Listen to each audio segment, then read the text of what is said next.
I'm here. I'm here. Hello. I'm here. I've literally just been jamming. I've been here jamming. I've got some snacks. Nothing crunchy. Or at least it's not necessarily crunchy. Just some nice little oatmeal cookie, basically. I'm here. The oatmeal cookie enjoyer. I have survived yet another treacherous, devastating, horrendous work week. And I am here resisting the powers of the devil's nap, resisting temptation in order to come here to play more Disco Elysium. I have arrived in my kind of sleepy, kind of not sleepy, just very mentally exhausted state. Somehow we live another day. How is everyone doing? I've just taken off my glasses. I actually can't read chat without my glasses. I need to clean my glasses a little bit. But I hope everybody has had a very nice week, hopefully a better week than mine. Oh my god, this week, I said this in the Discord, but I can't stop thinking about it.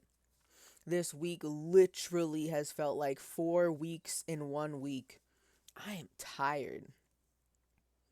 I'm tired. Who knew? Who knew that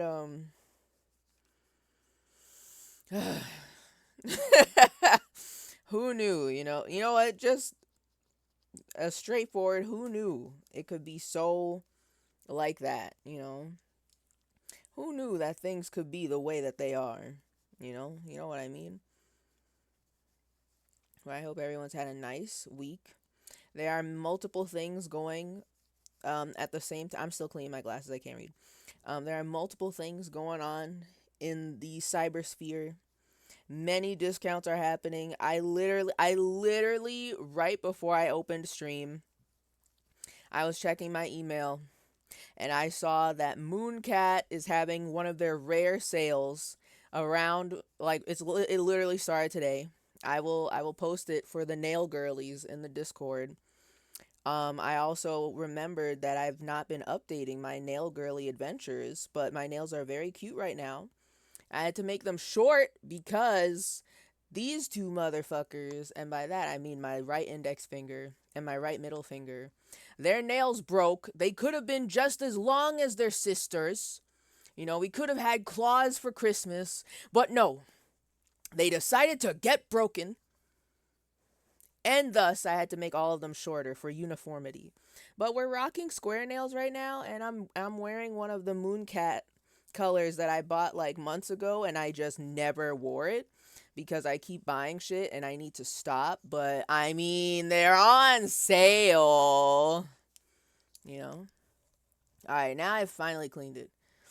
I'm here. I'm here. Hello, everyone. Brew, enjoy your lurk. Bob, hello. PP, hello. Like that? Is there something wrong with that? I mean, not that there's anything wrong with that, but that I'm talking about, there is something wrong with that. Mm-hmm. Mm-hmm. Also, hi, Spubby. Hello, welcome. Y'all are right on time. Welcome. I got the new Twitch app and I despise it. The Twitch app is stinky. Okay.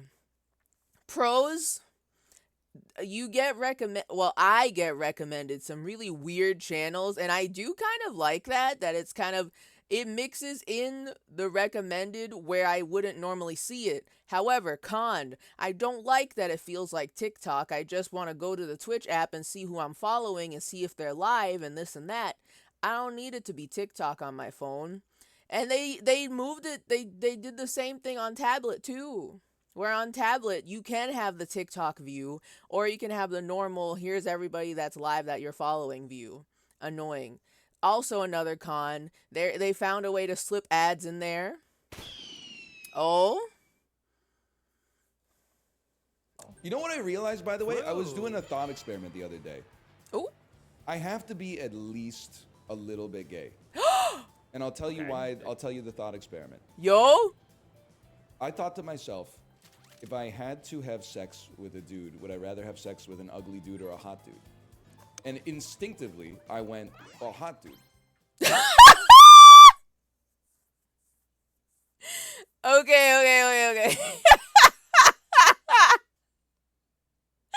Oh my god, I think I laughed so hard I gave myself a headache. What the hell? Okay, wait. Okay. This he might be goofing, but does is Northern Lion is gay? Question mark, question mark, question mark, or at least bisexual? Question mark, question mark, question mark. Let's go. Hold on. I'm gonna watch the whole clip now. I'm invested. I'm invested. I have to see. You know what I realized, by the Oh, way? I was doing a thought experiment the other day. I have to be at least a little bit gay. oh And my I'll tell you god. why. I'll tell you the thought experiment. I thought to myself, if I had to have sex with a dude, would I rather have sex with an ugly dude or a hot dude? And instinctively, I went, a hot dude. And then I said to myself, well, I'm like at least 10% gay then. Because if I was 100% straight, I would be like, it doesn't matter. It's like a King Solomon thing. Okay. But Sure it is I gay. was like, an ugly dude, ooh, I'd rather fuck a hot dude. So I was like, at least a little bit. I can no longer say I'm 100% straight after answering that question. Otherwise, I would be dishonest with myself. Oh my god. I love how not Kim. Oh god, what's her name? What is NL's wife's name? Kate. I love how Kate is literally right there. Oh, that's really good actually. I love that. Okay, wait. I want to say this was entirely unprompted. Yeah, I do love that his wife was here for the whole thing. Wait. She started asking him about his type, but he's unsure. I love that she's being supportive. I love that. I love that for them. Also, I think that's so fucking funny. I I don't know how to respond to this in a way that's not like, wow, that's so fucking funny. Cause I'm like, yeah. Oh, follows? We out here? Okay. Is it Cash Money or Cash Monet? Cash Monet flows. Thank you for the follow. Thank you. You're right on time for the yap section. I'm here yapping. Welcome. Oh, also, sorry. I'm playing Disco Elysium. So, yes, the chat is in 1 month follower only mode to avoid spoilers. I rule my chat with an iron fist. What are you gonna do? But I hope you enjoy if you stay around. Thank you. Thank you. Um, I think it's so funny because I'm kind of like,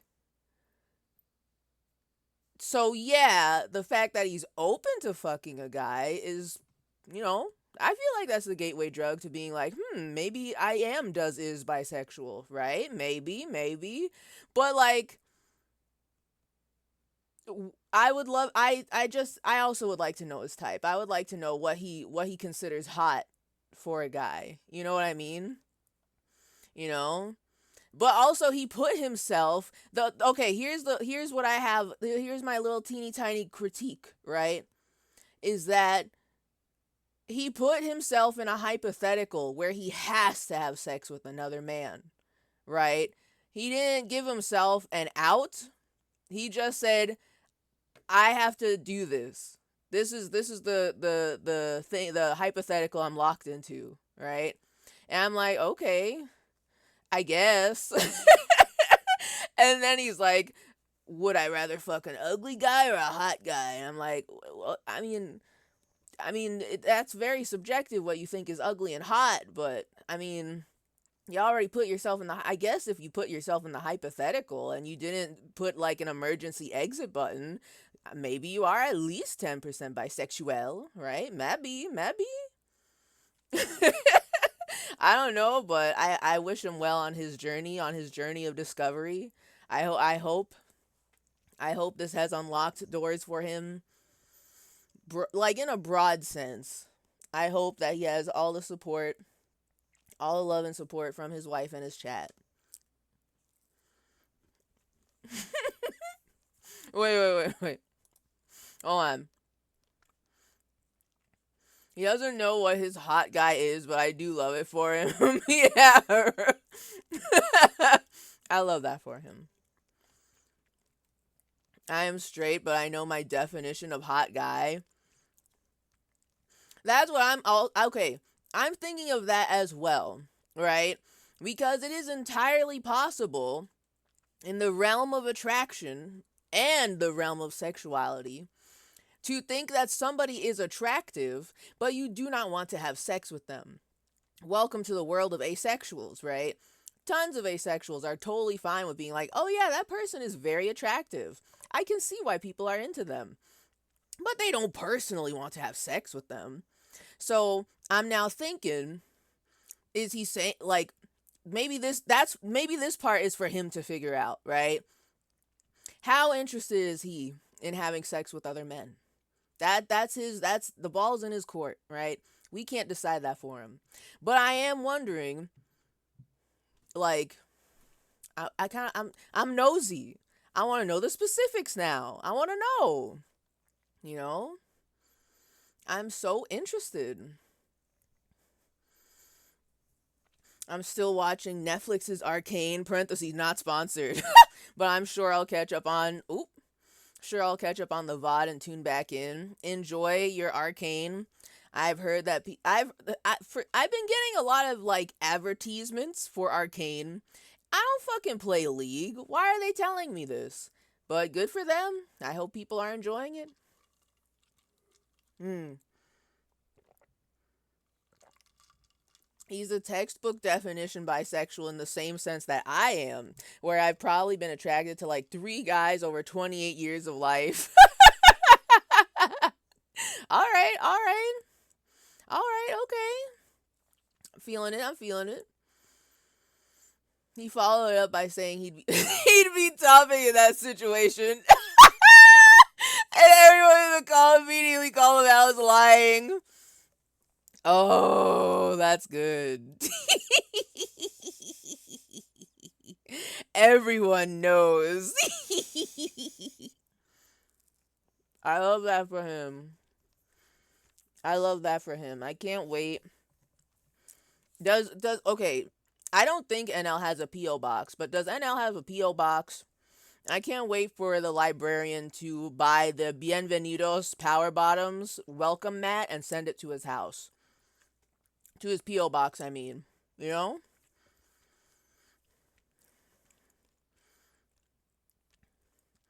He has a gameplay for fucking a dude. A gameplay. So I think there's some small particle of sexual attraction there. Okay. Oh, a game plan. Okay, I get you. I get you. Well, I mean, he's definitely thought about it. With all, literally, with how often he talks about fucking dudes on stream, he must have thought about it at least a lot. Not even a little, at least a lot to like open up that door of speculation to the chat room, right? For the public to witness, right? So, you know, you know, that is a very interesting development in the Northern Lions cinematic universe. I also, oh my god. Wait. Okay, PP, I don't know if you know about this.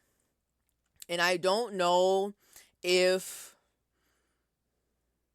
you've even seen clips of this stream or like the part that I'm going to talk about.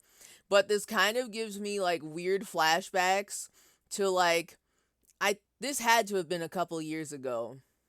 Years ago maybe. Cuz I was still kind of still watching the NL cinematic universe including other streamers, right? And I remember, and I might be misremembering, but I remember the time when Apollo came out as bisexual. And Dan I don't like what he did. But I don't want to say it was an interrogation of that, of his bisexuality. But it felt like watching somebody come out to their uncle, and their uncle is trying to ask them a bunch of questions and not make it weird, but they're making it weird. So now I'm like, is Dan going to interrogate Northern Lion on his newfound bisexuality? So I'm like, I don't know. I mean, of course I'm nosy, so I'm gonna watch, but you can't do that on stream. Like, I get it, but also you know.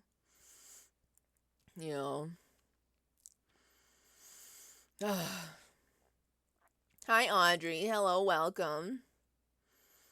Arcane is a pretty good show. No league knowledge needed. Hmm. Hmm. I guess. I don't know. I don't know how they've adapted it to TV. I just assume I need the prerequisite of playing League for like 20 years straight and getting mad and bad at video games throughout the whole time in order to enjoy. Sounds like he's been curious before. See, yeah, that's what I'm saying. Cuz I feel like a big streamer like that wouldn't open that door for people to speculate on his sexuality if he's not at least comfortable with the idea at that point, right? Right? Like he must have thought about it, right? You know. He used to, but does not because he just threw everything out that got sent to him and felt bad about it. He used to have a P.O. box. That's actually kind of insane. I would not expect him to have a P.O. box at all. But I do know that if he did, somebody would try to send him the Bienvenidos Power Bottoms welcome mat. Mm-hmm. Mm-hmm. I know it. I know it. I'm gonna start gay boomer wife posting. White noise machine, you mean my boyfriend? I got no comments about that. I am a big hater of boomer wife quote humor. I'm a massive hater. I don't even care if it's made homosexual. I'm a hater. You know what I mean?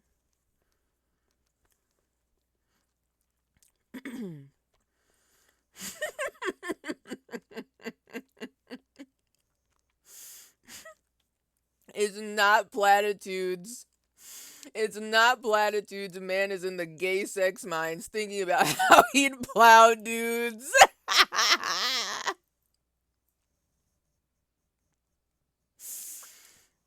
He's in the gay sex minds. You know what? Good for him. Good for him. Good for him. Oh, Dan has interrogated him on being a furry too. Real? I was gonna say, I would think that Dan knows what furries are. But then I'm like, no, it's Dan. He does not know, in fact, what furries are. He would interrogate Apollo about this as well. Dan clinically dissects anything he doesn't understand. I. Hold on. I fluctuate on Dan. Sometimes I love him, and sometimes you have streams like today where he got shafted once in Mario Party and proceeded to be silent the whole stream until the very end when Chance Time gave him the victory out of nowhere. Oh man. I also love Dan, but sometimes the guy is like he's a psychopath sometimes. He needs to not some some of his lines of questioning in his not interrogating interrogations. Sometimes I'm like, "Oh man, don't ask people this." And I'm kind of like, "Yeah, but I also want to know." I'm like nosy. I'm nosy. So I want to hear the answers to the questions that he asks, but also I'm like he should not be doing this. But I'm going to listen.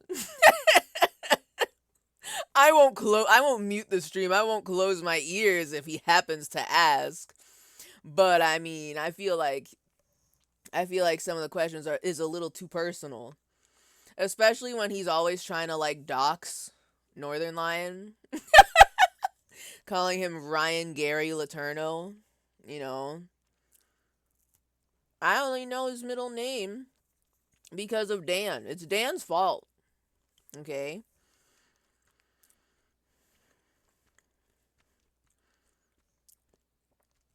I dare say that Arcane is better if you don't even know League exists. Maybe. Maybe. I just, all I can say is that since I have the prerequisite, like 2% prerequisite knowledge of knowing that it's League, I am immediately disinterested. I love I love the bliss that comes from being completely ignorant of some like big parts of nerd culture. I love not knowing about Star Wars. I love not knowing anything about League. I love not knowing anything about Lord of the Rings except for like really weird like niche trivia that was given to me without my consent and now I know it. I love not knowing any of these things. It makes my life better. So the more I can ignore that, the happier I know I'll be. But I hope everyone's having a good time with it, I think. I don't know. The animation is fantastic. NL sexuality test. Oh no! I immediately just thought of what if Dan tries to get NL to do a sexuality test live on stream. He wouldn't do it. He shouldn't do it. But what if?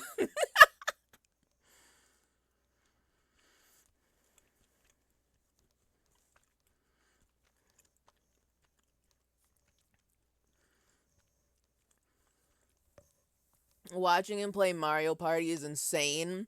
He does not show up to chill with friends. Dan? Were they playing the new Mario Party or something? I've heard people have been playing that. Mouth is a similar way, but he just shows up to try and get NL to rage quit. See, okay. Mm-hmm. I get that.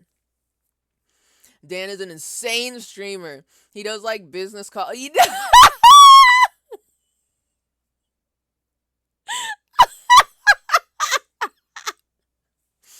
He does like business calls on stream and brings random chatters into Discord calls with him. He is going to get John Lennon someday.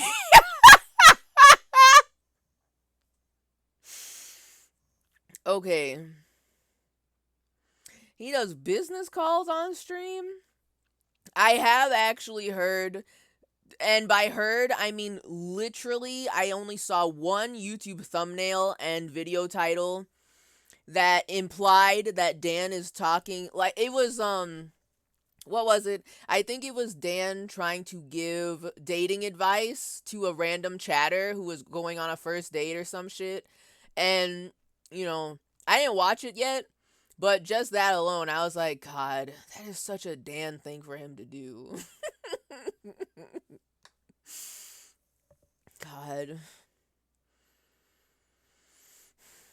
But Techno, did you know that the guy broke his foot in that one Lord of the Rings scene? Oh yeah, totally. And that one sound effect they got from jerking horses off, I totally know about that one too. So true, so real.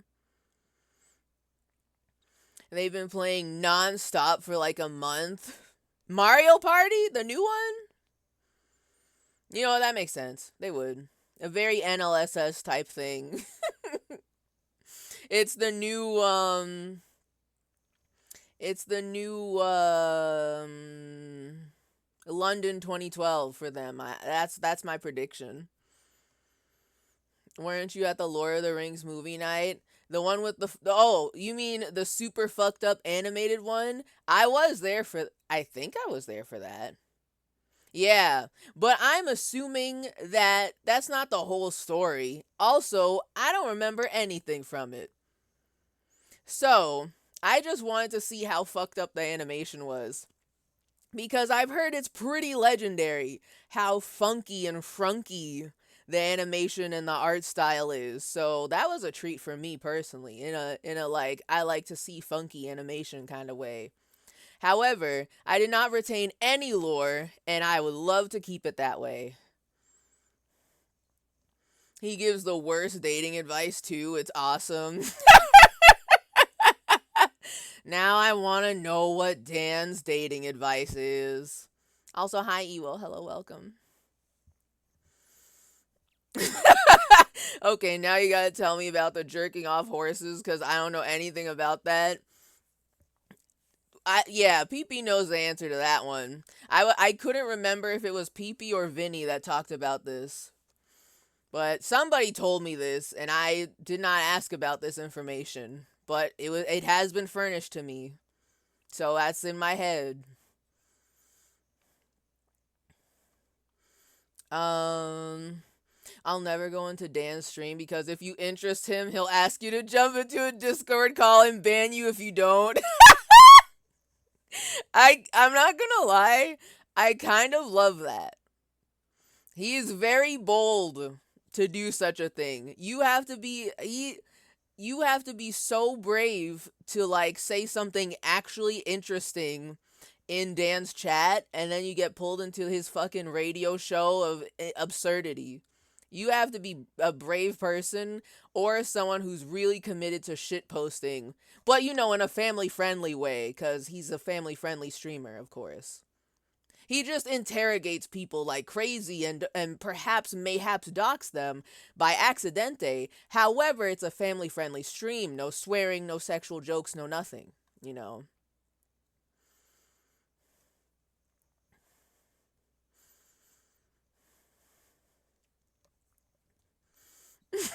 I love Lord of the Rings and I didn't know that.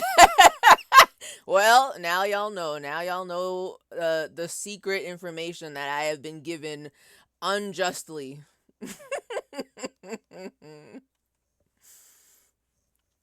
We got the whole story minus some bits missing between the Ralph Bakshi and Rankin Bass ones. Oh, real? I don't remember much then. If anything, you know.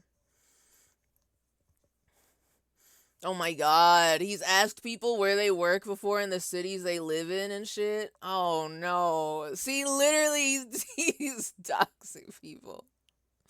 He's literally an internet uncle who asks way too many fucking questions and just like doesn't know like I can the people who go onto the show can they opt out of revealing where they work or where they live? If he at least lets them get away with saying that shit's classified, then it's not as bad as I'm thinking. But if he doesn't, then I'm like, come on, you can't do that. You can't do that. It's so uncomfortable. And not even just in a cringe way, but in a like, this is literally the internet. You should not be doing that. Like, period. You know?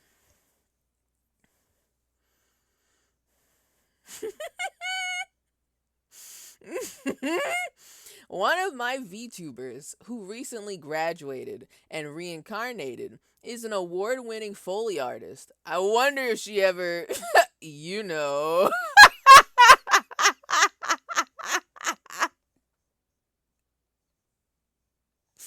That came out wrong. I didn't mean.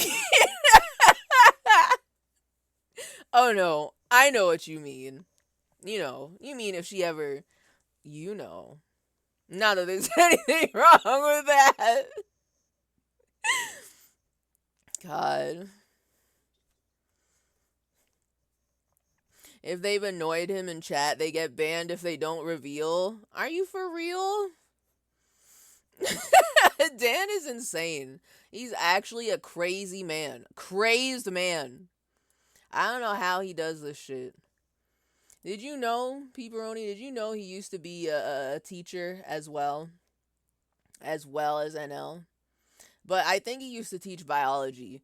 And he does have this, like, he's got the aura to me of a teacher that was very well liked because he was just kind of fucking off for a lot of the time. But like you also learned stuff in his class, so it was like a pretty decent, cool. But like it's the interrogations. He asks too many personal questions. And I'm like, man, I'm nosy and I like to hear the answer, but I don't want to enable him. I don't want him to keep doing it. But it's interesting. Alright, hold on. I have yapped long enough. And I eated my oatmeal treat.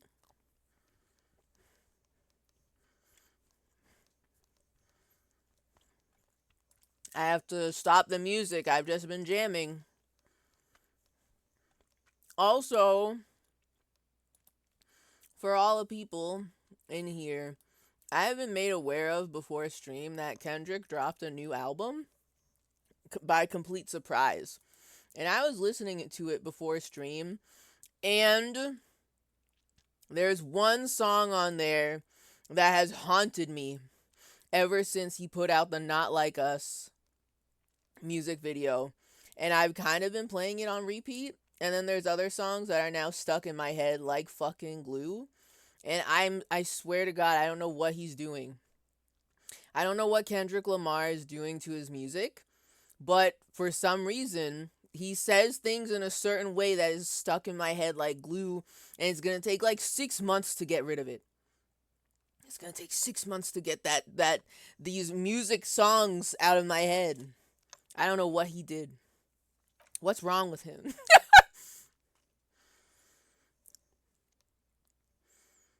That's so personal. I'm in a union and we don't even require members to tell us where they work. He's more nosy than the local union. I I don't know. I like him and also I don't like him. It's complicated. All right, it's complicated. It's complicated. Dan Giesling, it was the perfect decision for him to be on the Traders TV show. I never saw how that season ended. By the way, after actually this may be spoilers, and people seem to like the Traders, so I won't spoil it. But I did stop watching at a certain point. PP knows what I'm talking about. At a certain point, I stopped and I fell off and I didn't come back. Okay. What am I doing here? Okay, wait. We're across the canal. And I said I wanted to investigate. Not investigate, but look around here. I want to look what's going on here. I want to explore. Why are you stuck? Okay, alright, alright, alright. We just had to go over here, I guess. So I want to find the Granby. But we're meeting her at 22 o'clock, and it's only 20 o'clock. So I gotta find some shit to do. So I'm gonna explore, you know? You know what I mean? Nosier than the people you ask to help you unionize your job.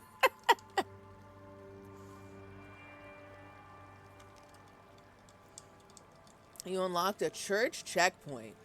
Church checkpoint. Okay.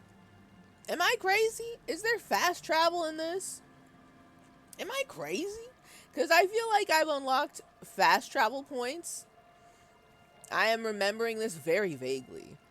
And I don't know how to do it. A school of fish huddle around the fence post, then scatter into the dark. Ooh, thinking. Before you a drawbridge. It can only be lowered from the other side. This? Oh, man. Oh, there's shit over there. Oh, my God. There's shit over there. Okay. Can we? Can you? Can you go here?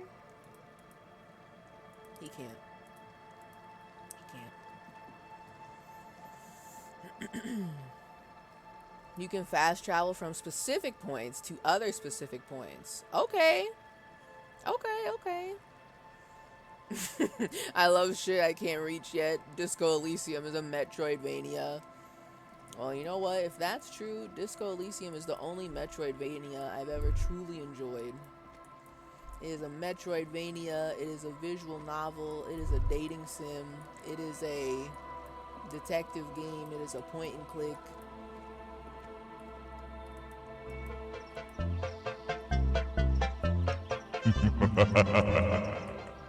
Enjoy your lurk. Enjoy. You haven't played Hollow Knight yet? I mean, that is true. And I did end up, I think I bought Hollow Knight. I cannot tell you why.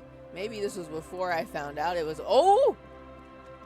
Maybe it was, wait. Now hold on a second. I love the energy. Whoa! Oh, that's not a person. I love the energy, but there's this big ass house that I want to look at if we're gonna go all the way over here. I don't think I knew Hollow Knight was a Metroidvania before I bought it, because I don't understand why I would buy this. It's a cute game, but I don't think I would enjoy it. You feel the shadow of a very large building fall on you. Yeah, man. Haunted house. The sign reads Saint Salmbrun 1147.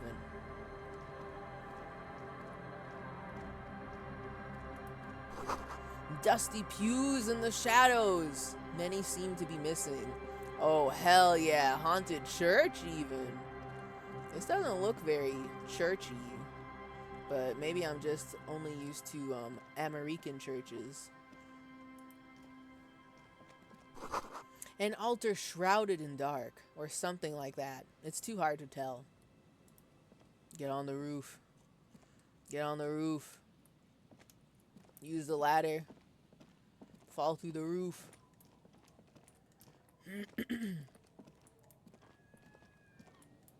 Hold on. I'm gonna see if I can go in there, but I need to look. I wanna look. Oh god. Oh my god, there's more? Okay, hold on. Let me go in the house. I'm going in the house. Go inside. Heavy wooden doors, more than twice your height, stand shut in front of you. The rectangular sea-worn ornamentation appears in stark contrast to the padlock, carelessly drilled into the wood. Carelessly. Okay. Alright.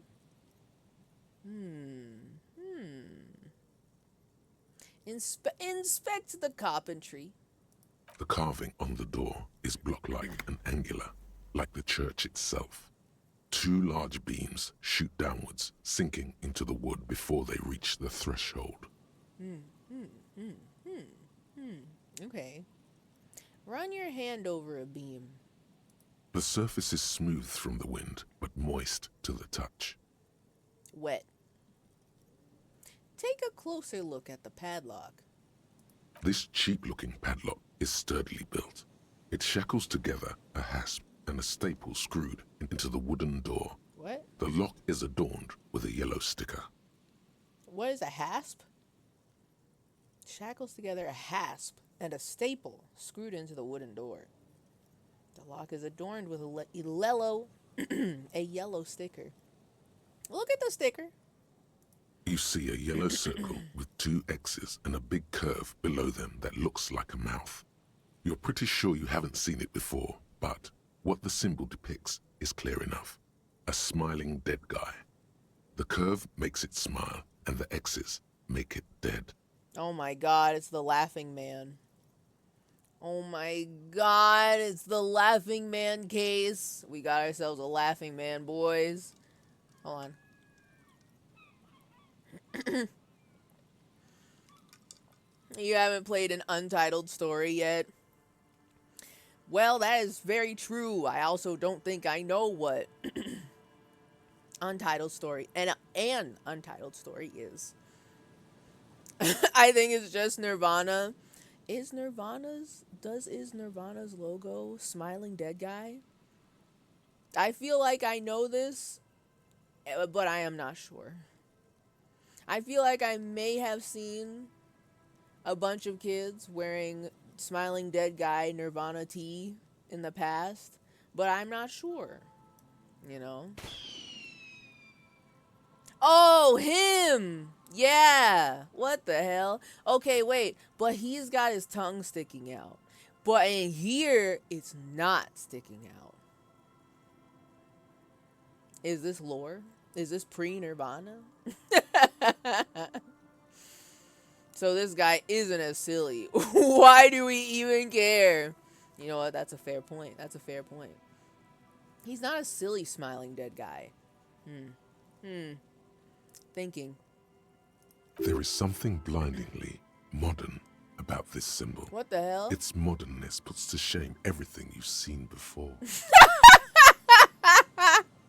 Okay, you can't just say that after we found out it's Nirvana's logo. Come on now. Well, not logo, but you know what I mean. It's their smiley guy. What makes it so modern? It's the contrast between the cheery, chemical yellow and the rigor mortis. As if the cheery guy didn't know he was dead, or the dead guy didn't care that he was. Either way, you get the sense the forces of future are at work here. Future? Okay. Very. These forces of future have chosen to pick something that reminds you of you. Me? Dude. In my Disco Elysium headcanon, my Harry Henry is chaotically bisexual and listens to Nirvana. So this is canon now. This is my headcanon. Okay. Have you seen this symbol before? Point at it. He takes off his glasses and uses a blue handkerchief to thoroughly wipe them clean before inspecting the sticker. Then he looks up, pauses, and replies. No. Thank you. Thank you. Thank you for your input. Thank you. What does it look like to you? Looks like a dead man smiling. Suggests junior delinquency. Okay, wait. I mean, I could infer what he means by junior delinquency. But, Kim, what is junior delinquency? For Revachol ZOC, the moral intern defined junior delinquents as minors between the ages of 10 and 16 who have committed an act in violation of the law. Well, that is a very scientific way to say it, but true. Yes. What is ZOC? Okay, between the ages of 10 and 16. These acts aren't called crimes as they would be for adults. Crimes committed by minors are called delinquent acts. This was part of your officer's exams. Okay, damn, alright. He puts the handkerchief in his coat pocket. What is suggestive of junior delinquency here? I haven't seen that sticker before, and I'm not a youth. Okay. But how do you know it's junior delinquency, though? I agree. It's very modern. But does the cheery guy not know he's dead? Or does the dead guy not care that he is? What is the source of the irony here? That level of conceptual thinking is not part of my skill set. Yo, I can keep the sticker. Wait, okay. I want this. I want to keep the sticker. I want it. I want it. All right, okay. Before I do that, inspect the staple, please. The padlock passes through a staple that's been hastily attached to the wood. Closer inspection reveals that one of the screws is not a screw at all, but a nail. The work has been done recently and is unprofessional, to say the least. I can literally rip this door open. Should you want to get through, it might be easier to just pry the whole thing off. Pry bar.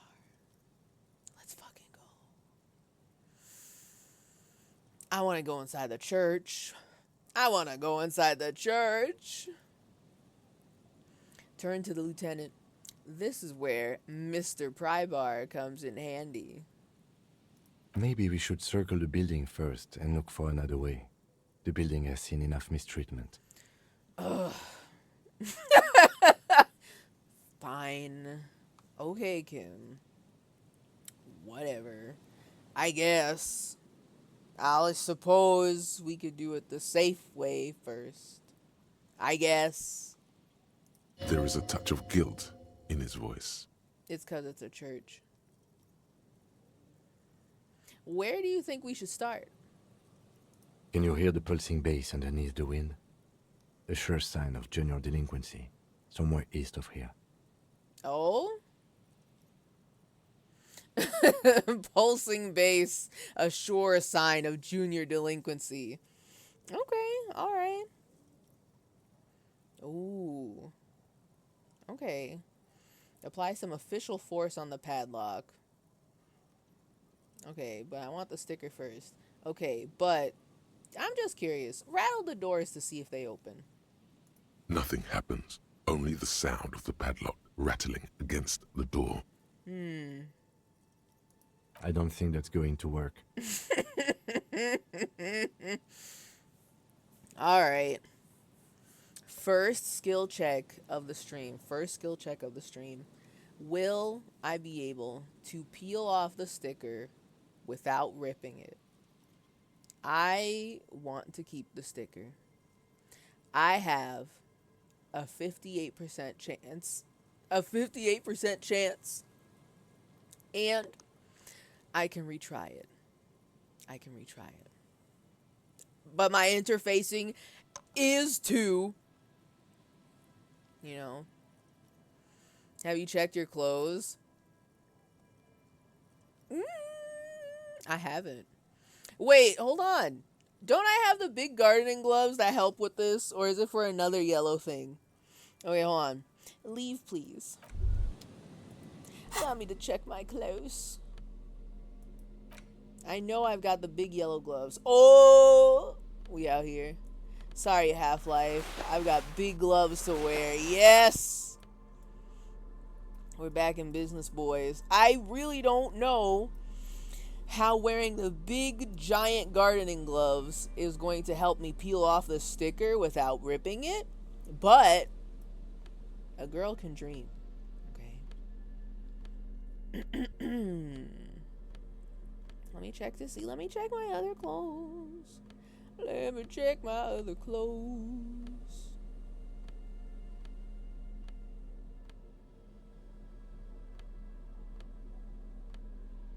Oh. +1 to Kingdom of Conscience. I still don't know what that means, and it brings me fear. It puts fear into my heart. I don't know what it means. +1 perception?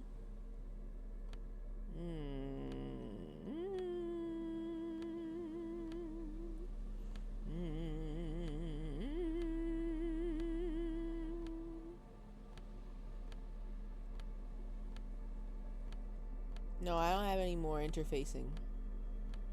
Okay. I got nothing else. I think it starts a thought. The Kingdom of Conscience? It's so scary to me. I don't want to put them on. What if I put on the Kingdom of Conscience pants? What if I put them on and I can't take them off? Meaning I can never wear my beautifully jester pants ever again. My itchy ass pants that give me 2 Half-Life. Plus -1 composure and -1 savoir-faire. I love my itchy jester pants. Okay, wait. Oh, but I'm wearing the matching dress shirt.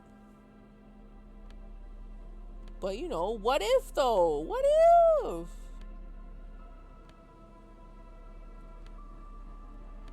Okay, I think we're the best interfacing we can be right now. I'm gonna try and rip off the sticker. Heavy wooden doors, more than twice your height, stand shut in front of you. The rectangular sea-worn ornamentation appears in stark contrast to the padlock carelessly drilled into the wood. Into the wood. Alright. Let's try it. Ooh! High! 72%. Let's fucking do it, boys. I feel slightly more confident. But I also feel like we're gonna rip the sticker. We're gonna rip it. Try to peel off the sticker without ripping it. Your hands are clammy from the sea air. The piece of sticker keeps slipping away.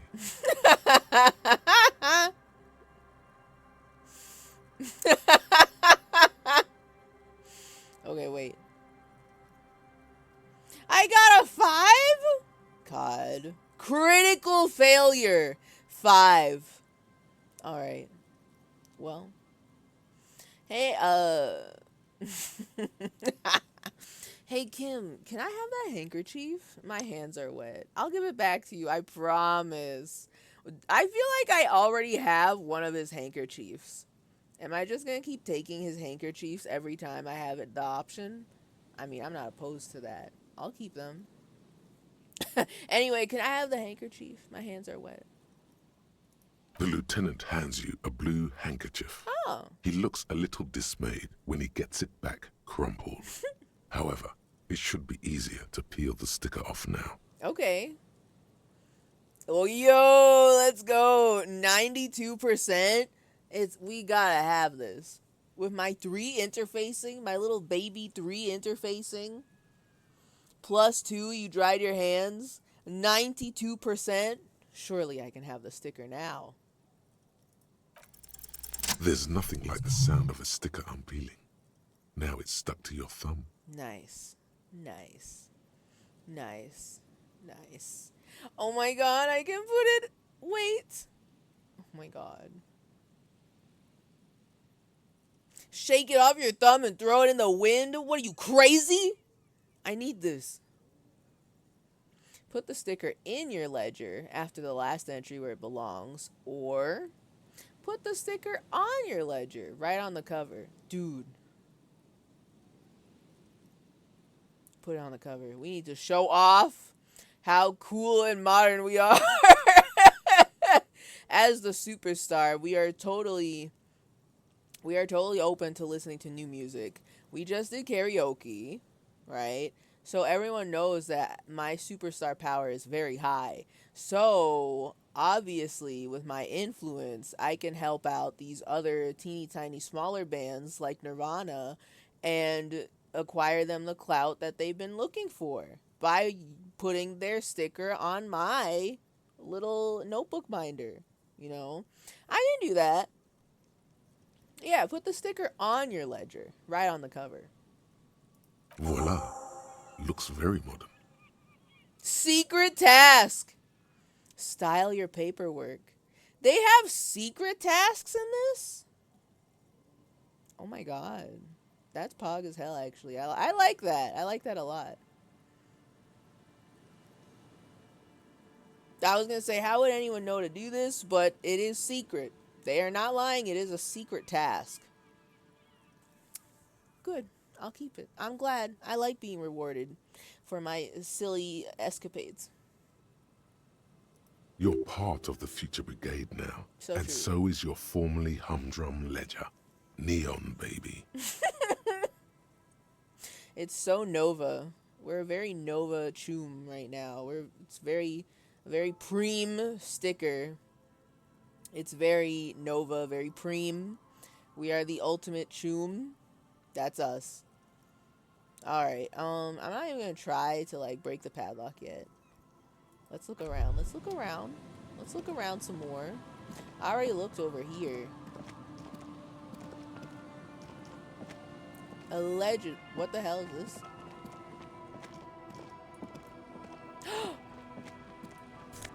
Money for me?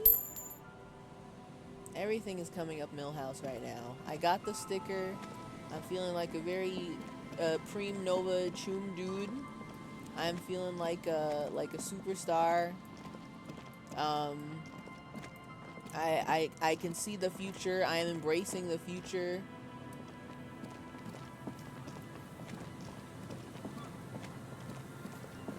And I got paid for it.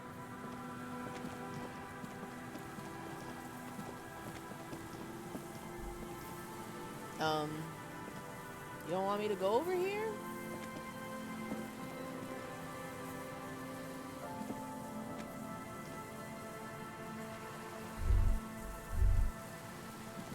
Fine. I also see what's going on over there. I'm intimidated and I want to look at it. But there's something else over here. I want to look at it. Yes. How do we get here? Oh, wait. The base is real. What the hell? I hear it. I thought they were fucking around. I thought they were goofing around. I thought they made that shit up. It's there. It's very left ear audio. And it's very faint, but I hear it. Alright, go over here then. You find the way. I don't know how to fucking find it.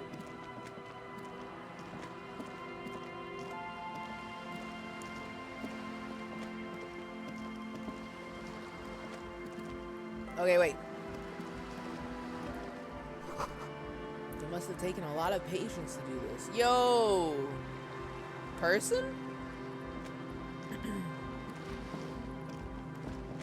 See, I thought this was a person. And I was like, oh no, that's not a person.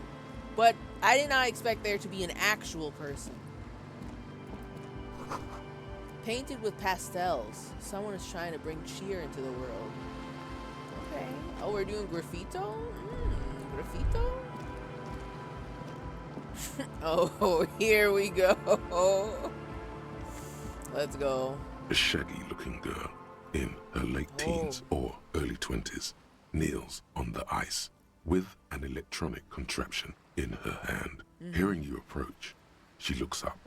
Why does her hair not match her head?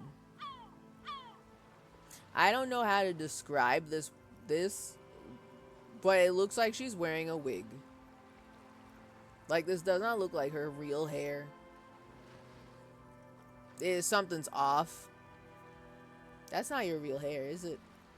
Are you lying? Are you disguising yourself? Is that your real hair? Oh. Hello there. Hi. It's cold out here, but she's not wearing a hat. She must be freezing.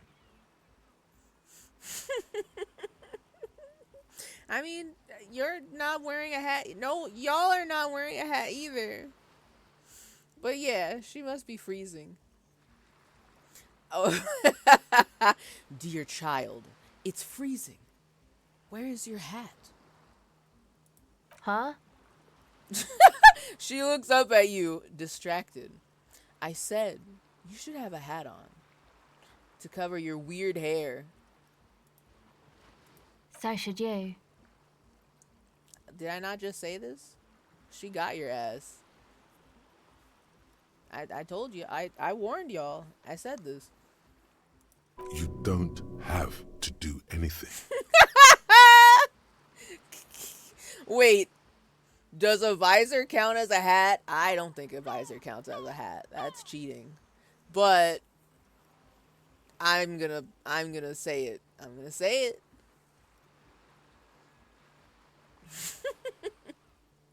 I don't have to do anything. I am the law. You have to do what the law says. No, lame. Let's argue like this by saying, yeah, my froggy visor is a hat.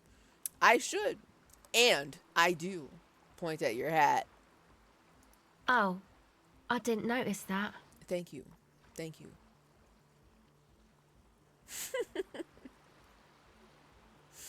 It's not even a really good hat. It's not gonna. The visor is not gonna keep your head warm in the wintertime, okay? But I guess she's gonna let that one go. She's like, all right. She's not gonna argue with us about it. It's nice. You should wear one too if you plan on staying outside in this weather. Yeah, well. Look, man, fuck the hat. Yeah, well. She tries. I love that. I love that a lot. Your pulse rises. Why?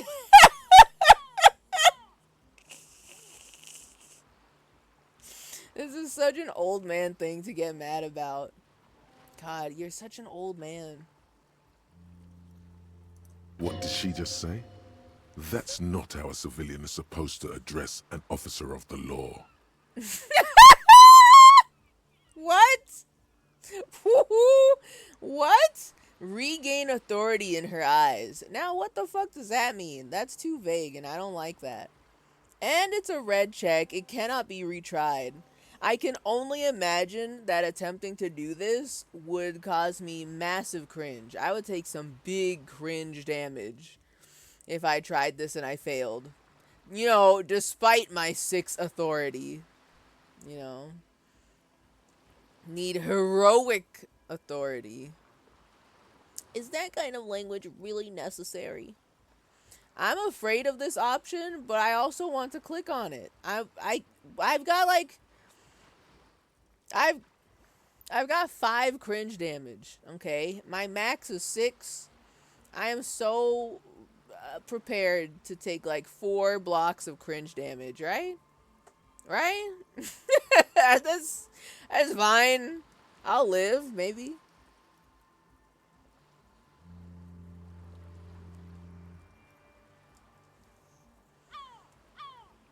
I want to click on it. I have to know, or else I'll regret not trying to click on it to figure out what it is. God damn it. God damn it. God damn it. It's gonna be so stupid. It's gonna be so dumb. It's gonna be so annoying and painful to read out loud because I know Harry Henry is a cringe ass old man. Okay. I should have saved. Every time, this is something I literally thought about before stream. And I was like, literally every time I talk to somebody in this game, I should save right beforehand. You know, just in case. In case I like soft lock myself by fucking up so horrendously. Just in case. Alright, regain authority in her eyes. 28% chance, by the way. And a red check. It's not gonna work. It's not gonna work. It's gonna be so cringe. It's gonna be so bad. Lots of feeling. Feel it up. Way up. Well, wait. Heroic failure. 10. I need 15. But why did I gain morale? I fully expect to lose morale because I gained it. There's no way I come out of this unscathed. There's no way. Oh my god. Fuck the hat? Is that what you just said to me? I can't believe you just told me to fuck the hat. Well, now when you say it like that, now it's weird. You're saying it really loud, but it's not coming out right. Maybe add more indignation. Oh no.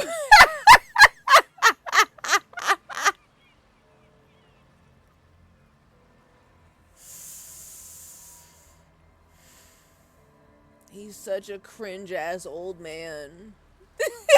He's.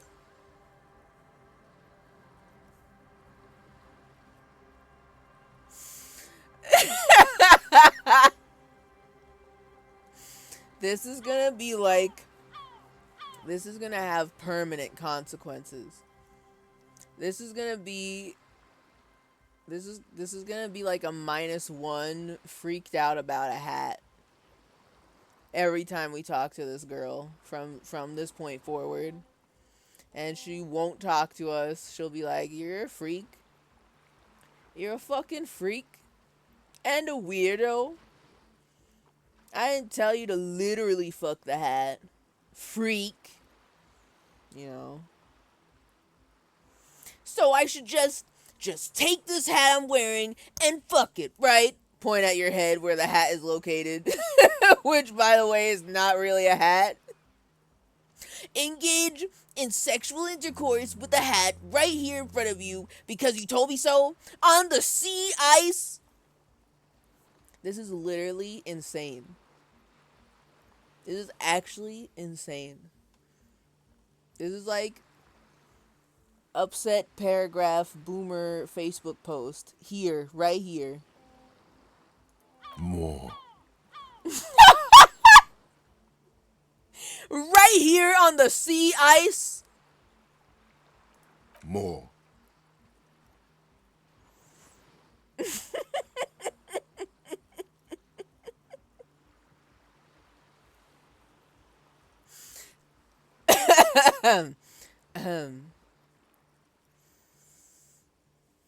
God.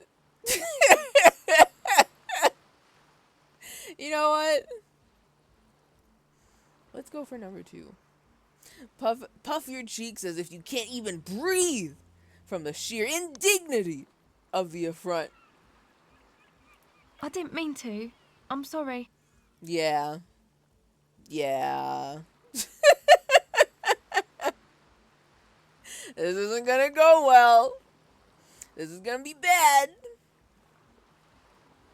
The girl is visibly shaken, by the way. The lieutenant is watching the scene unfold before his eyes, unsure how to react.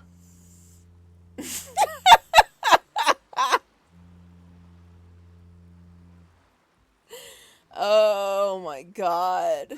Oh my god. All I wanted to see was what was gonna happen. And it is the conga line of consequences. The conga line of cringe that follows is so long. Start jumping up and down on the sea ice, gesturing towards it with both hands as if to say, this is where it was supposed to take place. The girl looks down, slowly curling into a ball. This is bad. Oh, this is bad. That's it. You've earned it. Start crying. Life's hard.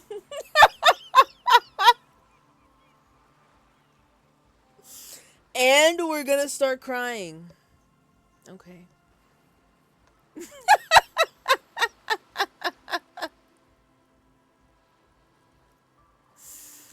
But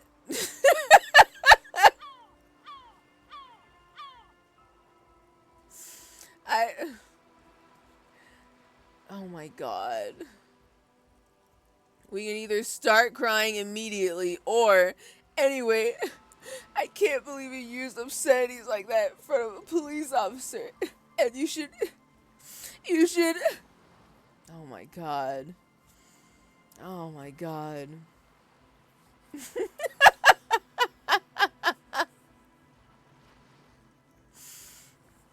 Tall grass, impassable, true. Well, also, I pledge to take the no cringe cop challenge.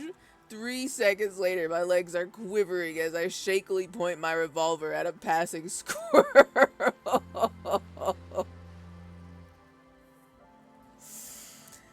Oh, it is a snowball of cring. It is a snowball of cring. Oh my god.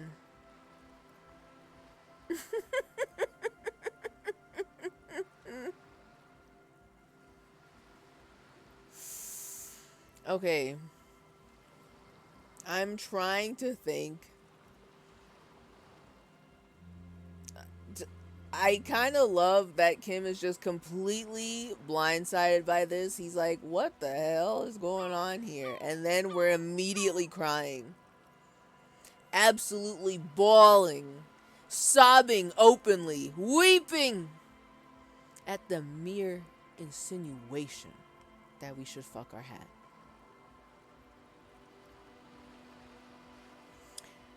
Start crying immediately. The young woman has kept her eyes trained on her wires, waiting for the sorry spectacle to end. But it's gone awful quiet up there. Then the sound of sobbing.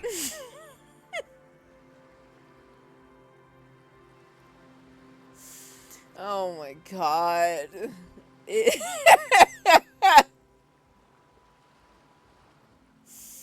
it's so painful. It hurts so much. The fact that we gained morale for this baffles me. We should be taking way more cringe damage right now. If we died because of this encounter, because of 0, we lost all 6 of our cringe, I would be fine with that. That makes sense. That's fine. Because I feel it. God. Looking up, she sees a grown man on the wrong side of 40. Wrong His side. face bloated from alcohol and God knows what else. Not so quietly, crying. The wrong side of 40. Oh my god. Not so quietly crying. This isn't really about the hat, is it? There it is. Breakthrough imminent? Oh, okay. I must have been thinking about something. But also, holy shit. See, there it is. The -1 morale. We know.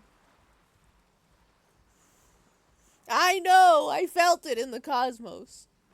Also, this is a very smart question. This isn't really about the hat, is it? No.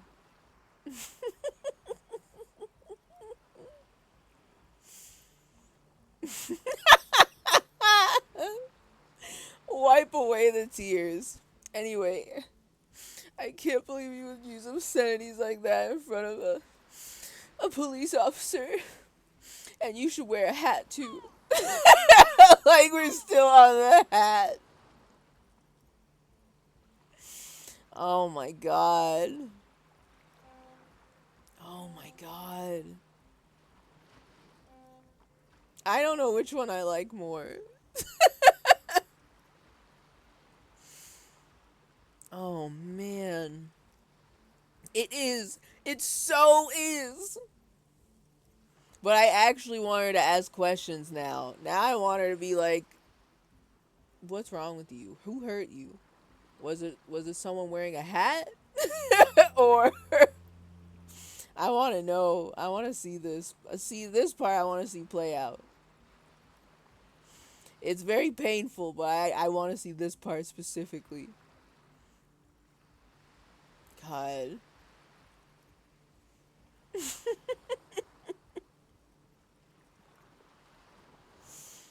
Oh my god. Which one is better though? There's so many options. And by so many, I mean 3.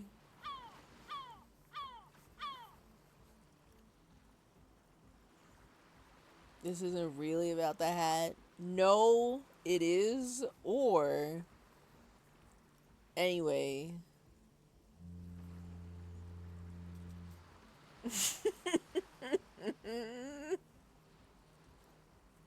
I also just really like this paragraph. It's so fucking dumb. It's so bad. Oh my god. You see a woman alone on the ice, and the first thing you think about is how to make her recognize your authority. Actually, the first thing I thought about was advising her to wear a hat. It's different. But to see it blow up like this is truly insane.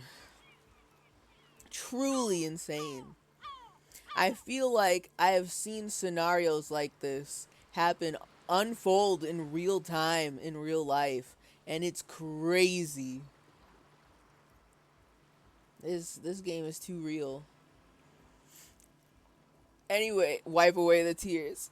Anyway, I can't believe you would use obscenities like that in front of a police officer. And you should wear a hat too. I swear to God, I will always wear a hat from now on.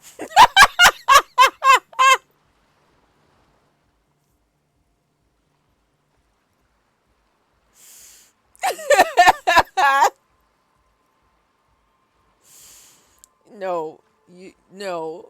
Don't let him make you wear a hat if you don't want to wear a hat and hide your absolutely fake hair. Don't let him tell you that. Anyway, good that my work here is done. Would it be alright?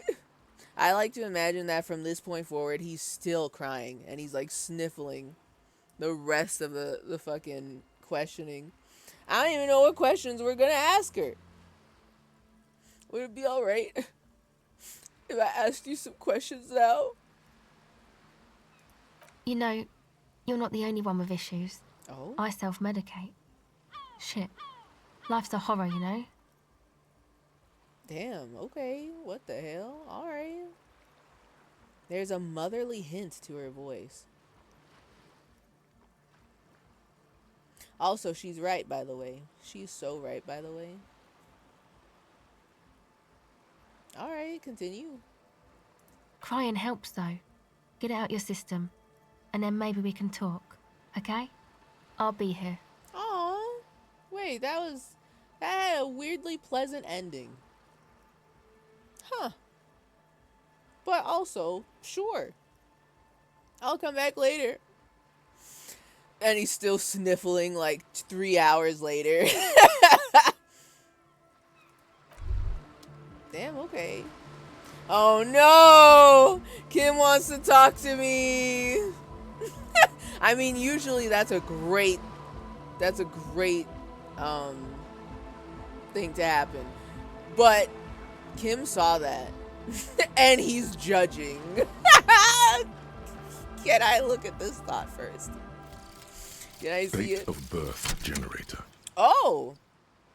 That's not what I thought this was.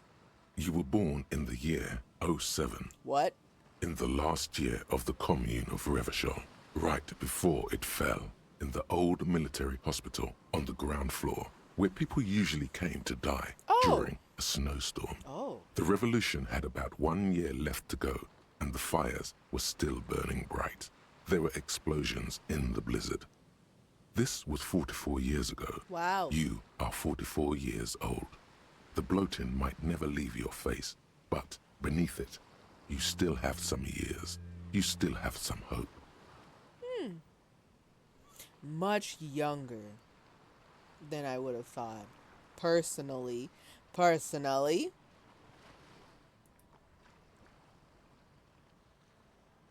Yo! Wait. Learning cap for logic raised to 4. -1 difficulty to all physique passives? Really? Did they make all the physique checks easier for me? Or I'm just curious. I'm just wondering. Is it easy mode for me now? I did not know we could do that here. Also, damn, alright. Damn, okay. I'll accept it.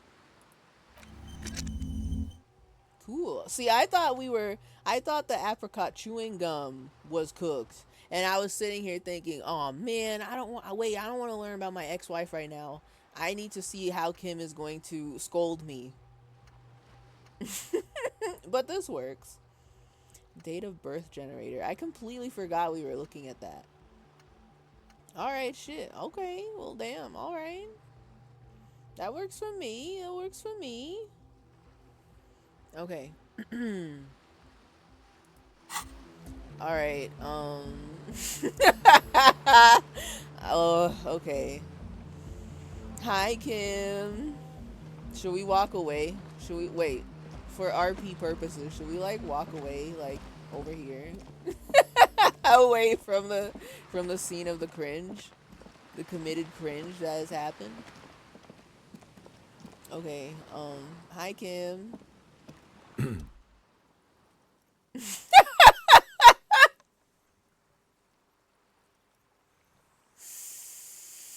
Having looked away during the final phase of your little episode, the lieutenant now addresses you.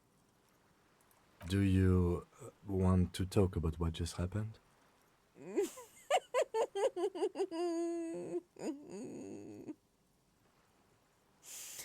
Yes. I mean, that's probably a good idea. What's there to talk about? No, that's probably a good idea. Normally, I'm opposed to discussing one's feelings, especially on duty. But I think this is an exceptional case. Normally, I'm opposed to discussing one's feelings. Like all the time, all the time?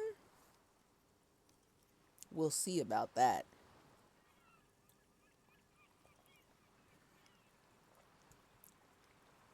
An exceptional case. So, what do you think happened? Don't ask me that question. I clicked on the options and I still don't know what happened. I couldn't get out. It was a conga line of cringe, Kim. I could not leave. Okay? It started and it kept snowballing, and I thought it was going to be silly, and then it got really sad and really painful, and now we can't talk to her right now. Because we're sniffling and crying, and our nose is running, and our eyes are all red. 'Tis possible thou couldst persuade the lieutenant 'twas all a part of thy unorthodox method. But can thou persuade thyself?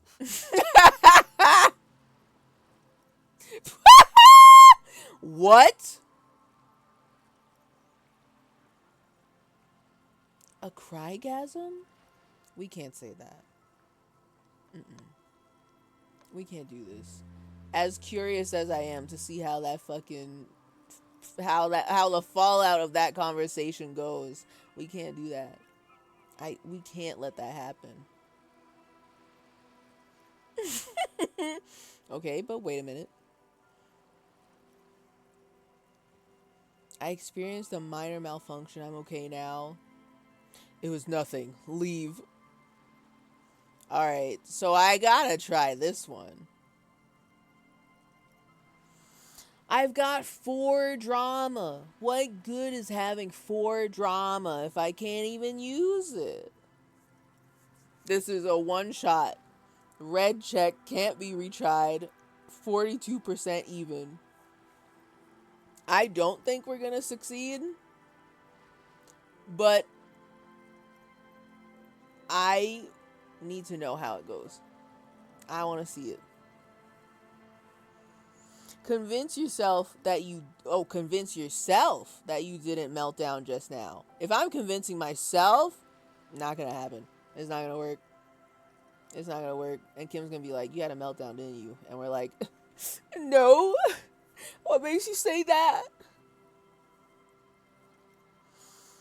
Yeah, okay, convince yourself that you didn't melt down just now. Let's see.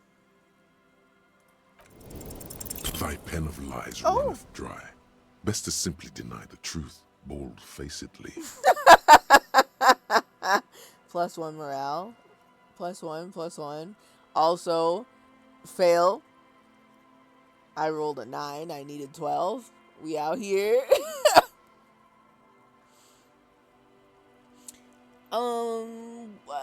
What do you mean, Kim? What? Nothing happened. So you're saying you didn't break down in tears just now and nearly tear your shirt off?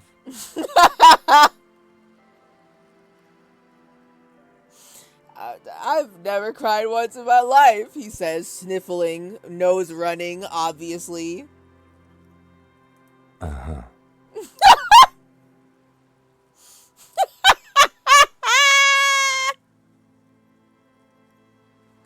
Now, wait just a second. Now, hold on a second. Now, hold on.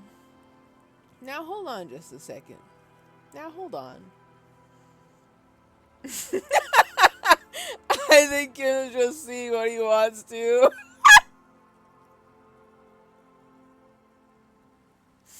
Now, are you okay? Now hold on a second. Times two. Are you saying that he wants to see Harry Henry cry, or he wants to see him rip his shirt off?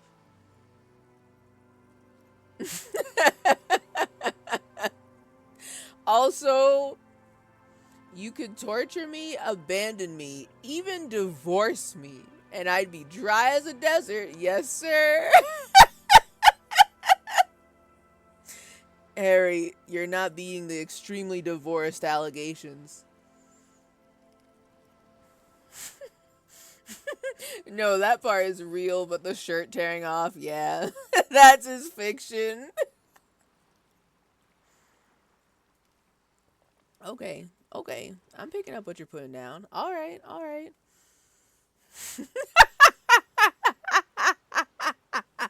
Kim has standards. Come on.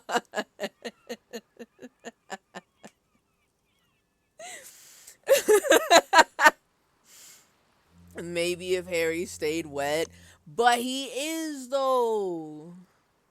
His hands were clammy. You know, we had to use a little handkerchief to dry our hands, and then now we're crying. He is staying wet for real, on God. Sheesh, no cap. Yeah. Not wet enough. What must I do? I think he is perfectly moisturized right now. But anyway, Kim, you could torture me, abandon me, even divorce me, and I'd be as dry as a desert. Yes, sir. Wipe your eyes. Yes, I've definitely never seen you cry before, nor lent you my handkerchief to dry your tears.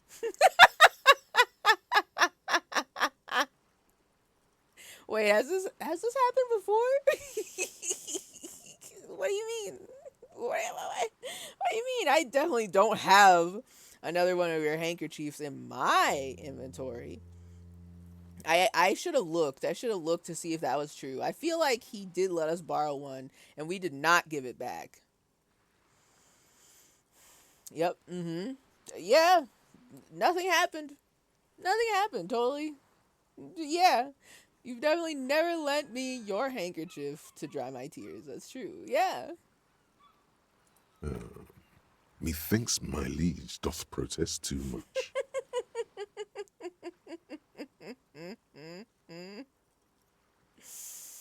Maybe. A performance that would make the star of a radio melodrama blush.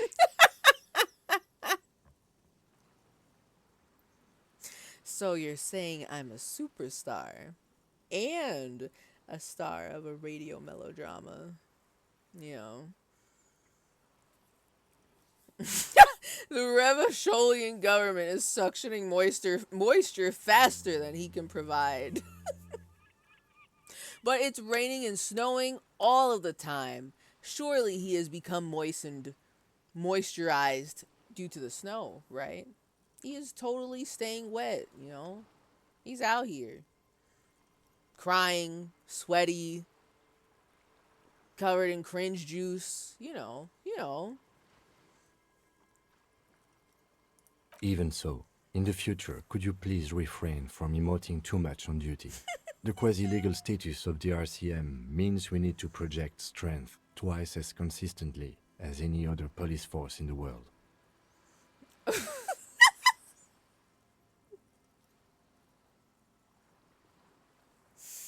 Kim, are you telling me I have too many emotions?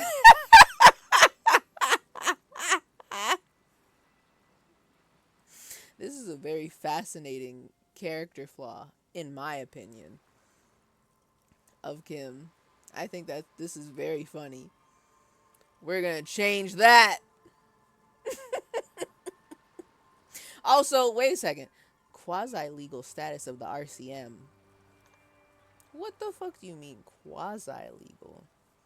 Are we not the law? Also, we need to project strength twice as consistently as any other police force in the world. Now, hold on a second. I want a third option. I need a third question. What do you mean quasi-legal? What do you mean? Can I ask? I want to ask that one.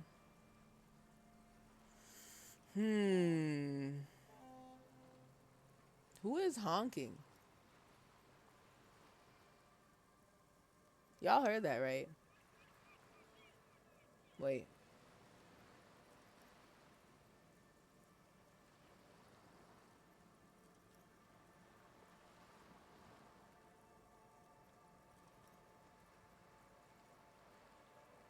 Am I crazy? There was a honk in there. I couldn't tell if it was a game or...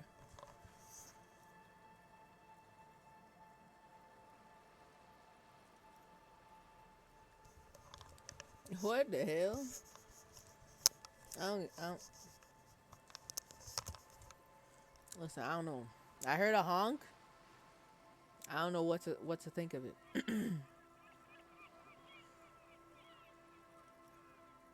Oh, the RCM are a volunteer militia, essentially. They don't have as strong of a presence as a police force typically would. I guess I forgot about that part. Volunteer. I suppose. I just presumed that... There it is.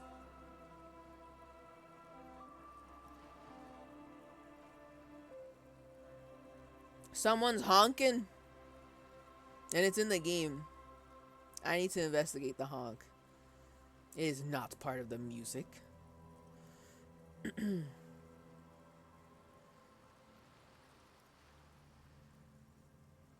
It's why Titus is able to put Harry down effectively, because Harry and Kim are essentially the only cops for Miles, and they couldn't draw enough power to wrangle them up anyways. I suppose. I guess I get it. I suppose. I think I keep defaulting to thinking we are just the police, which is both true and also not exactly not exactly, you know. They're the police, but they're not the police.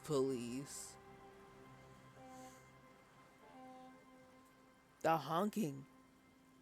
The honk continues. All right. There's no police outside the RCM? So then we're the police. Period. But we are not powerful. This ain't your grandpappy's militarized American police force. But they are the police. Period. ...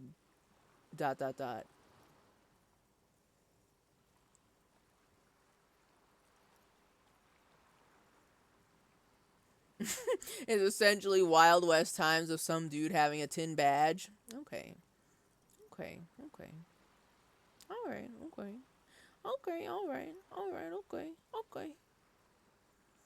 But also...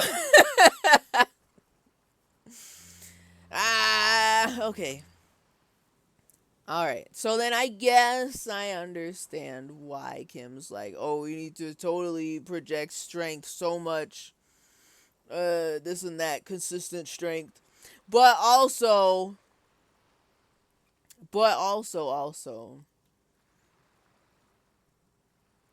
do I at least get to emote off duty? Is that still allowed?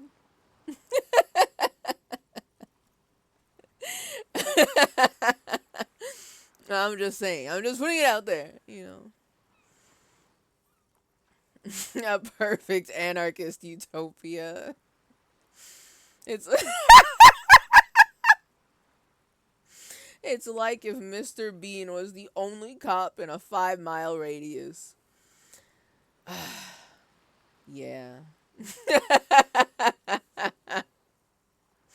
I like the implication that Harry Henry is Mr. Bean. I like that. That seems accurate. That seems very on brand. All right, so I'm gonna argue with Kim. At least a little bit. I'm gonna say weakness is strength. I say, sniffling, eyes still watering, eyes red. Not when projecting strength. Then it's just weakness. Oh, hold on. Hmm. Hmm. Am I gonna beef with Kim on this? Are we beefing? Are we gonna beef? Are we beefing?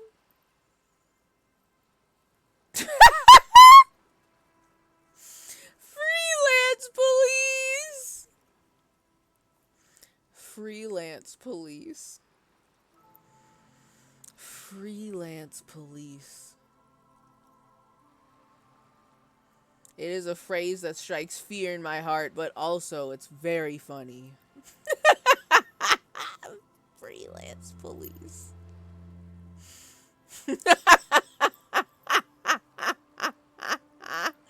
Isn't that just the militia? Yeah. Also, hi, Buska. The RCM is it's literally actually canon a militia. So yeah, they are freelance police. But it's very funny to think about. Freelance police in our present day, present time, real world sounds absolutely horrifying. But in this fictional world where everything's fucked up, but in a different way, I'm kind of like, damn, that's for damn true. They are the freelance police. I think we're a reformed Mr. Bean, but we haven't washed it all out yet. Wait, washed what all out? The beans? Freelance police in the same vibe is in the same vibe of an artist who works for Disney, but also pumps out a lot of Big Bang Theory BL. I love the specification of Big Bang Theory BL. That's very good. God. Yeah, freelance police is just vigilantes. Yeah, which is why in the real life that concept is so terrifying. I don't trust vigilantes. I mean, I don't trust the police either. But vigilantes, it's a dice roll. I don't know what's gonna happen. But I'm preemptively thinking it's gonna be bad.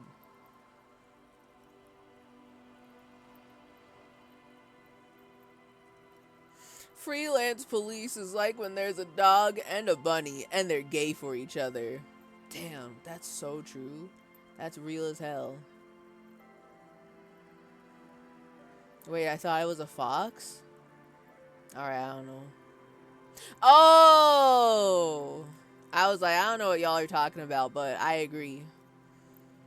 Thought we were talking about Zootopia, but now that I think about it, they're just straight, huh? I mean, Sam and Max.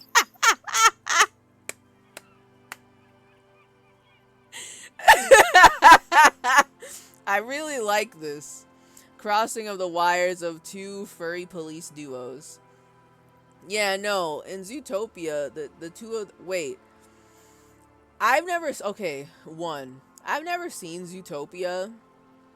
2, is the fox guy a cop? 3, and yeah, they're straight. People ship them. I've seen the fan art against my will, but I've seen it. And yeah, no, Sam and Max. This is Sam and Max. They're Sam and Max. Fox is a con, but he freelances for the police essentially. Oh. But why would, like, does he snitch? Well, what's his deal? Is it legal?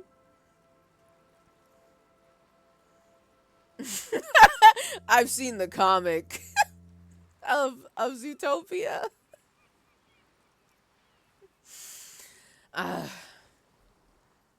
I feel like I'm aware of the comic, but I'm afraid to ask more questions about the comic. Oh, hold up.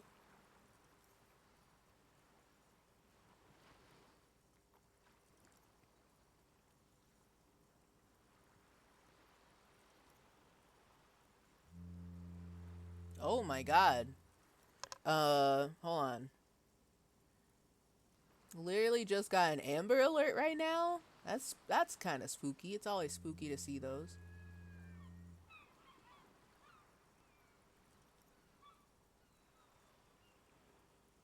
Damn, alright. Shit.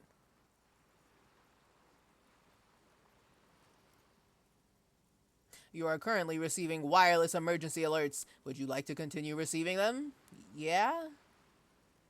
Wireless? Wait, what makes it wireless? Read it live on stream, blind.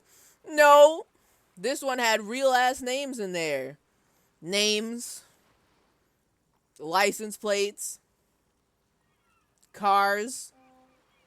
That's all the vague info you need to know. Otherwise, it's very localized and literal doxing. Illegal. It was sent to your phone without a wire. No, that's why I'm confused. Every emergency alert I've ever gotten was sent to my phone without a wire. So, what makes this specifically wireless and not the other ones? You know what I mean? And yeah, whenever I get like a notification like that on my phone, my VTuber freezes because it's no longer focused on the app that's doing the camera stuff. Yeah, the Arby's comic. Wait, that definitely wasn't something before that. Okay, I don't know anything about an Arby's comic. Sorry. They just learned about the term and they're proud of it. Give them a break. I looked inside my phone and actually there were wires. You know what? That's a fair point. That's a fair point. So what really are they talking about? Hold on.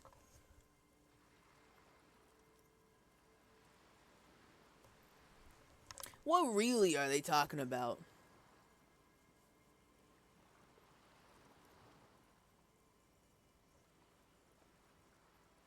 Oh god.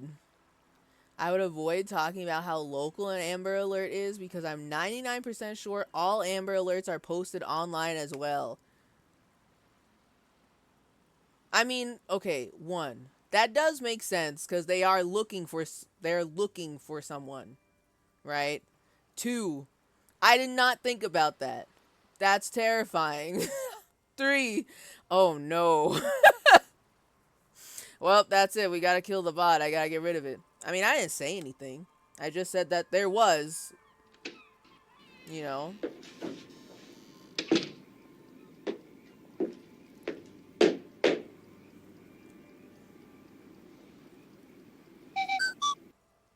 Also, hello, Brew.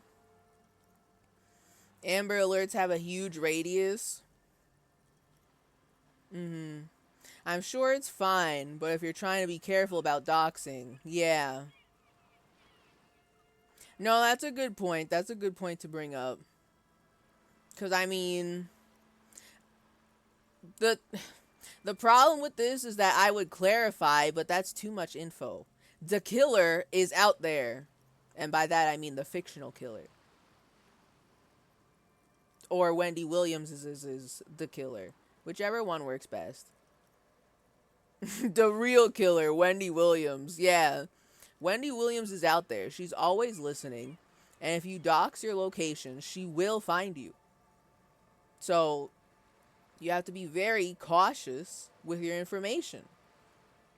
Even information that seems not as important, I guess.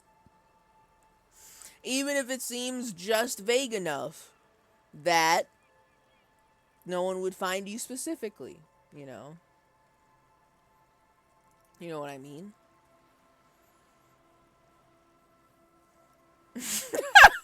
I meant read the comic, not the Amber Alert, although it would be cool to hear license plate numbers. No, someone already did that bit where they like dox their whole ass credit card number. I can't do that, or else that's copying. You know, read your credit card info. I need to practice my numbers. No, I can't. I will resist the temptation. The devil's credit card info. The devil's doxing. Okay. You guys, should I argue with Kim? Is this gonna be our first fight? Should I argue with Kim? The problem with these options is that I want to push the envelope, but I don't want to like try to suplex him, you know?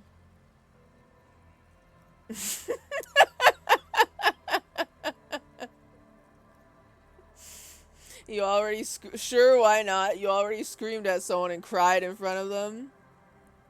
Yeah, but you know, Kim's seen me cry before. And has probably seen me scream before. But I don't want to challenge him to a fight.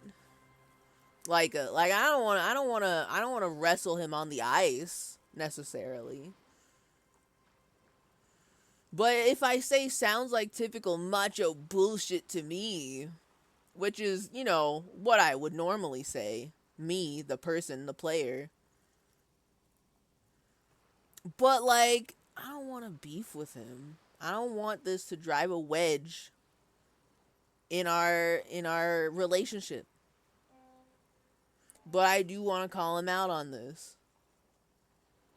And this one gives up too easily.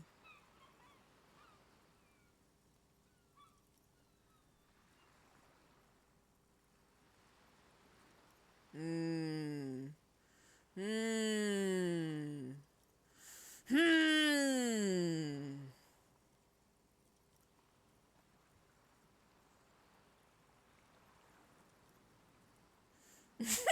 Fuck it, do it.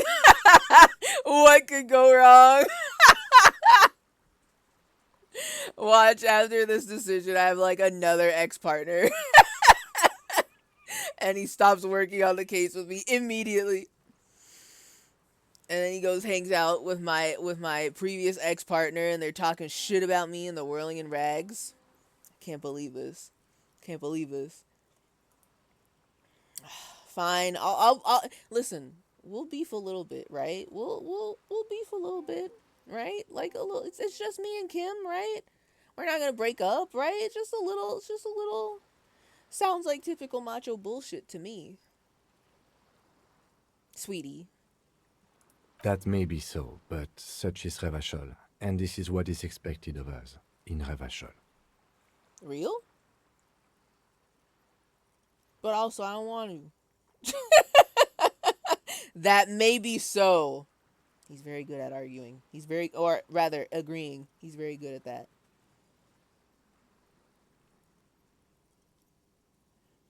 Okay. You get the feeling you're being handled with kid gloves because your cheeks are still soaking wet. Yeah.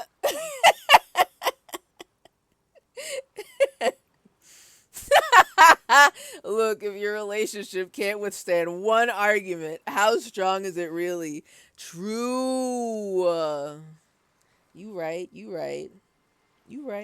Fair point. But also, I was kind of curious to see if the gloves would come off. They start fighting, real, arguing. Glad to hear it was minor. Can you go on?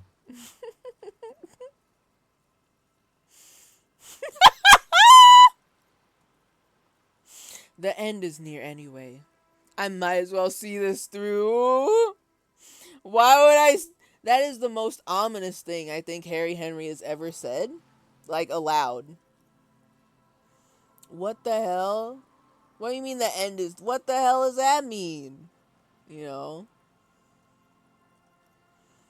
Absolutely. Superstars always get back up and try again.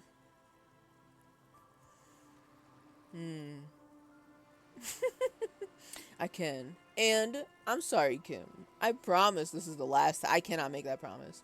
I actually literally can't make that promise. Because, I mean, he will cry again. Right? He will cry again. If I have anything to say about it.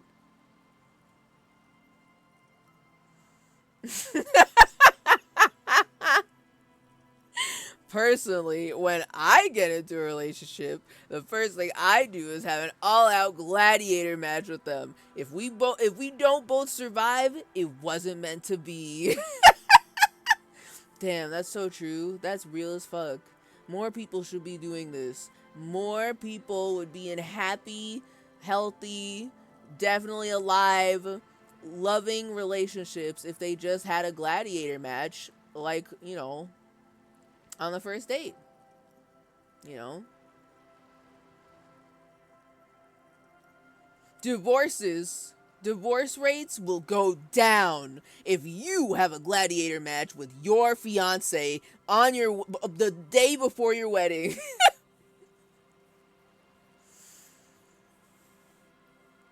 You've already shown how little you respect Kim. What does that even mean? What show are you watching? True, you have to filter. Exactly. It's real. I've heard through the grapevine that the dating scene is very difficult nowadays. And I think the vetting process would go much faster if you challenge them to a gladiator match. You know? And if y'all live, you live. And then you can like date or whatever. I don't fucking know. But the gladiator match has to be part of the vetting process to establish a happy, healthy relationship. You know, I think that's real. I think that's good advice. Now that's good dating advice. I don't know what dating advice Dan gave out, but he should have said that.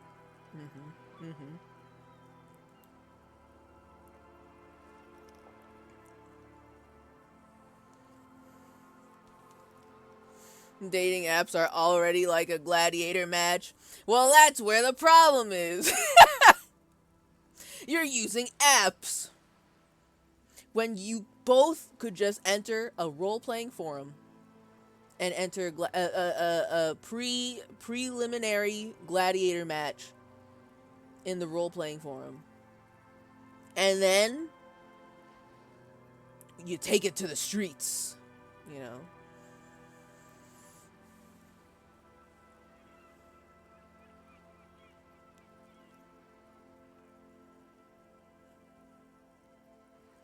He loves the idea of playing games and is very obsessed with presenting a strong facade. Who? Dan? Wait, Dan is? Oh no.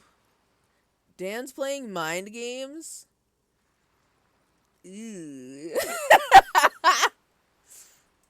Ew.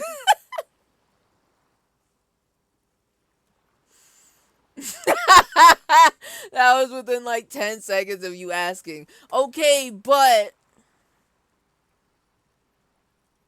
so much has happened in those 10 seconds. Listen, I can't remember. I've got the streamer brain. I don't remember what I just said 5 seconds ago, you know. You know?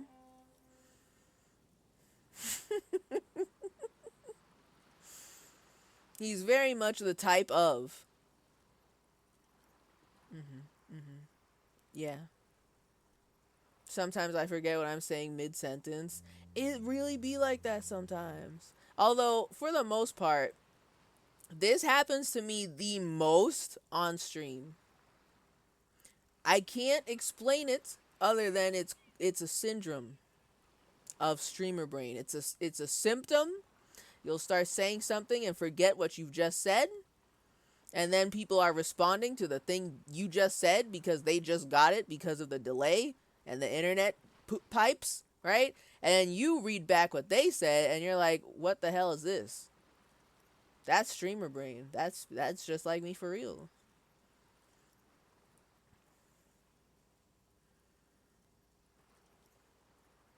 He's very much the type of don't reply before 2 to 3 days, don't show you're over eager, etc. He does give some good advice of don't be a creep, but he's also very much still in the mindset of like 90s dating. I I guess that makes sense for him. You know what I mean? Cuz it's like, listen, he's probably been married for like fucking 20 years. He is not, he doesn't know what dating is like in 2024 actually. There's like a base level advice, but like, things is different. Things is just different now. Also, no, yeah, we're yeah, we're talking about Big Brother winner Dan Giesling, who is also a streamer. You may also recognize him from The Traitors, the US version of The Traitors. He was there. He was there. Okay, small tangent. Can I just say it's so funny to hear my coworkers talk about the Traitors TV show. It's come up again recently because I think someone started watching the US version and then the UK version, and they really like the UK version, and then people started talking about the US version. And I'm just sitting here like, none of these motherfuckers know about Dan Giesling. Nobody.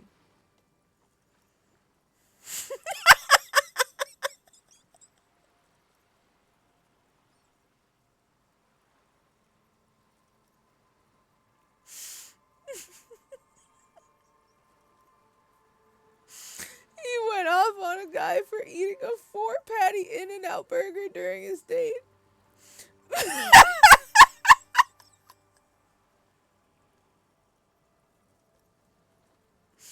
I really want to know how that turned out. I want to know what.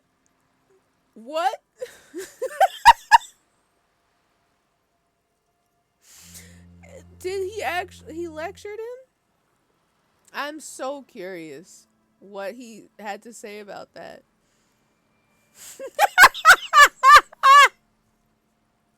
The date went fine, but Dan was like, she hates you. You lost all aura.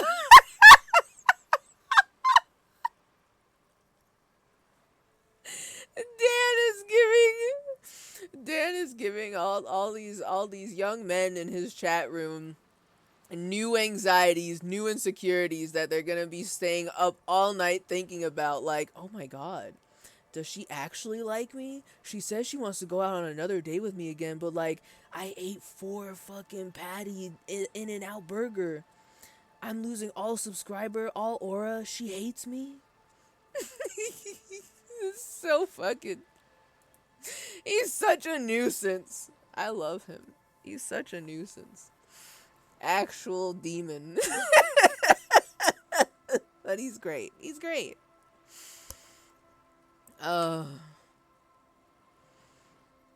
He's very much hide your personality, grind down all your edges, don't do what you would normally do.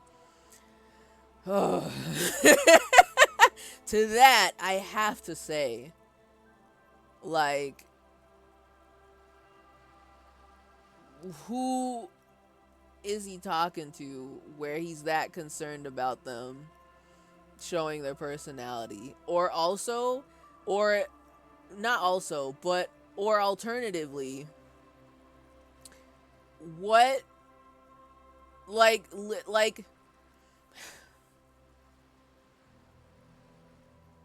if I may give my personal onion about this, if someone asks me out and we go out and they literally present themselves as like a cardboard cutout guy, not just guy, but cardboard cutout person, right? No personality. They don't talk about any of their hobbies. They don't tell me anything they're interested in. They don't tell me anything that they like. They don't ask me any questions, but they'll ramble about some random shit that I don't really know much about, but it's not something I can pick up on. I'm kind of like, they're just rambling about the weather, and I'm like, I guess I'm kind of a weather-loving wench, but I feel like there should, when I ask you about your hobbies, why would you default to the weather, you know? Just, I would not go out again on a second date. I would be like, I don't think I should do this.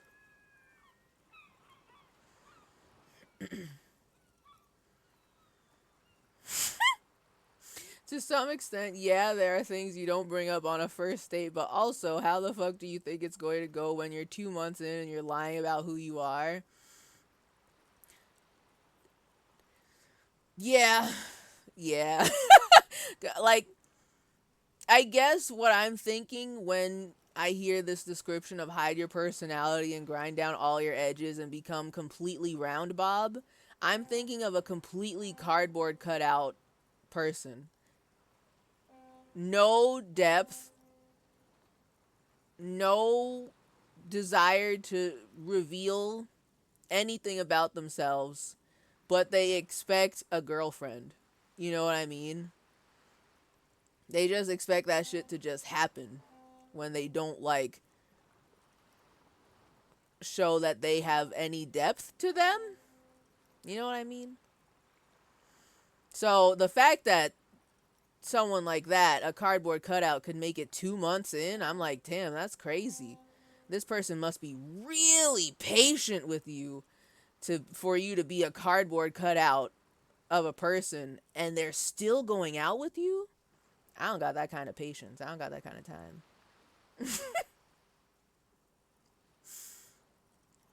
Well, what do you think of the 30 chicken nuggets Android emulator McDonald's app exploit guy? He'd kill him on the spot. Which in that case, yeah, that's some shit I'd be like, what are you talking about?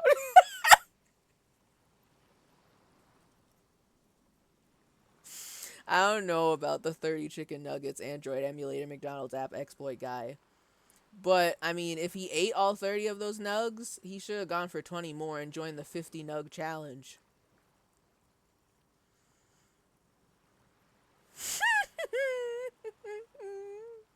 On second thought, he knows it's a chat room, so maybe he has such a low image of his community that he's thinking their only chance is 2 weeks of relationship. I mean, I thought about that. I said that out loud a little bit, and then I was like, no, I feel like Dan has more faith in his chat room than NL, right? I feel like NL does not have any faith in his chat room and would not expect that his chat to make it very far on dates, right? But I feel like Dan has faith. It's just that, you know, he's been married for like a bajillion years, so like what probably worked for him back in like fucking 1980 whatever probably doesn't work now in 2024. Just saying. I'm just putting that out there. I'm just saying. I'm just putting that out there. I'm just saying. Anyway, all that to say, I'm a superstar. Absolutely. Superstars always get back up and try again. I will do my best, Kim, to, quote, project strength, whatever that means. But I can't promise that I won't cry again. Then let's go. Thank you. I'm glad we could resolve that. I'm glad. I'm happy for us. So, like, we can't talk to her right now because we're still crying. Sure, we could blame it on the rain, but we're still crying. I'm gonna save. I'm just a wee little nervous. So I feel like I should save. We'll keep it. We'll keep this save. Nothing terrible happened. Yeah, it makes sense. Hold on. Something happened.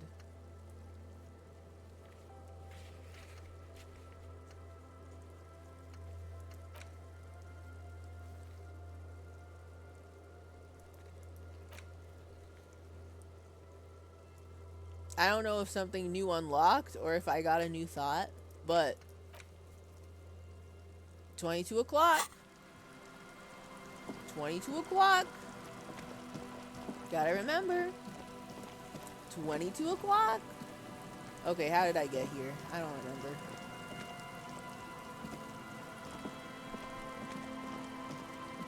Okay. We're in. And by in, I mean out.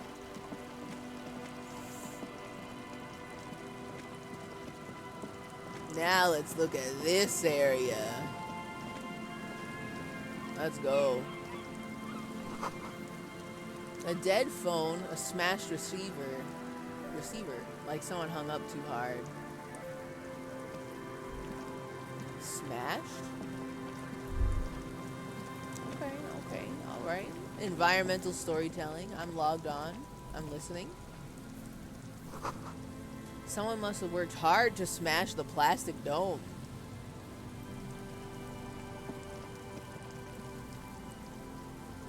Don't tell me it's me. A metal payphone under a yellow plastic dome. You could use it to call someone, unless you're out of change.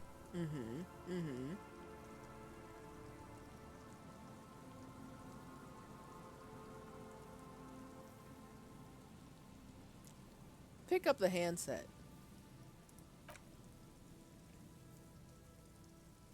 Why is You hear the tone. The machine is inoperable. Hold on. Well, I mean, I'm so rich. I've got so many real. Of course I'll put 10 cents in and dial random number 00524031155. I don't know if I know this number. Me, I do. But is he just gonna... Okay, two things. One, is this his muscle memory? Something tells me this is not random. The whole number spelled out like this? That's not random. That's muscle memory. He's phoning home. Two, or he's calling the video rental place again. Which in that case, I know what I'm gonna say. I know what I'm gonna do. So put 10 cents in and dial a random number. Ooh. Calling. Okay.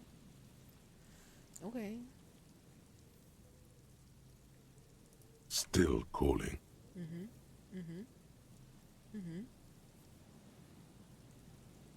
This feels wrong. Should you be doing this? Don't ask me that. Don't ask me that question. I'm just here to see the fallout. It's definitely a muscle memory phone number. That's not random. End of tone. Someone picks up. Pierre, is that you, Pierre? Uh-oh. Oh no. Oh no.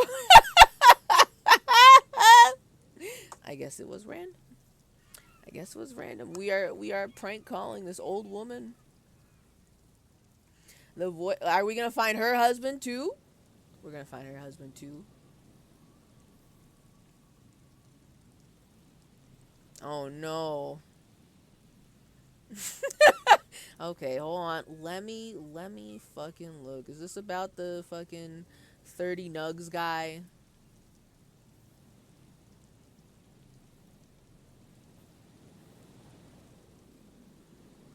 Wait.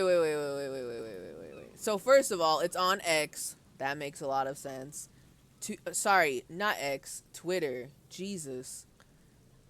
I can't believe I've been away from Twitter for so long. I've forgotten everything. So apparently, girls don't like it when you use an Android emulator on a date to scam McDonald's out of 30 nuggets. Like...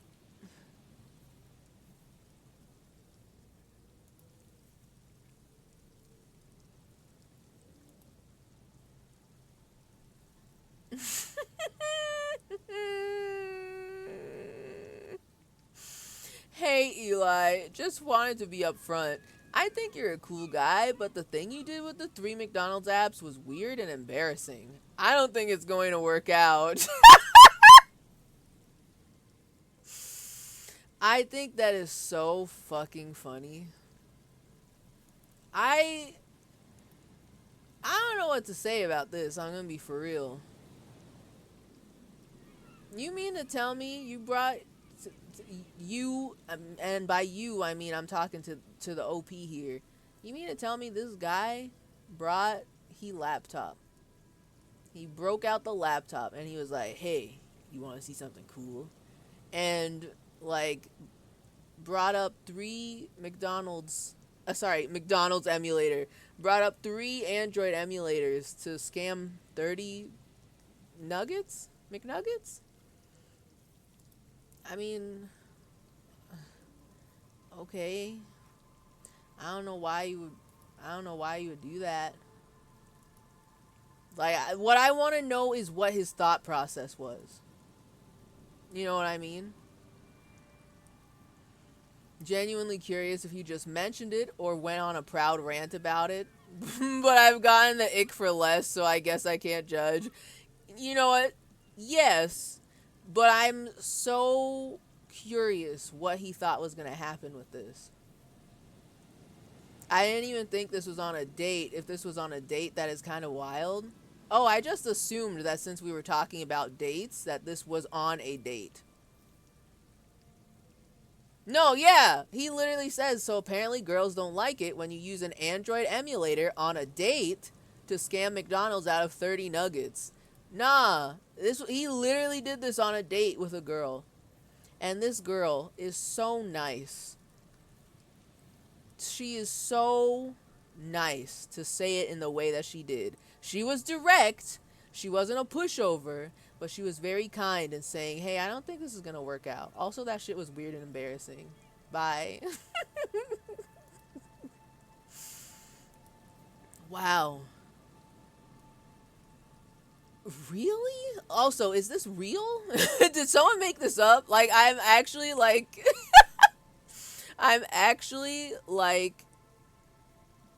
confused. Like, deeply confused. Because why would you do that? I want, like, the whole context of this guy and how he met this girl and how they, like, know each other. I'm like, actually, like, it may just be simple as, like, they met up on a dating app and he did this shit on the first date. So I'm kind of like, but why? But what do you think was gonna happen? By default, it's weird. That's like some nerd hacker shit you would probably do with your nerd hacker friends as like a little hee hee ha ha. We scammed McDonald's out of 30 nugs. But like on the first date?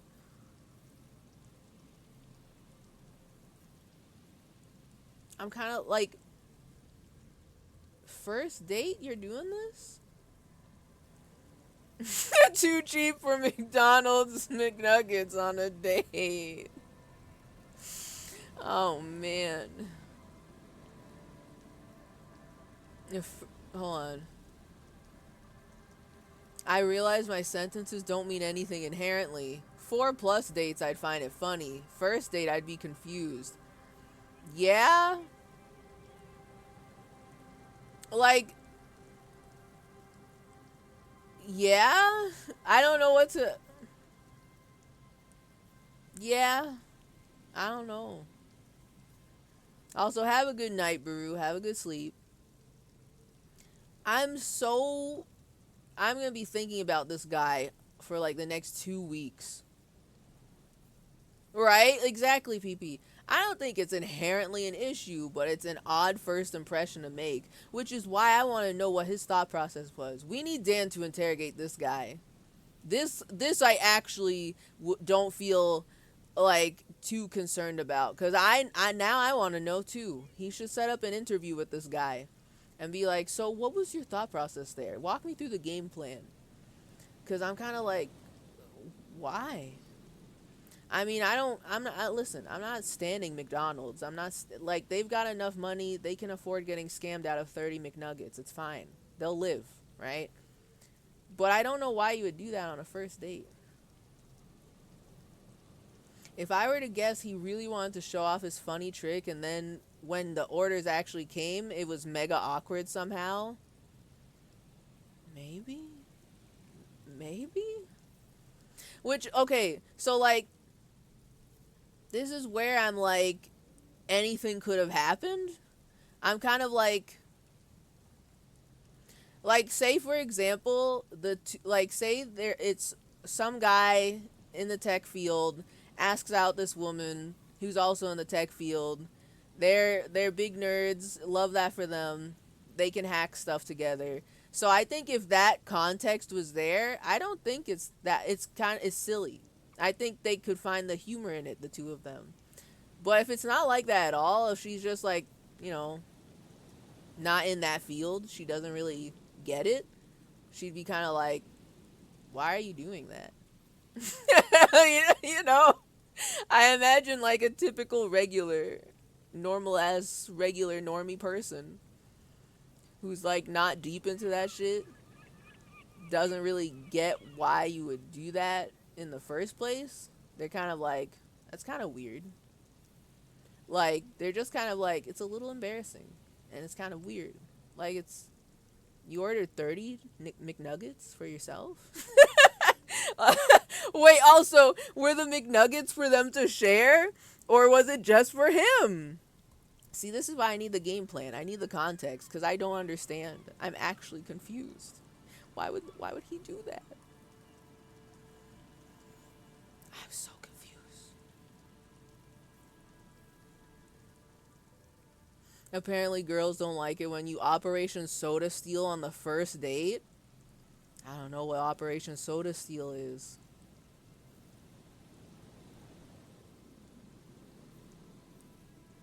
Yeah, I don't know.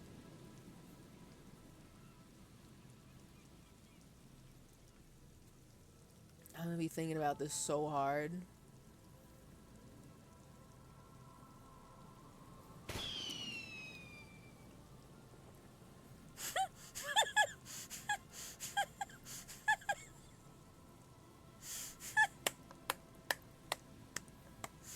Okay, 1, Juicebox did not crash. We live. 2, this is funny.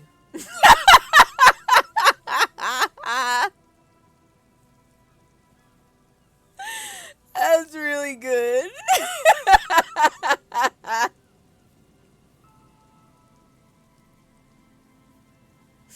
Can I see? I need to see the diagram again.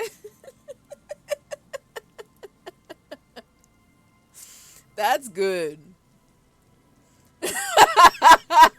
I like this. Okay, I don't know what it is. The Android emulator 30 McNuggets guy, I'm confused by, and I don't know what his goal is. But Operation Soda Steal is so, like, comical that in my personal onion, I would, if I were the girl on the date with this guy, I would be like, holy shit, I kind of need to see it. I kind of need to go on another date with him to see what the fuck else he's gonna do, and then we'll judge from there. Cause it's kind of like, bro, you can't just do that. Maybe, okay, hold up. Theory, headcanon. Maybe Android emulator 30 Nuggets guy was trying to do Operation Soda Steal, but with nugs. But like, something was super awkward there, and it did not work out in his favor. And for me personally, I'm just confused by the whole ordeal. Soda Steal would be so fucking funny, cause you meet this guy and he's got like this comically large backpack, and you're like, what's the backpack for? And he's like, you'll see, come with me. And then y'all go into the McDonald's, walking in person to the McDonald's, placing your orders or whatever, and he's like, can you be the lookout? And you're like, what do you mean look out? And he like quickly like drills a hole into like the soda cup, starts like filling up his cup, and then it's like you see the straw going from the cup, from the bottom of the cup into his sleeve, and you hear like the like fucking liters of soda bottles in his backpack being filled up, and you're like, holy shit.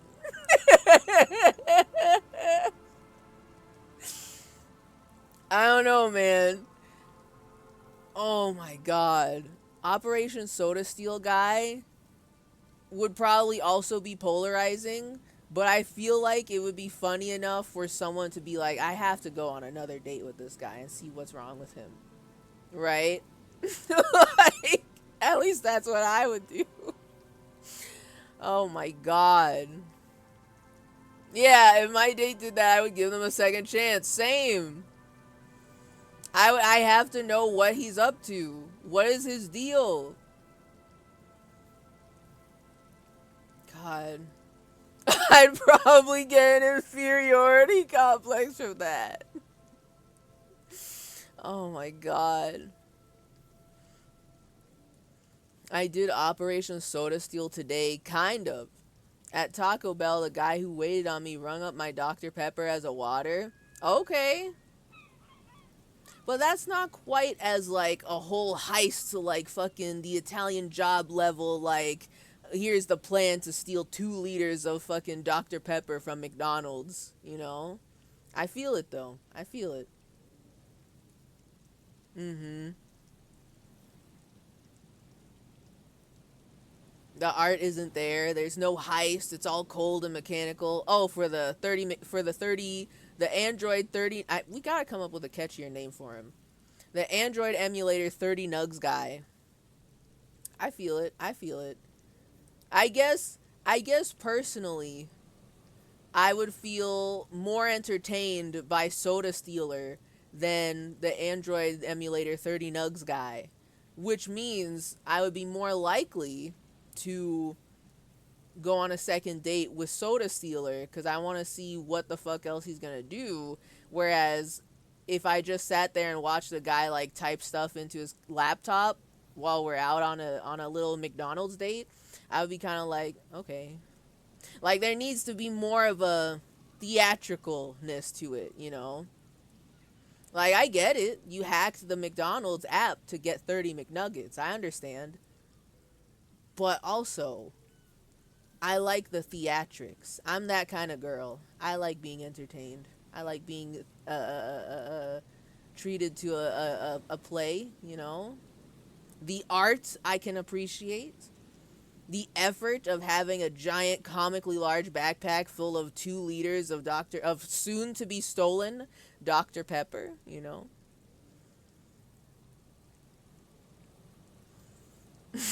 He presses 3 buttons and waits for them to deliver it, knowing full well they're aware of his scam but don't care.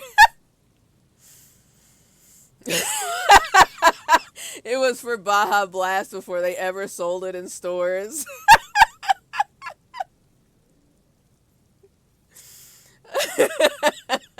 you...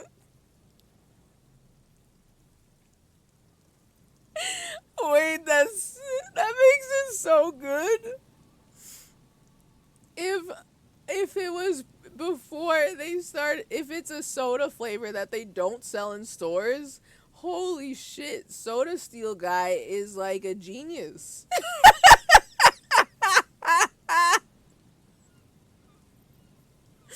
I really like that. I don't even think there could be a wrinkle that makes me more appreciative of Operation Soda Steel. Yeah. It wasn't even hacking. You could download okay, you can download an Android emulator and just do that right now with no experience. There was no engineering. All right. If it's just that easy, then I get that. I would be more entertained by Operation Solar Steel. Operation Soda Steel guy. I would be more entertained. I'd give him another chance.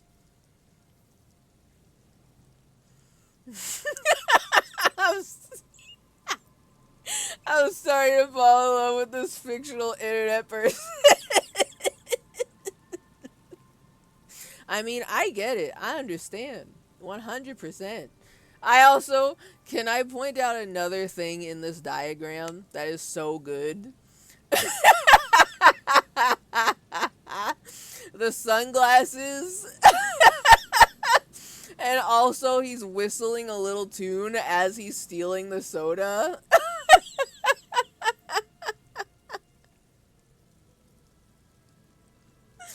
And you, the date slash accomplice, is like, you're covering for him. You're like distracting the employees with a like hilariously complicated McDonald's order while he's sitting there stealing Baja Blast. Oh, that's good. That's good. That's good. I love it. I love it. I love Soda Stealer. I'm a Soda Stealer fan. I didn't think it was possible, but I'm a fan.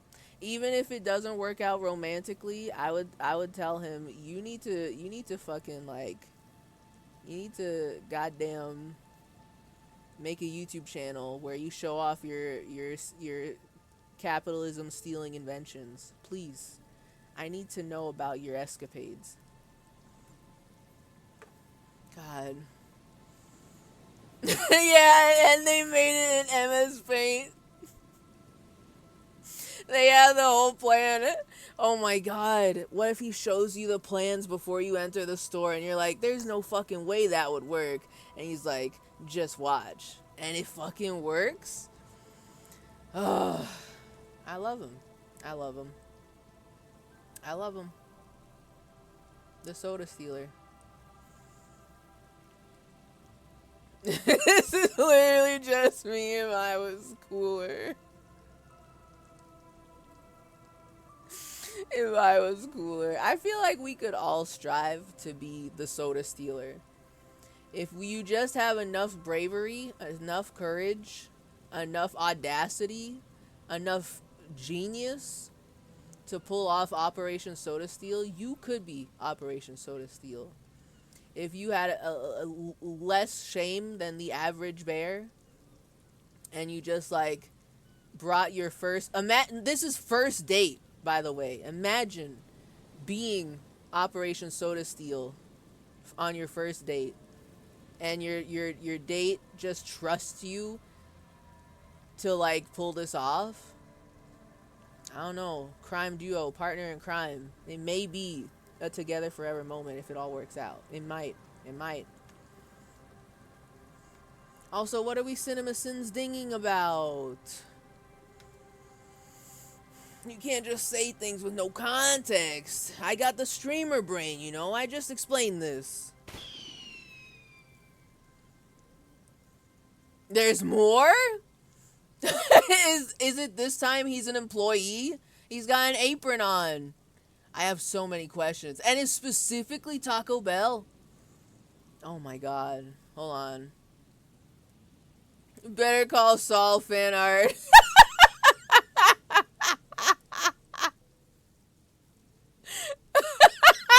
Okay, no, that's good. Yes, I agree. Yup. I didn't finish all of Saul, but I know this is real. I feel it in my bones. They alluded to this in episode 1, you know? They alluded to that. God, that's so good. And he fucking would too. I agree. I agree. I agree. I agree. Baja Blast at McDonald's. Is Baja Blast region locked to Taco Bell only? Is this true? Listen. I can't even remember the last time I went to a fast food. I don't fucking know. Taco Bell exclusive? Wow. That's crazy. Wait, also why? Like they just, how come no other fast food restaurant has made like a console exclusive soda for their restaurant?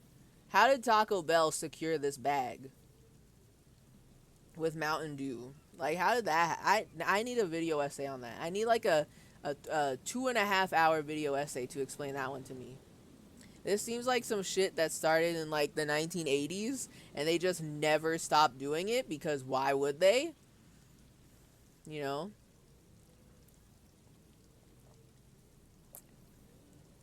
'80s or '90s. That's my guess. That's my guess for when the exclusive deal started. That's my prediction. Also, I don't want to lie to this old lady. I can't. We keep finding more grandmas, and I don't want to keep disappointing them. The voice is female and sounds about 100 years old. I'm sorry, Granby. No, this is not Pierre. Do you have any news about Pierre?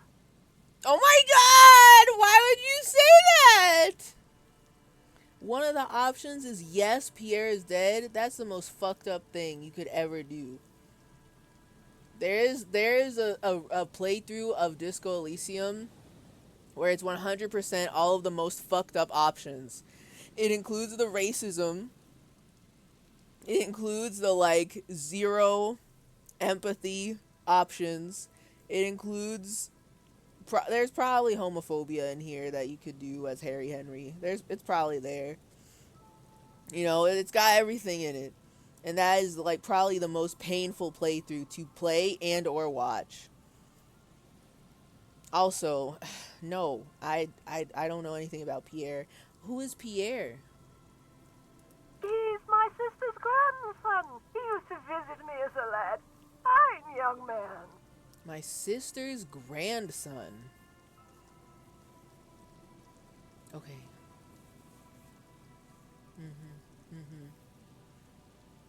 Time to shower and eat AFK. We gotta bring back AFK. AFK. I don't think AFK went anywhere. People just say BRB over AFK. They probably already walked away, but that's my official onion on that.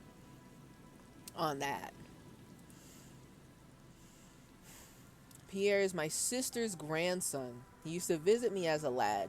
Fine young man. But who are you then? A salesman of some sort? Modern goods are rubbish, and I can't afford them anyhow. It's a shame what you did to our country. You? Now, what do you mean by that? The woman moans and the phone lines howl in unison with her. Hold on. Hold on. I'm feeling less bad about whatever this old lady's going through. Granby, what's your beef with salesmen? I need to know immediately. I guess I'm lying to Granby after all. I feel like AFK is more for when you're not gonna BRB. I only see AFK on video games. I could see that. I was gonna say, I feel like outside. Okay, I feel like I see people use BRB a lot more, and I guess the time where I saw people use AFK the most was when I was playing games. So, playing the video games and someone's like, oh, I'm AFK, but their character is still in the game, they're just away from keyboard, you know? So, okay. I see it. I get it. Also, probably to denote a longer period of time that you're not gonna be right back. You're not gone for like 5 minutes or whatever. I get that. I feel it.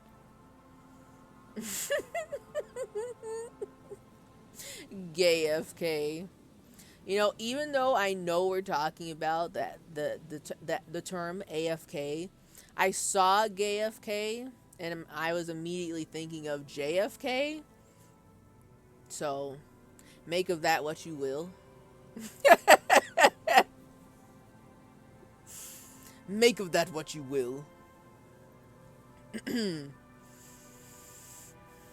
I'm sorry. I have to lie to Granby so that way I can hear what the hell she's gonna say about salesmen. What does she mean by that? What is her beef with salesmen? I want to hear her talk about how shit modern goods are today. Modern goods are rubbish and I can't afford them anyhow. It's a shame what you did to our country. Yes, I'm a salesman. What exactly did we do to your country, by the way? You ruined it and you sold it to foreigners. You don't own anything if everything is for sale. Salesman did this? Like, just your regular old door-to-door vacuum cleaner salesman? I need more context, Granby. Explain. You don't own anything if everything is for sale. Give it a thought. Goodbye. No, Granby, no, come on, please. I can help you find your grandson. No. Disconnect tone. I can call another random number? No. Stop this. Now I want to do that. I'm going to go broke because I keep calling people and intruding on their lives. One more. Put 10 cents in and dial a random number. 005 51 17 912. Do it. One more. Calling. Still calling. Again? Seriously? Someone with a masculine voice picks up.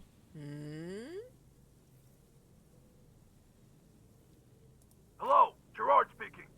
Hi, Gerard. Hello, Gerard. Technically speaking, your electricity.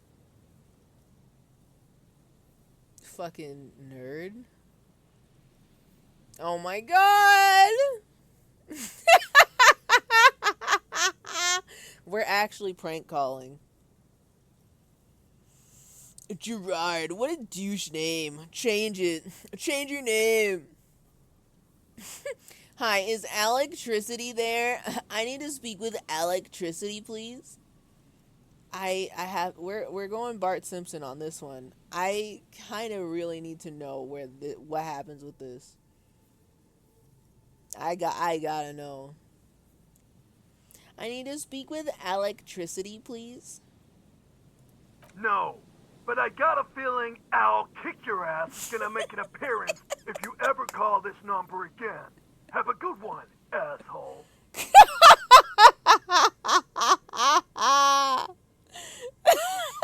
That's good. That's fine. Phone hanging up. Kim is just watching you do this. Oh, I need like a Kim live reaction cam. I need this. I want to know his every reaction to the dumb shit we're doing. Disconnect tone. No. Okay, rule of threes, right? Rule of threes. Everyone knows what a video game does. Rule of threes. One more prank call. Put 10 cents in and dial a random number. One more. I won't go broke because I keep dialing random numbers. I swear. Kim, don't worry about this. I just need to. One more. Calling. Calling. Calling. No one's gonna pick up. Still calling. Still calling. Oh, nobody's home. Stop calling me, man. What? Someone picks up. The voice on the other end is slightly hysterical. Alright, I'm in. Tell me, what drama do you have going on in your life, sir? I'll get you your money, alright? Oh. I just need till tonight. Let me work. Oh? Yo! Nuh-uh. Ooh! What?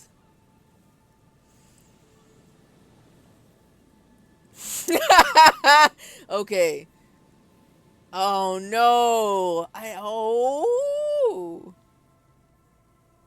This is fucked up. Whatever is happening to this guy, we're not gonna help him out of it. Oh no. Okay. Fuck. I could be devious. That's so fucked up. That's evil. But I kind of want to do it though. Shit. Okay, first off, you seem to be in some sort of trouble. Maybe I can help you. I'm a police officer. I don't think that can help him. I'm not sure. I don't think it's gonna go right. But I am curious. Or we could all be a bit kinder to each other, don't you think? Consider your debt paid, my friend.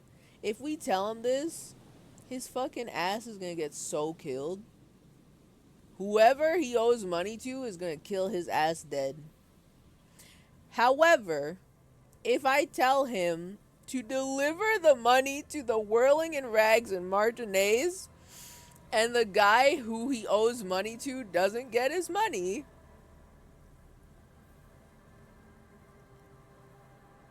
his ass is gonna be dead again. Oh man, but that's the one I wanted to do. No. What the hell? Okay, I wish I could ask him how much.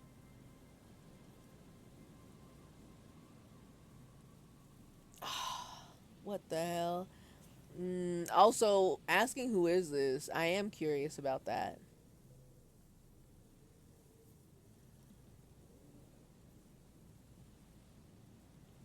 Ooh.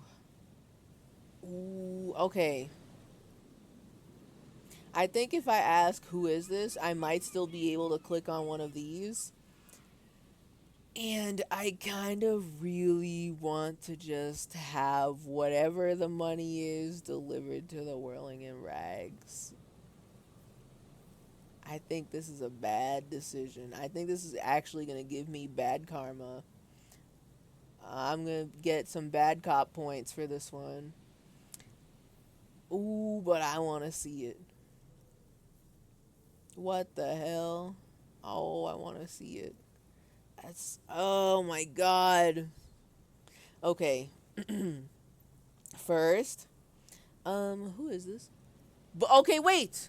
Wait, if I say who is this, will he then be like, "Oh, sorry, you got the wrong number."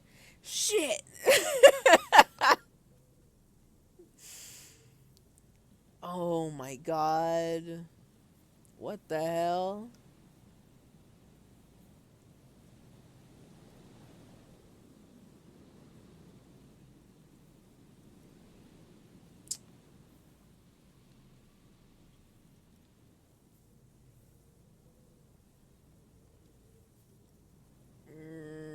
I'm torn.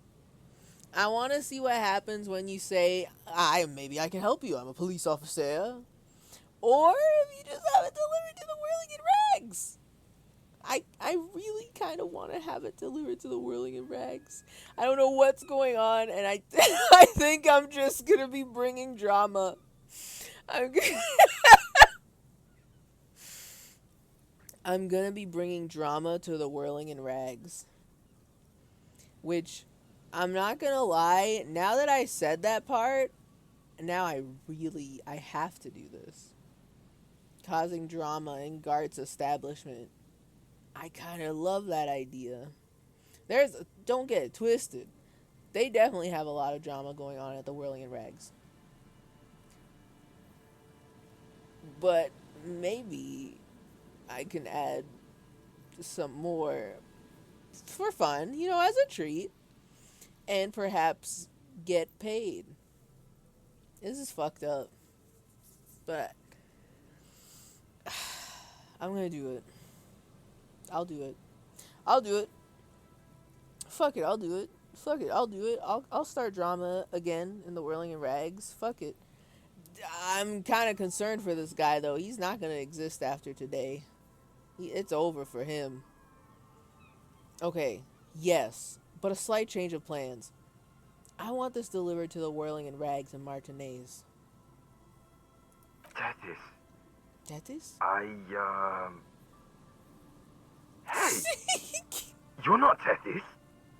Screw you, and don't ever call here again. Ooh. You're fucking with some serious people. Ooh.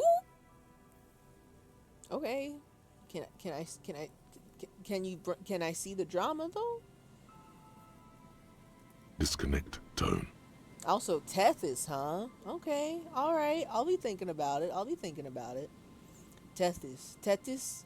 Is it Tethys or Tethys? Continue.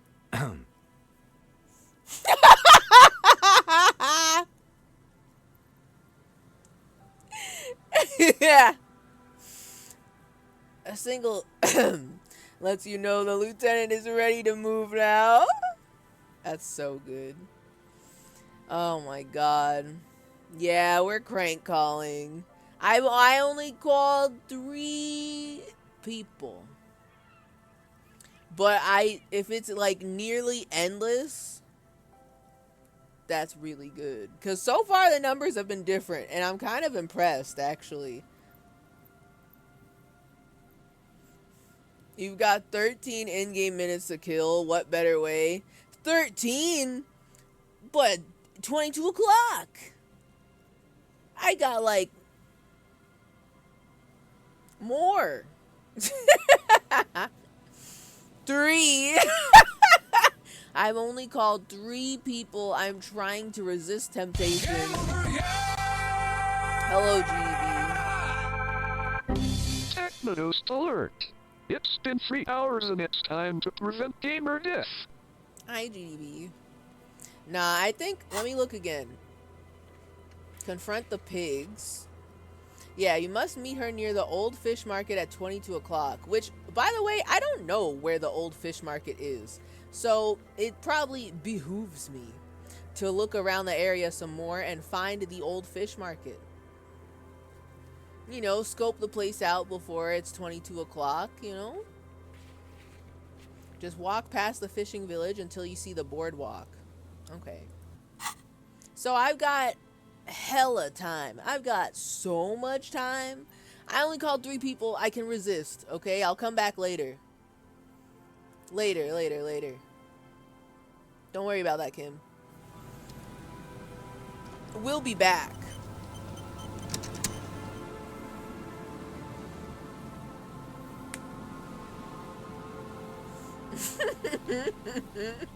I just got here. I just work here. I haven't even clocked in yet, ma'am. I'm just letting you know. Oh? You can imagine why calls become terrible sometimes. Oh, for beating up the payphone? Yeah. Yeah, I bet.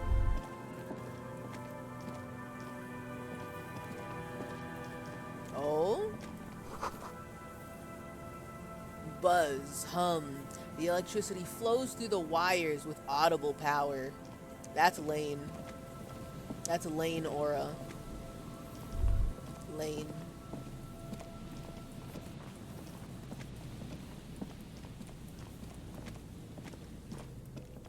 Damn, how much can I walk over here? Oh, hoo hoo. Bars cover these long, dusty windows. Oh, baby, is that another wall for me to look at?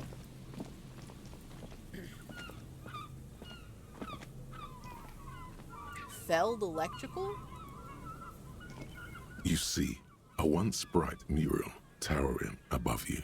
The signage has peeled off over the years, but you can still make out Feld Electrical R&D. Okay. Turn away. That's weird. You see a once bright mural towering above you. The signage has peeled off over the years, but you can still make out Feld Electrical R&D. Okay.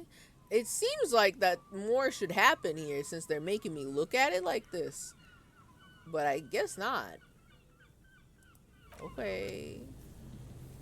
That's Alec. You know what? True. That's electricity. That's real. He owns this place. Another power box. It charges nothing now. It's empty. Oh, hold up. Let me check that box. Oh, is that more money to spend at the payphone later? They should not have given me that money. Noza fed. Sorry, Kim. I didn't mean to click on you. Get out of the way. Yo! And money? Damn, I'm rich. Yeah, I can afford to call all 13 of those people now. Not 13, 16. 10 more calls. 52 more calls. That's what I'm saying. We're out here. We're rich. We're living large here in Martinez.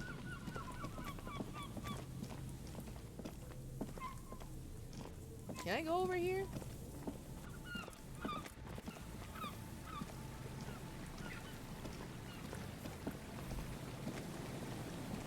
What is over here? Oh, I hope there's money in there. Yes, there's money. We're either gonna pay our rent for another night at the Whirling in Rags, or we're gonna make more calls. Text now to place your prediction.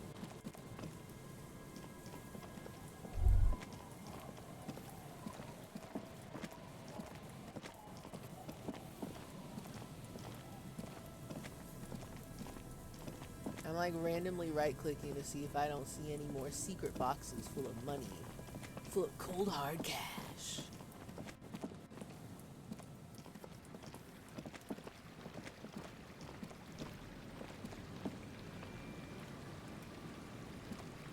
Wait, what the hell? Wait, I've been here. Have I been here? I recognize this, but why? I think I've been here before. Can you...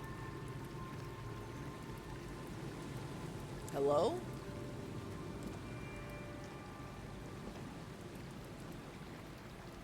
What the hell?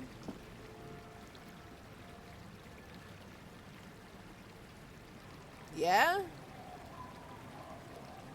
I can't click on it.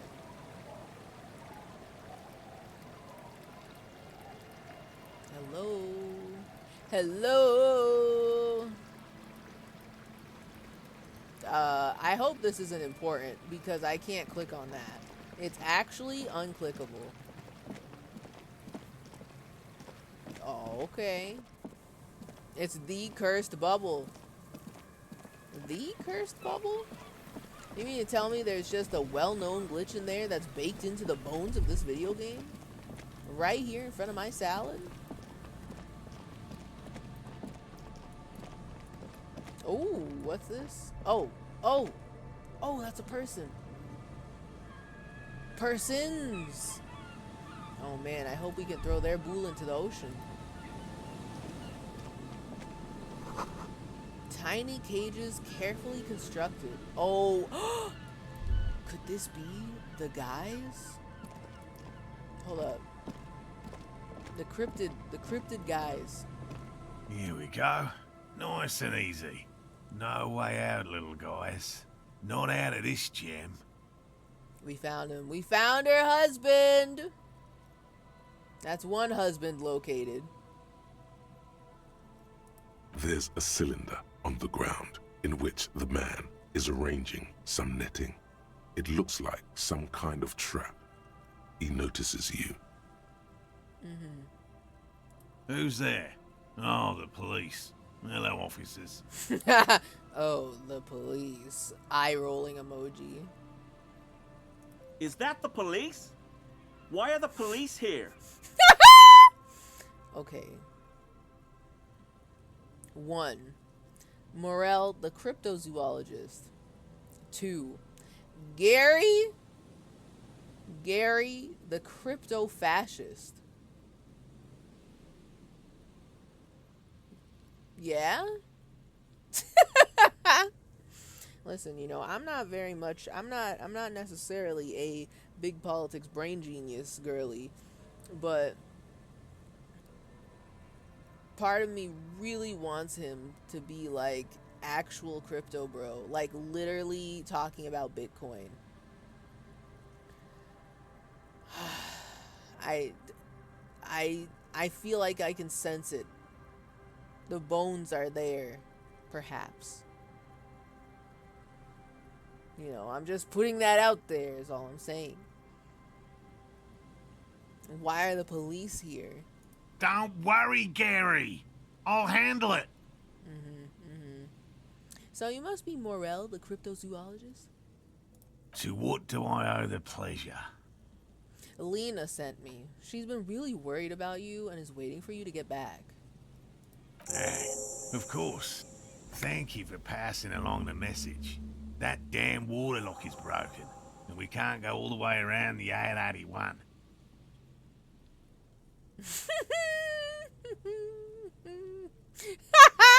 Yeah, that was me. I broke the water lock with my motor carriage, but it's fixed now. You can go back. Really? Is that so? We did this? See, I thought the water lock was broken, and that's why we jumped the canal in our motor carriage while drunk driving and then crashed it into the sea. I just thought that was like that when I got there, you know.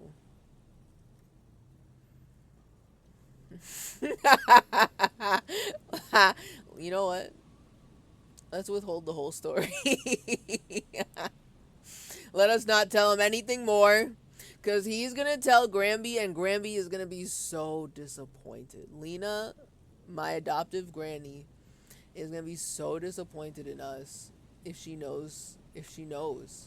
I'm not ready to tell Granby yet about my failures. Alright? She already is very concerned for me mentally because I don't know anything and I can't remember anything. But, you know, we can't let her know that we're a drunk driver. So yeah, the water lock's been fixed. It was fine the whole time. It was fine when I crossed it. Withhold the whole story. Oh, good. We should really be getting back.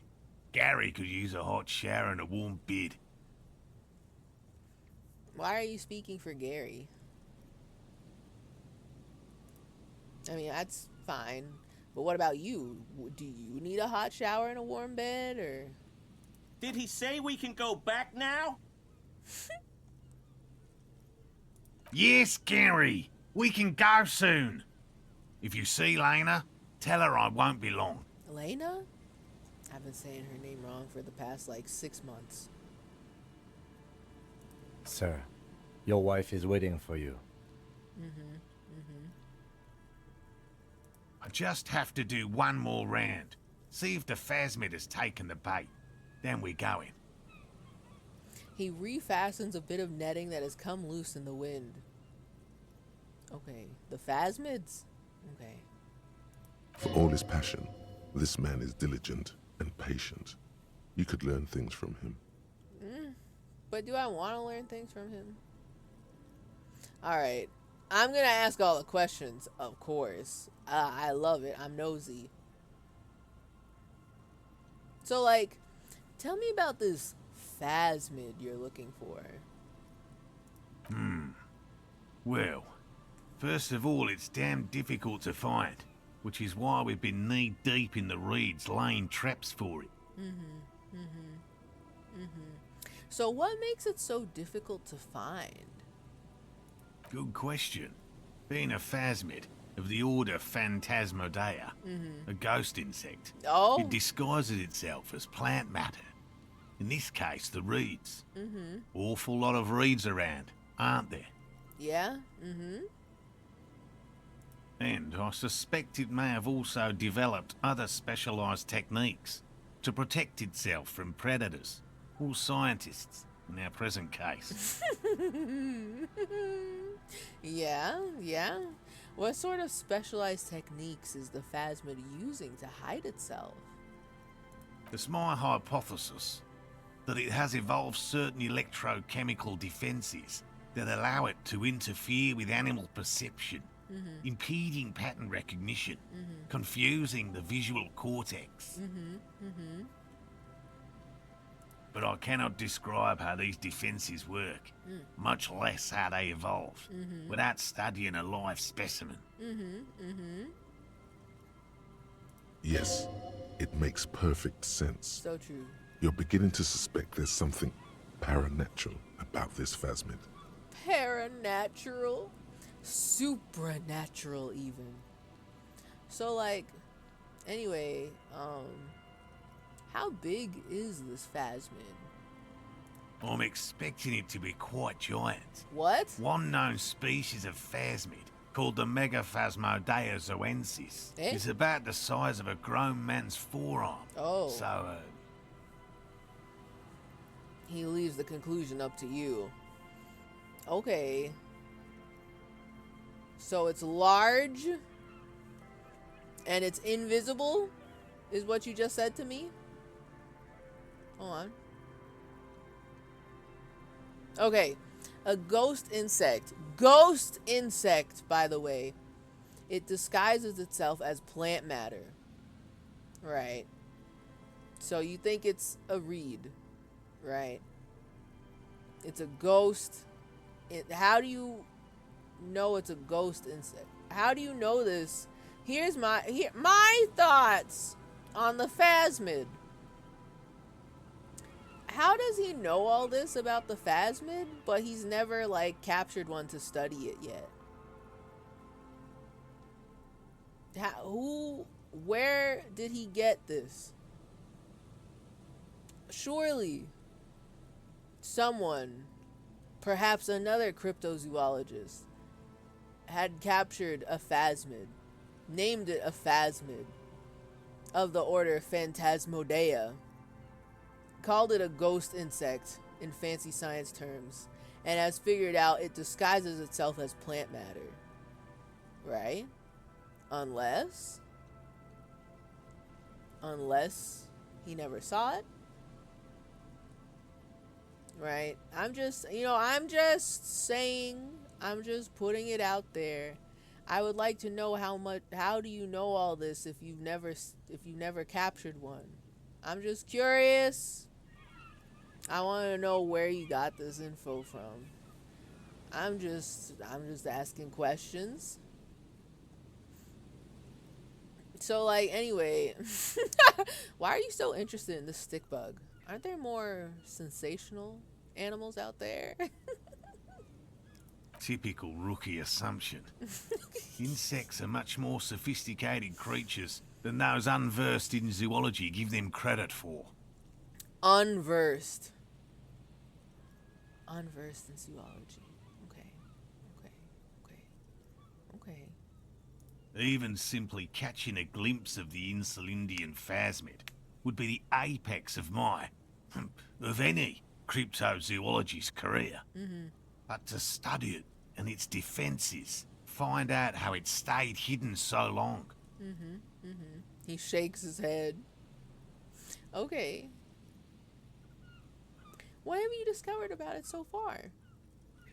Very little, I'm sorry to say. No one's ever captured a specimen, so all our information is based on first and third-hand accounts. So he answered my question. But, okay. So no one has ever seen it. No one has ever captured it. All your information is based on first and third-hand accounts. But, like, how How?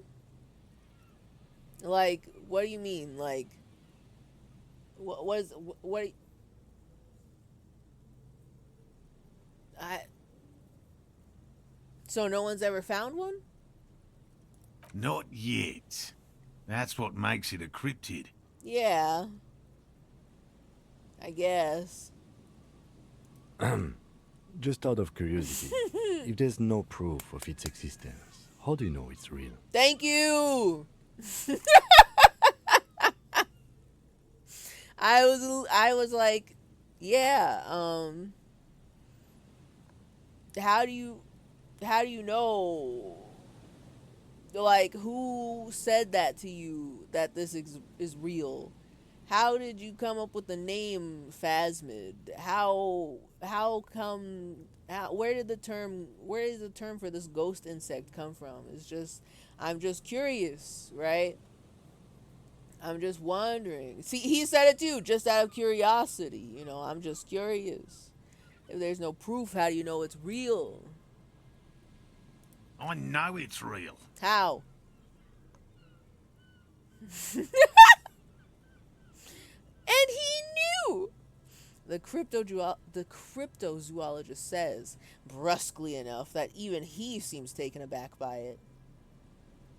By which I mean, I've heard enough first-hand accounts to believe quite firmly that the Insulindian phasmid is more than mere superstition. So, but like, what are those first-hand accounts? Can I hear them too? Is that recorded anywhere? Is there like a video essay, a documentary about the Insulindian phasmid? Or Lena said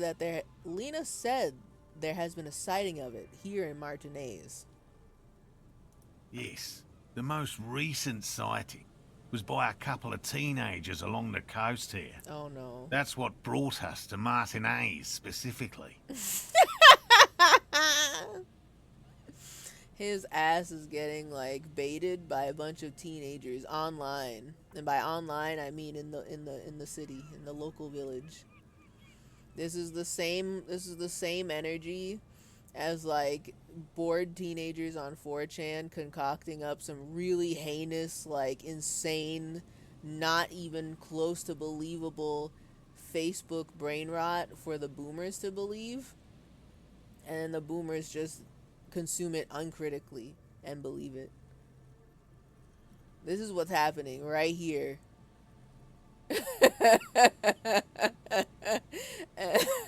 Oh boy. Okay, continue. It's the first credible sighting in several decades. Admittedly, Credible? it's an unusual location for this species, but with all the sewage runoff upstream, it probably doesn't matter much anymore. Unusual location for the species. Okay, but like, what is a usual vacation? Yeah, what's a usual vacation for this species? I'm just asking questions. I'm just curious. And also, how do you know it's a usual or unusual location for this species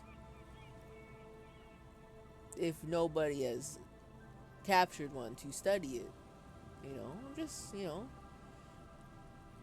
Maybe the Insulindian phasmid has died out.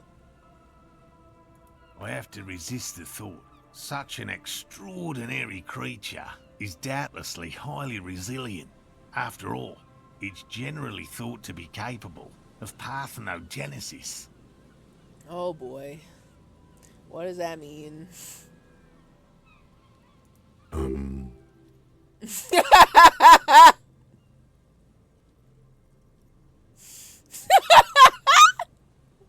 I failed. I thought this was a pass, and the encyclopedia just didn't know what to say. He was like, no. He doesn't.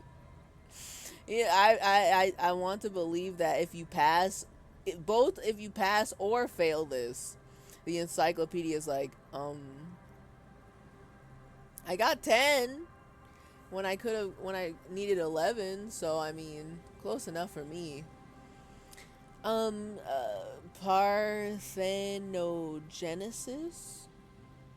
Yes. The females don't need males to reproduce. Makes it easier for a species to survive in adverse conditions.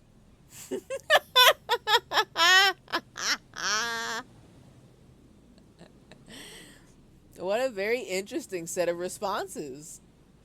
That's pretty clever. Or females reproducing without males? A travesty. A crime against passion and common sense. Or this arouses no special feelings in me.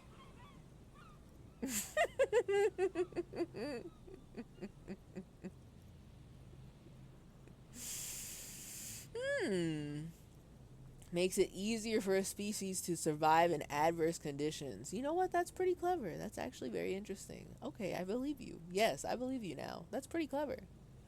Yes, the Insulindian phasmid is a very clever insect. That's why it's so damn difficult to catch. But as a scientist, I'll try my best to remain dispassionate. Okay. So, like, I'm gonna jump right ahead over here. How did you become a cryptozoologist? I've just always liked animals and puzzles. Searching for cryptids is a bit of both.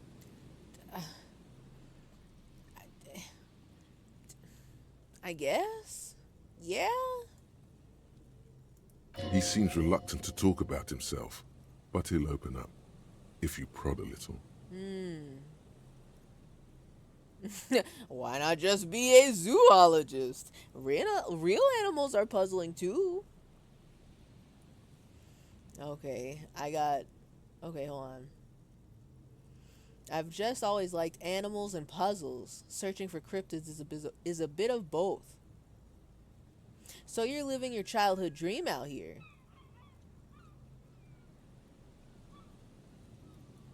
Wait. He seems reluctant to talk about himself, but he'll open up if you prod a little.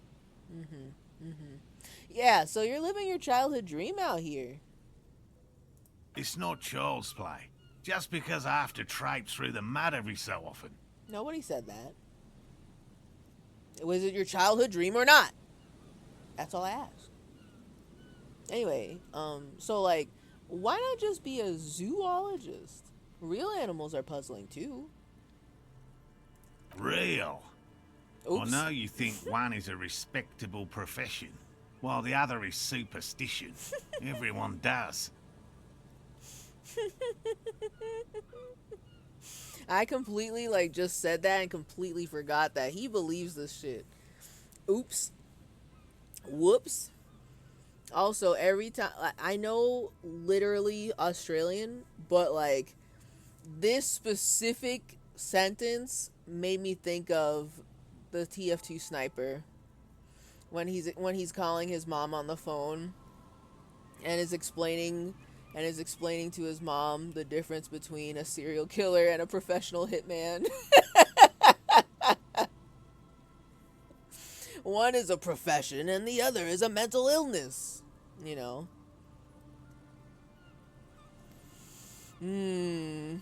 I'm just putting that out there. I'm just saying I noticed the parallels.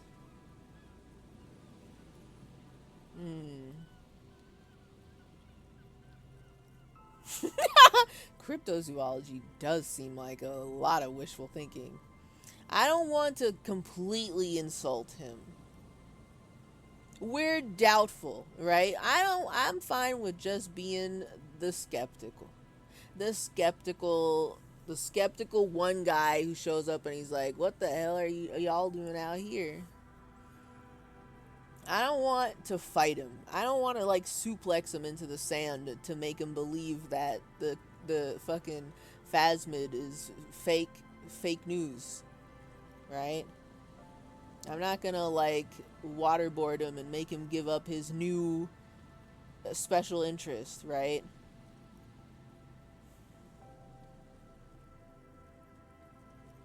So I guess I'll be nice to him. I won't fight him too much. I'll ask questions, but I won't bully him that much.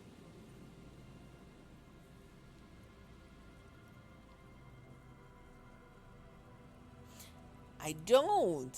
It's a profession, just like any other. But I was just curious, why not be a zoologist? What's what's wrong with zoology?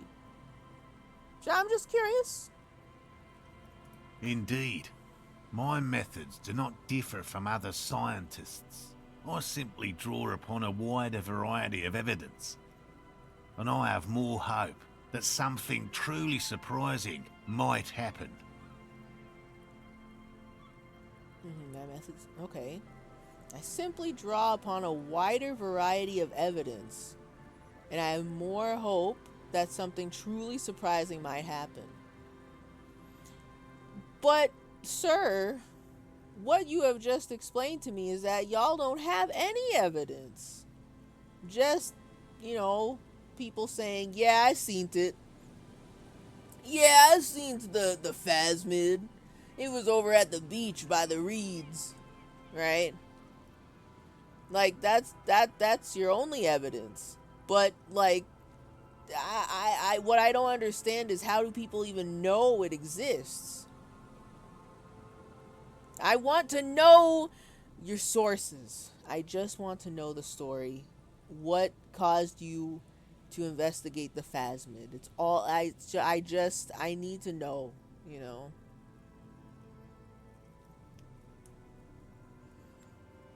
I hope Bigfoot is real in Disco Elysium world. Real talk, I think it would be really funny if Bigfoot is real in Disco Elysium, but not the phasmid. I want, I want this to be a whole thing where, like, yeah, he's the cryptozoologist, but he's only focused on, like, looking for this one thing. Meanwhile, there's, like, a whole bunch of evidence to prove that Bigfoot is actually really real, and you can find Bigfoots or big feet in a very specific part of Revachol. But he's like, I don't give a shit about that. I'm looking for the Insulindian phasmid. You know?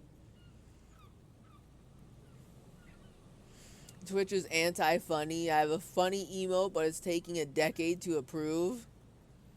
Does Twitch? I remember a little teeny tiny bit. I haven't uploaded new emotes in a long time, to be honest. I have the slots, I just forget to make them. Does Twitch allow people to, like, have instant approval? Like, you can upload your emote immediately and you don't have to get it approved? Because I remember back in the day, and by back in the day I mean like probably like 4 years ago, didn't they used to just like always like actually look at your emotes, and you had to actually wait a certain amount of time to get that shit approved. I don't know if they changed that, but I do know at some point it was changed, so that way if your account's in good standing and you've never had any trouble, then they let you just upload it instantly, you know.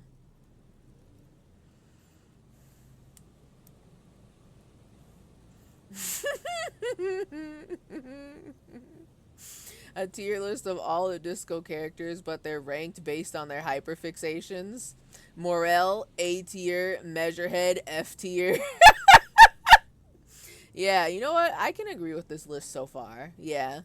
I mean, like, so far, Morel's hyperfixation is just kind of like he's looking for cryptids, and I'm getting the vague impression that, like, his wife doesn't believe him, but she supports him.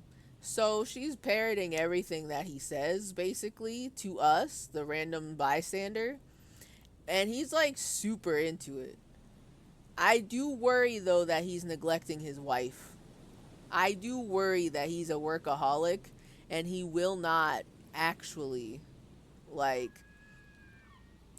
leave his work to actually live his life and take care of his wife. You know what I mean? You know what I mean? I'm concerned about the other aspects of his life, because I feel like he's someone who would pour himself into his work. Also, how is he paying for all the equipment to capture cryptids? Does he just have money?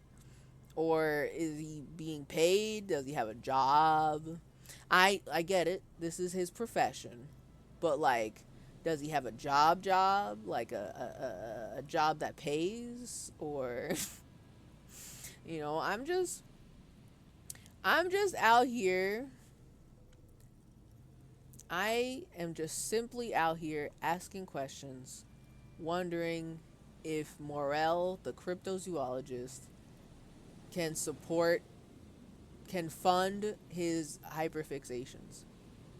Maybe the crypto fascist gives him money to go on these adventures with his many Bitcoin. I don't know. I haven't talked to him yet, so I don't know yet. But it's possible. They probably have AI doing it now. Oh, the approvals? I could see it, honestly. I could see it. They probably have a trained AI that is like, don't allow any emotes that have butts, boobs, or dick, and then you're good, basically. All right. So, has anything truly surprising ever happened to you, Mr. Cryptozoologist? No, as I said, I have yet to catch a cryptid, although I have come close. Close enough to keep trying. Okay. Wait, what do you mean close enough to keep trying? What does that mean? What the hell? Wait. Also, the game did the thing where the words say one thing, but the audio is this time it wasn't completely different. The audio is just like different, but the same tone, the same message, you know? So, you have never discovered a cryptid? No. Very few cryptids are ever discovered, and not for a lack of trying. To stay hidden is a cryptid's primary quality. It's even in the name, cryptid. Okay. So how many cryptids have been discovered?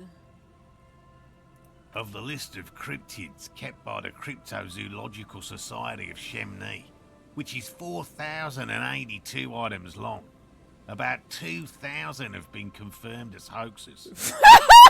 Wait, that caught me off guard. I thought in Disco Elysium, half of the massive lists of cryptids were found and they're real. I was so happy. I was gonna be like, yes, Bigfoot is real. Bigfoot is real. But no.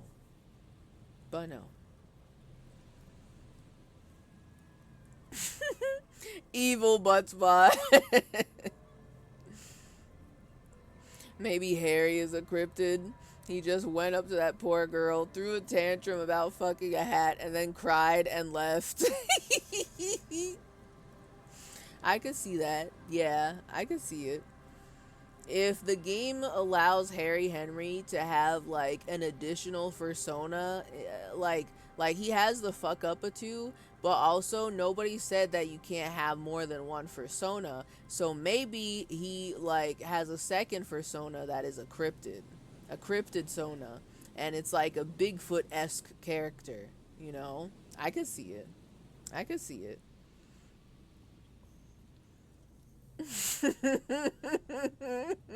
That interaction went exactly how I hoped it would. I love how that interaction with that girl, with that woman, was literally me saying, "Hey, you should wear a hat," and then like literally 2 seconds later, he's throwing a tantrum and crying about, "How could you just say that to me? I can't believe you would just say that to me. Tell me to go fuck a hat." You know. It reminds me of oh man, okay. I'm pulling a deep memory from the back of my head for this one. Y'all ever watch The Amanda Show? Have y'all ever seen The Amanda Show as a kid? And there was that one sketch that they would do every so often, that one bit where it's like a parody of like teenage drama TV shows in the like 90s and or late 90s 2000s, and there was always that one character, that one girl character who like takes everything like super personally and immediately starts crying and running away from the scene. That's Harry Henry. That Harry Henry is that girl. If you know, you know. I don't know how more descriptive I can get, but if you know, you know. If you know, you know.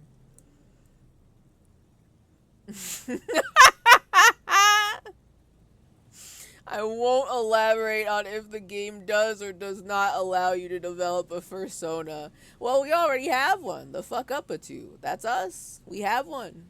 Now I guess we're gonna collect another one if they let me make a cryptid sona. I would do it. I would do it. I want Harry Henry to be Bigfoot. Where's my mouse? Holy shit. Okay, there it is. Harry Henry is gonna be the new Bigfoot. Watch. He's the new superstar Bigfoot. He performs as Bigfoot. It's like a whole production. You know, lots of makeup involved. Kind of like a drag show, but it's not because he's dressed up as a cryptid. So it's like different. But it's like really dolled up. Maybe it could be Bigfoot in drag. Maybe we could do something like that. RuPaul's Cryptid Drag Race, where all the famous cryptids show up and they're all dolled up to the heavens, right? Maybe we can make something like that happen. I'm cooking ideas here. I'm a visionary, you know.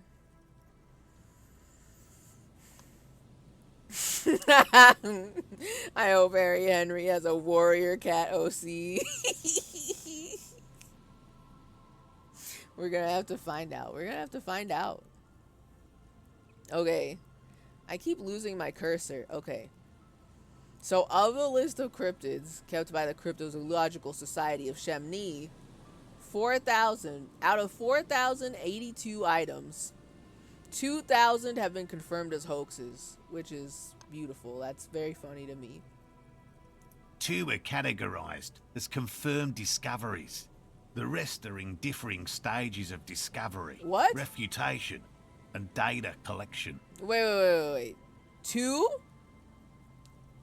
2 are real? Please be Bigfoot. 2 are categorized as confirmed discoveries. Confirmed! Only 2 have proven to be real? Also, tell me which 2 those are. Yes, the Chateau Quan forest pygmy, who turned out to be an extinct species of primate, and a cave salamander from Grad, who is, honestly, quite unremarkable. It's in a zoo somewhere. Honestly, quite unremarkable. So a forest pygmy who turned out to be an extinct species of primate. Okay.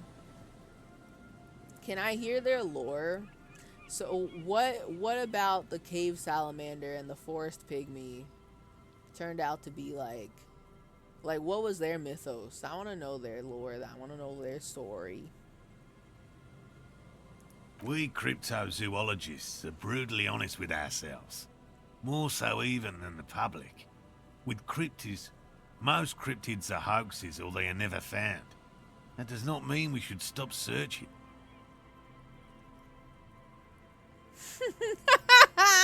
I don't want to enable him, but 2 out of 4,000 is not even 1%. Nod approvingly, then the Insulindian Phasmid will be the 3rd. I don't really want to... Listen. He does not need my approval. We have to play the field. We both have to be a skeptic and also sometimes, only occasionally, accept his theories. But for the most part, we're like skeptical and we're like, I don't know. I don't know, man. Who made this list of animals that don't exist? Whoa! That's a good question. What the hell? That's a good question. All we know is that it's a list of cryptids kept by the Cryptozoological Society of Chemney. I don't know where Chemney is. And I actually want to know who's on the board of the Cryptozoological Society. I'm just curious. Who's in charge? Who gets to say what cryptids get put on the list? And I want to know their criteria for which one is what makes it a hoax. You know what I mean?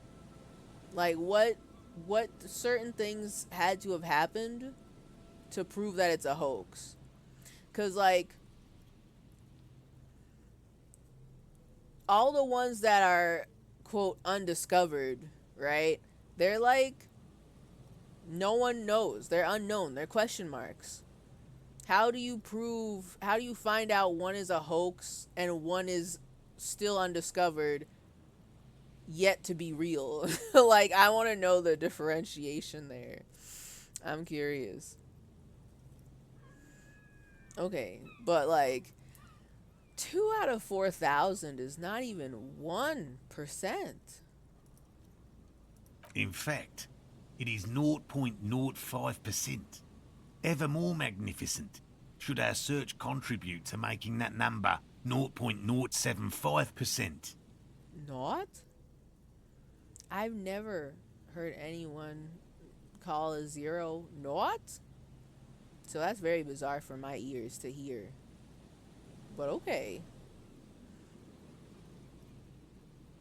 Should our search contribute to making that number 0.075%? Okay. He has clearly done his math on this. There is no surprising him or swaying his opinion. No, I know it. You can't change people's minds. He is set on this. He will never change his mind. He is locked in. He has got that sunk cost fallacy maximum. He will never give up, never surrender until he catches the phasmid. So, what kind of evidence do you use?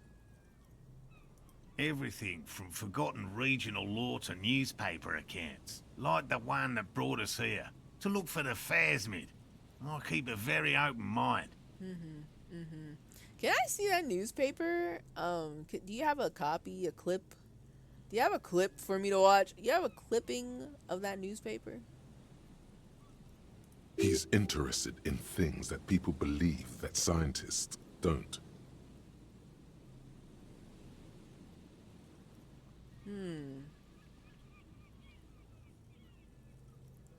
You think other scientists don't listen to ordinary people enough?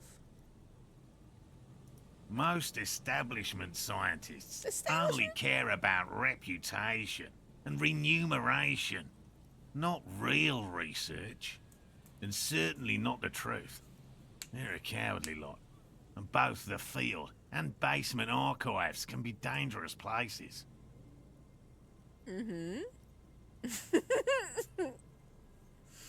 I mean, I guess some establishment scientists care more about their reputation and being the first to like find a cure for something, even if it's inaccurate, right? Like, I guess that kind of scientist could exist, but like, what do you mean not real research? I'm just asking questions. All right. So, anyway, thanks for explaining that. Now about something else. Yes? So, like, tell me more about these traps. Well, they may not look impressive, but Lena designed them quite cleverly. Lena? So I'm sure they'll do the trick. Lena did this? He points at the cage of mesh and wiring on the ground. Lena designed the traps? Yes. He says with some pride. Okay. All right. So she's she's authentically into this if she's making the traps. All right, I'm listening. So, how do the traps work? Simple. Attracted by the locusts, the phasmid crawls down the funnel and, having eaten its fill, can't get back out. Okay. So it's a little Looney Tunes. I get you. At least, that's the intention. The net isn't a perfect solution, but we didn't want to use anything that might damage the specimen's delicate exoskeleton. Okay. All right. So, what are you using as bait? Locusts. Nearly all known phasmids are herbivores, What? of course. But we've hypothesized that the Insulindian phasmid might occasionally prey on other insects.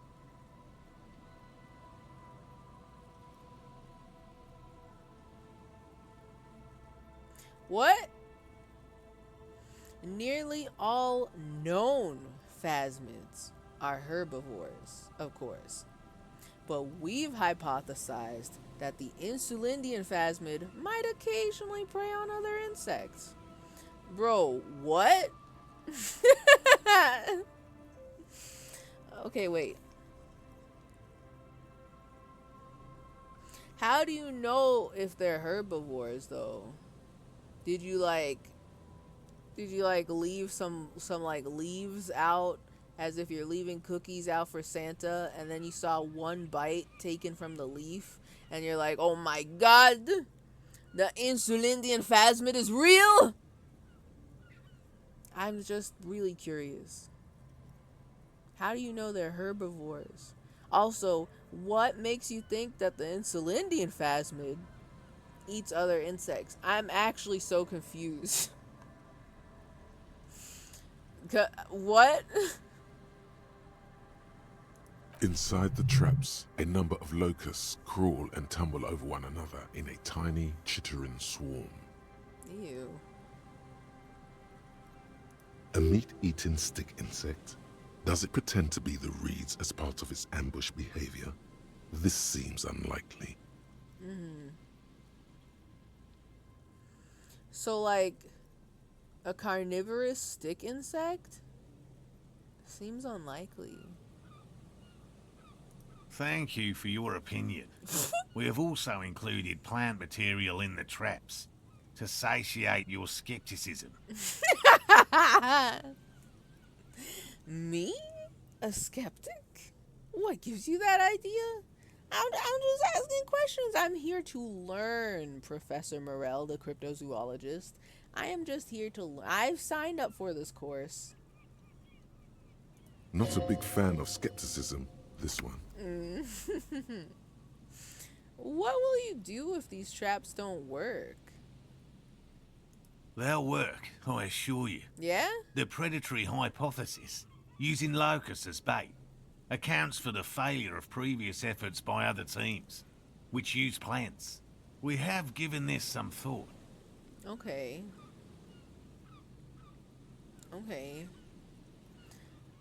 I guess if you but like okay, I guess if you use plants and nothing came by to eat them, not even a single bunny rabbit came by to eat it.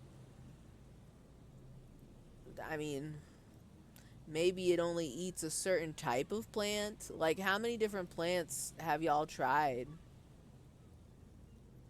Like, did you just what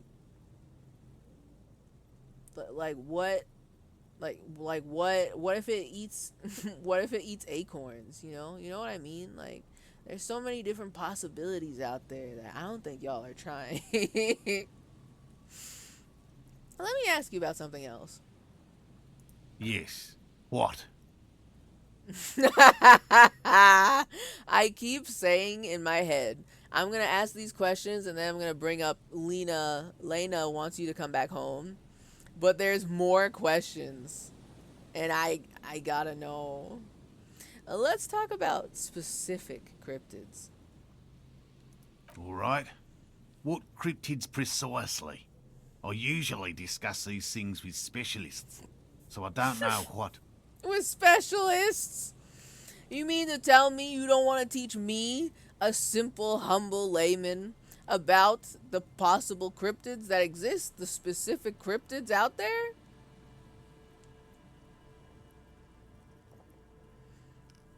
Professor, I am here to learn. If you teach me, perhaps I may plant the seeds of cryptozoology amongst a new generation. You know. We would have to discuss. He wants to say, but decides against it.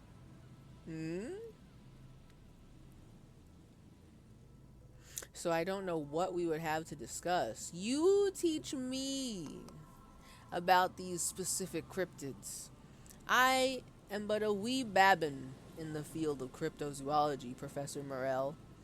So the discussion would be you explain them to me. I would love to hear them. You need to ask him about specific cryptids. Cryptids you've heard about from Lena or his friend Gary. He won't just talk.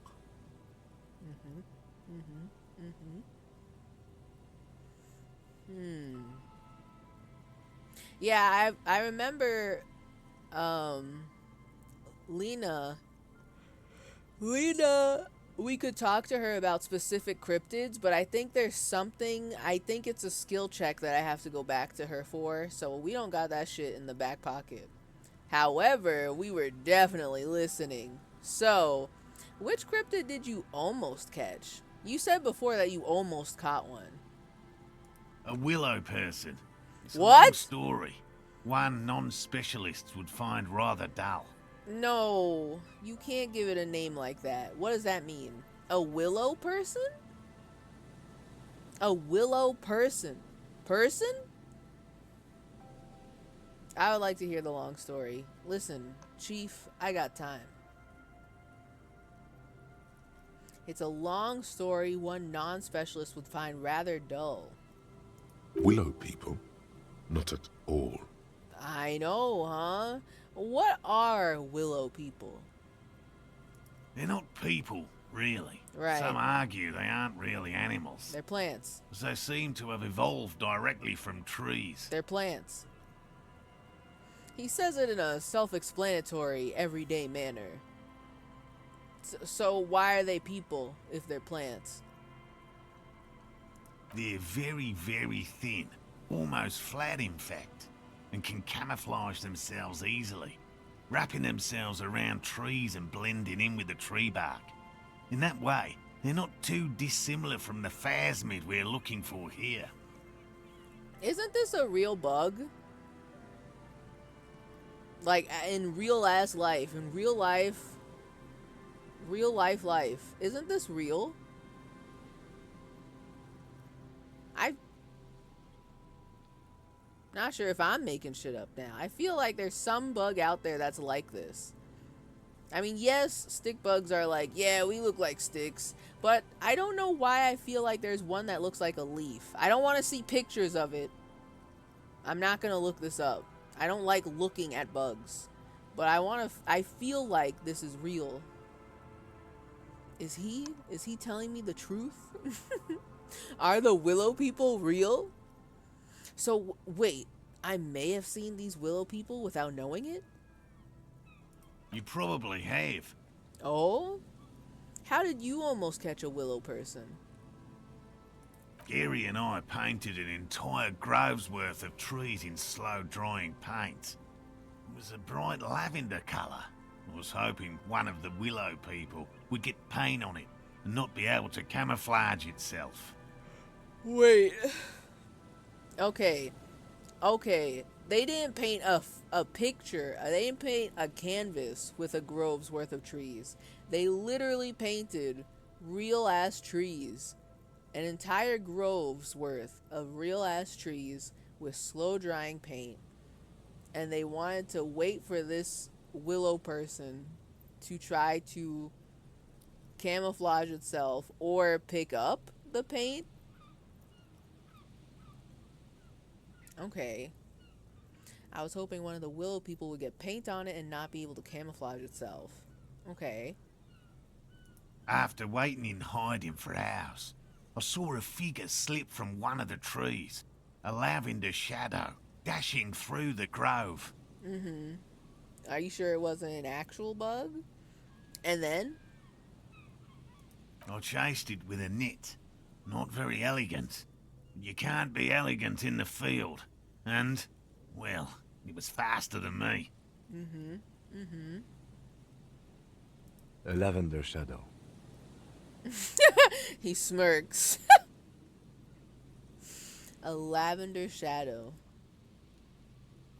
I know you think we were snacking on funny mushrooms. It's easier to mock someone than to admit that the world might be more interesting than you've imagined.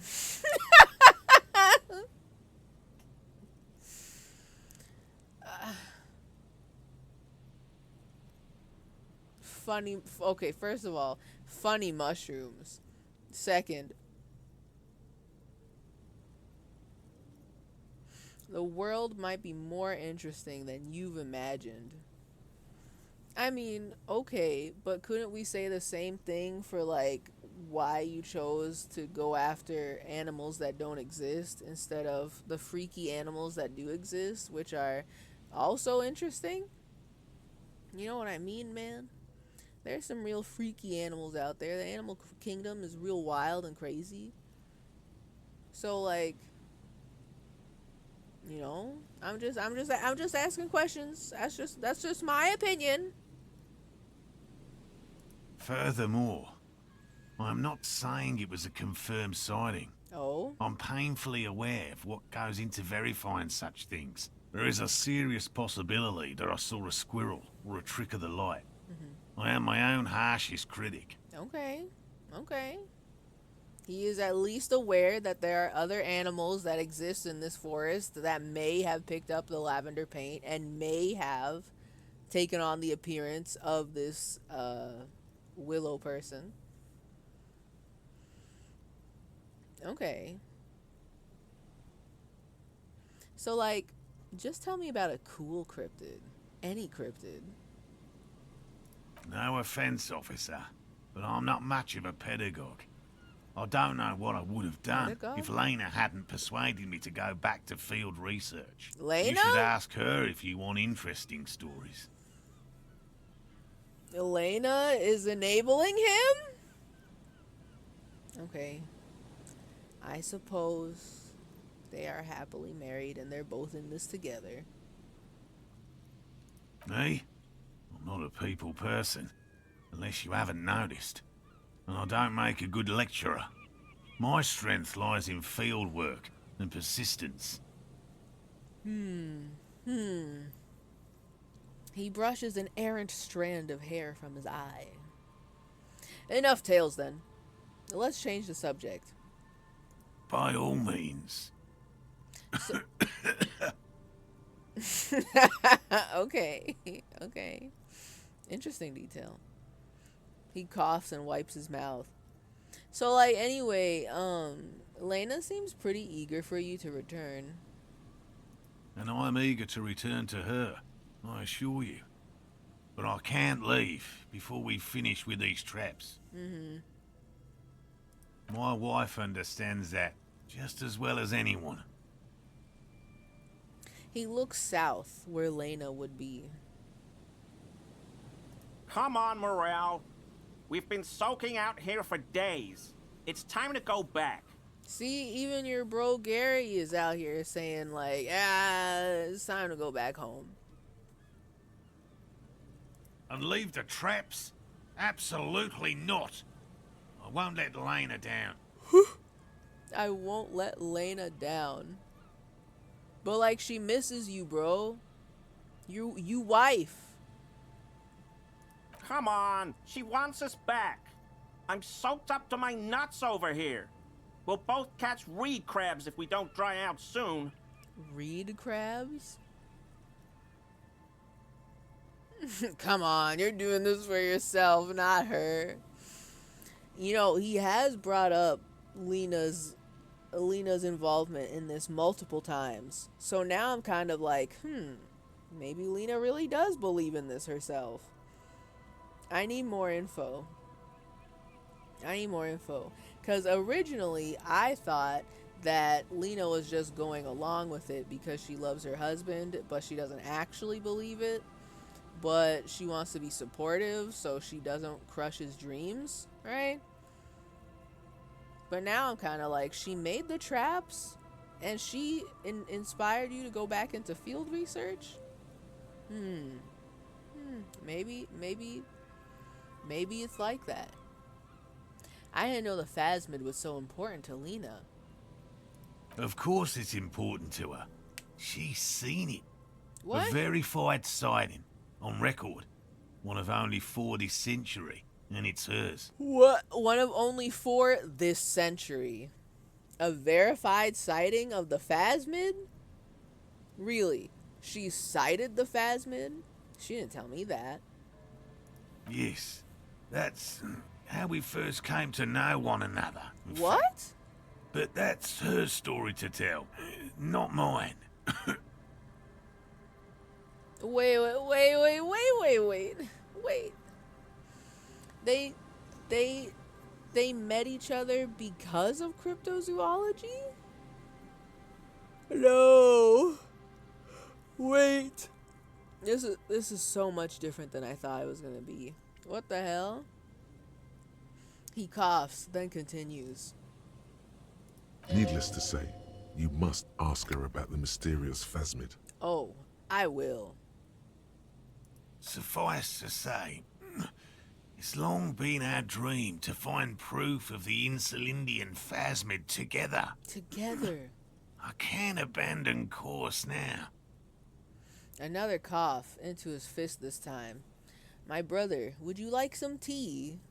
Perhaps you could go back to the Whirling in Rags and have a nice hot cup of tea with your wife and talk about your progress together, since you guys love the Insulindian phasmid so much, you know.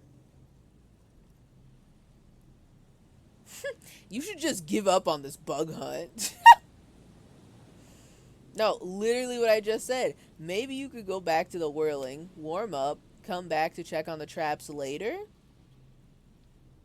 No. The traps need to be monitored on a regular schedule. What would we do if the phasmid were to starve while we were sipping tea at the hostel? Why would it starve? What the hell? I'm only talking about going back to the Whirling for maybe an hour, 2 or 3, you know. Why? What? How fast does the phasmid eat that all the locusts that you put in there, the swirling storm of locusts that you put in the traps, they're all gonna be gone? Just take a lunch break. Y'all can afford a 1-hour lunch break to go assure your wife you're not dead and then come back out here to check on the traps, right? Right? He's dead set on this. Oh my god. We're getting involved in his business now. We're invested. We're getting involved. What if we check the traps for you? And before Kim immediately is like, no. But what if we check the traps for you? I didn't expect you to take such an interest in our work here, officer. I'm just, we're gonna be out here for the next hour or so anyway, so we can keep an eye on it while you go take a nice little dinner lunch break and hang out with your wife or whatever. He looks at you with obvious surprise.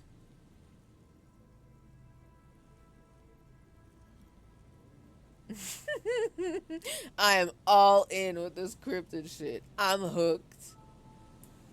Cryptozoology and detective work are very similar. Are they?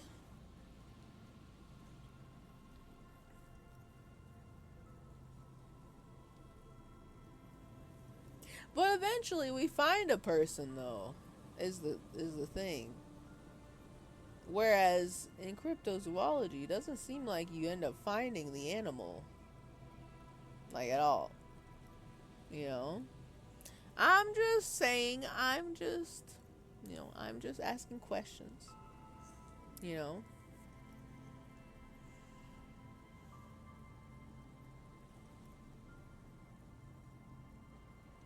Chaos is my method. I am its scion.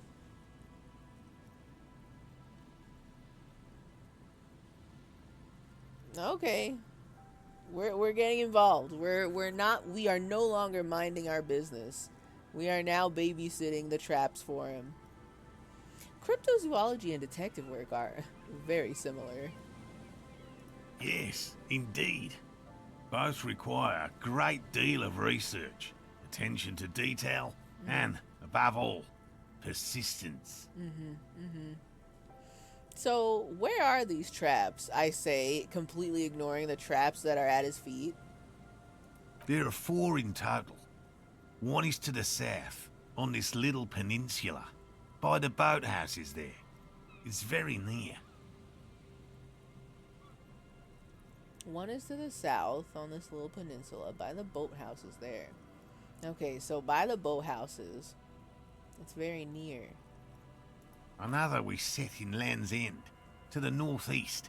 It's behind a small sand dune there, on your way to the old radio tower, after the church. I did not see the old radio tower, but I think I know the church.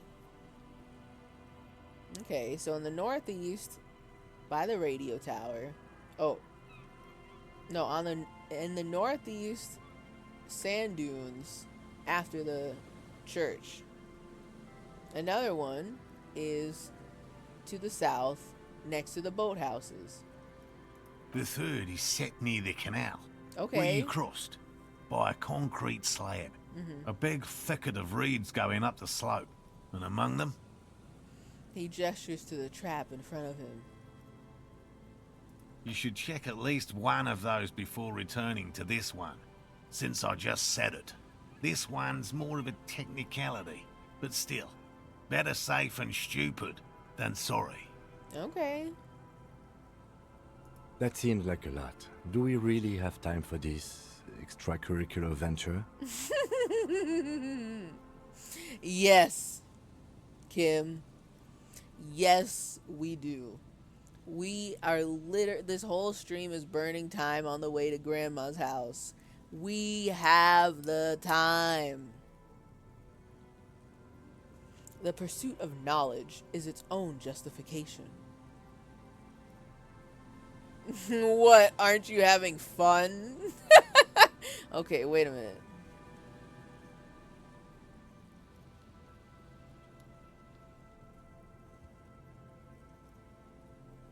Yeah, we're gonna ask him. What? Aren't you having fun?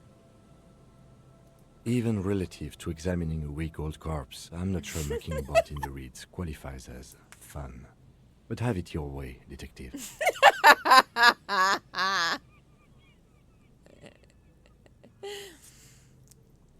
Yeah, Kim, this is obviously more fun than investigating a week-old corpse. So, you're in, right? You're in? If you think it's important, you have been right before. I have? See, this I don't remember. I'm not sure what he's picking up that I'm putting down or that I have put down. I don't remember putting down anything that was like superstitious. Unless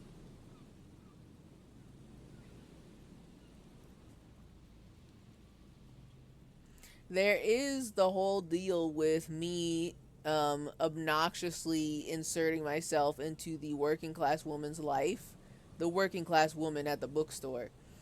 And I basically was like, "Your husband's missing, isn't he? Isn't he?" And it turns out he is. Also, Buttspot is not working. Buttspot does not exist. Buttspot, unfortunately, is killed. So that command doesn't work as it should. It's been long. It's been a long time since we last seen Buttspot in this chat, and every day I miss him more and more. Every day I miss him more and more. I miss him, Buttspot. So that doesn't work. It's still, I mean, no refunds, but it doesn't work. All right, so what do I do if there's a phasmid in one of the traps? Bring it to me at once. Just make sure the trap is closed tight. Okay. Isn't it just a net, though? He's not comfortable with the possibility that you'll claim the find, but he's lying about this even to himself.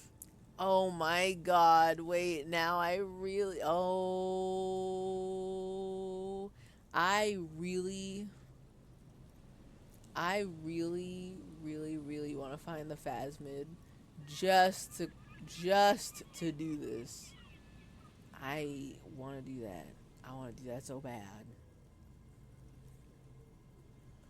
You found your first missing husband? We did.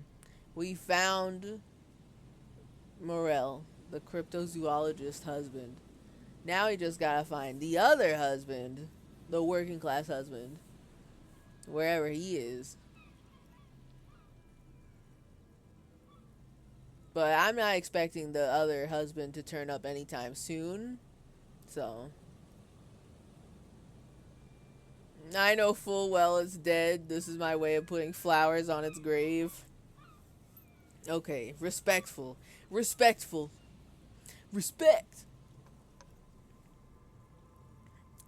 Okay.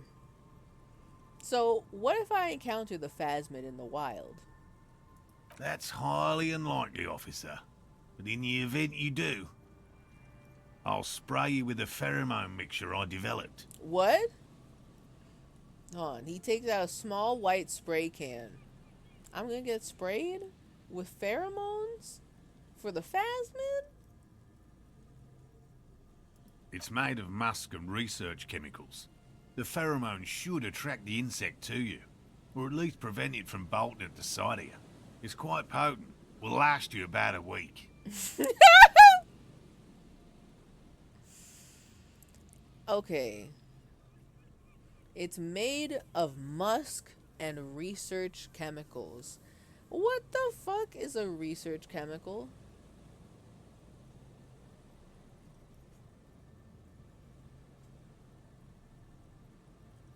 Like, that seems like too vague. Maybe it's like that on purpose. But it's just called research chemical? Like, if you were going to look at the bottle that was poured into the mixture to make this pheromone, it's research chemical registered trademark on the bottle?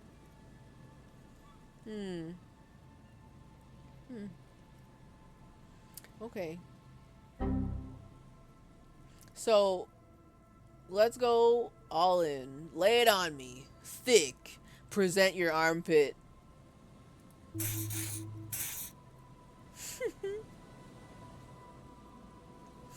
He douses you with the odd-smelling spray, a double helping as you present your other armpit, and then gives you a satisfied nod.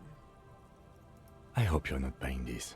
He dispenses it without letting you touch the canister, so it would be precious like holy water.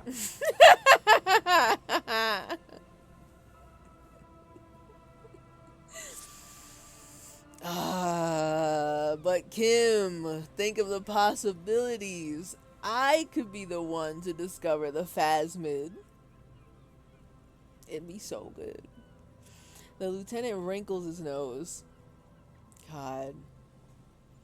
He dispenses it without letting you touch the canister, so it would be precious, like holy water. Oh, I love this. Oh, I love it. It is precious. A single dose cost me 50 real to develop. Not that I expect you to understand self-financing one's own research. It cost me 50 real to develop. Damn, for 50 real, you could pay for 2 nights at my stay at the Whirling and Rags. What do you think? You interested? He looks at the lieutenant with disdain, then puts the spray back in his pocket. Alright, I'm ready. Let's get to it. Right. Which means you two can pack up and go back to the Whirling. Me? Oh. He's talking to you two, the crypto-fascist and the cryptozoologist. Alright, understood. Understood. Whatever he thinks about this detour, it's clear that these men are exhausted and in need of assistance. Finally, someone's talking sense. God, Gary's voice is so Squidward coded. He sounds like he's gonna be like, Oh, SpongeBob, you're looking for the insulindian phasmid again? you know what I mean? He's so Squidward coded.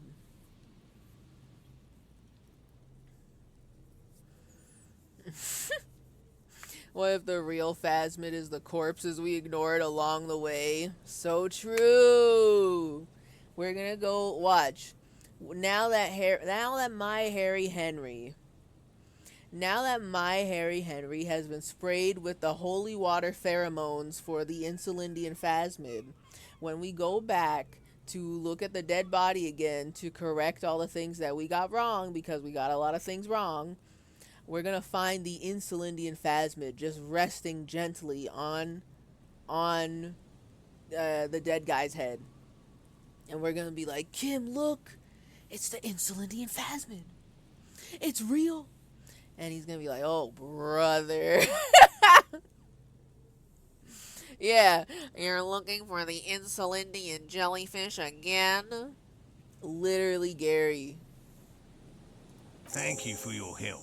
Gary and I will start breaking down camp. If you have any more questions, now's the time to ask. We'll be gone once you get to it. Okie dokie. I'll get going. I want to talk to Gary. I want to know what his deal is. Also, damn, we talked for a long ass time. I didn't expect him to have so much lore. Well, actually I did. I'm now feeling the tired. These soggy logs smell of ignition fluid. Still, they won't light up. Y'all were trying to make a campfire? And it didn't work? Oh, we're literally at the edge here. Okay. I thought there was more going on up there. It's just the sea. Yeah, I did not expect to be talking to him for so long, and now I'm yawning. Ew. What kind of streamer am I? I'm yawning on stream? Hi, Gary. Hello, I'm Gary. Very generous of you to help us out, officer. I can't believe we're gonna hear this voice for the next 3 hours of discussion. He's so Squidward pilled. Also, he's very lanky. He looks extremely tall. He's got them legs. Yellow man. I mean, officer. Oh, this is gonna get weird. This is gonna get weird. I regret talking to Gary. Oh, Gary. Ow. The lieutenant raises his eyebrows slightly and takes out his notebook. Uh-huh. Yeah. Mm-hmm. Yellow man. Interesting. This is something to ask him about after a little probing first. What is listen. I think I'm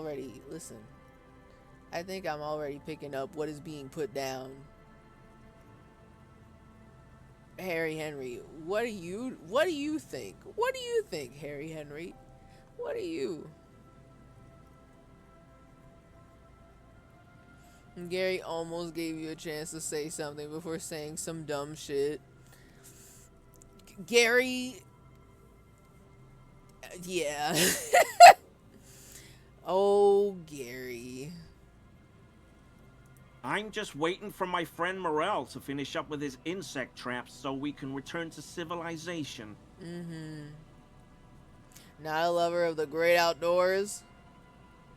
I like nature, just not this bloody coast. It's mostly drunks and degenerates that come here.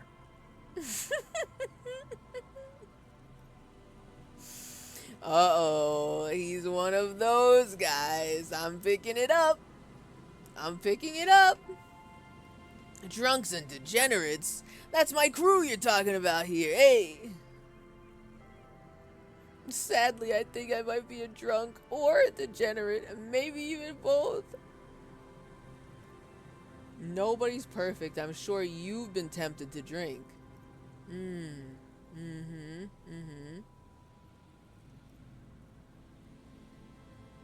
Oh, I really want to say, that's my crew! But...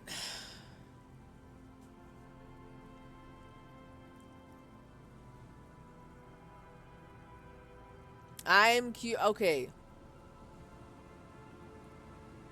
I want to say that's my crew, but I think I'm more interested to hear how he really feels about alcohol. Is this going to be another Al Ghul situation? It's going to be another Al Ghul situation. I really dislike this gritty reimagining of Gary from SpongeBob. They really did Gary dirty like that. They gave Gary the ability to talk, and then it turns out he's racist?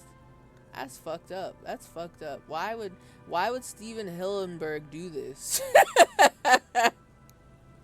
Why would he do that? Okay, I want to know what his opinion is on drinking. Nobody's perfect. I'm sure you've been tempted to drink. Oh, I've been tempted. But someone has to stay strong for Revacol. Excuse me? Revacol? Y'all gotta stop changing the pronunciation of names and places, because I won't remember it. You are diluting my memory. His gaze shifts to the pile of soggy logs at his feet. He pronounces Revacol with a hard K. Right? Unlike other people. What's up with that? That had to have been on purpose. What's going on? What are you signaling to me? I'm picking up something. Serious question time. This man is no innocent. No one is.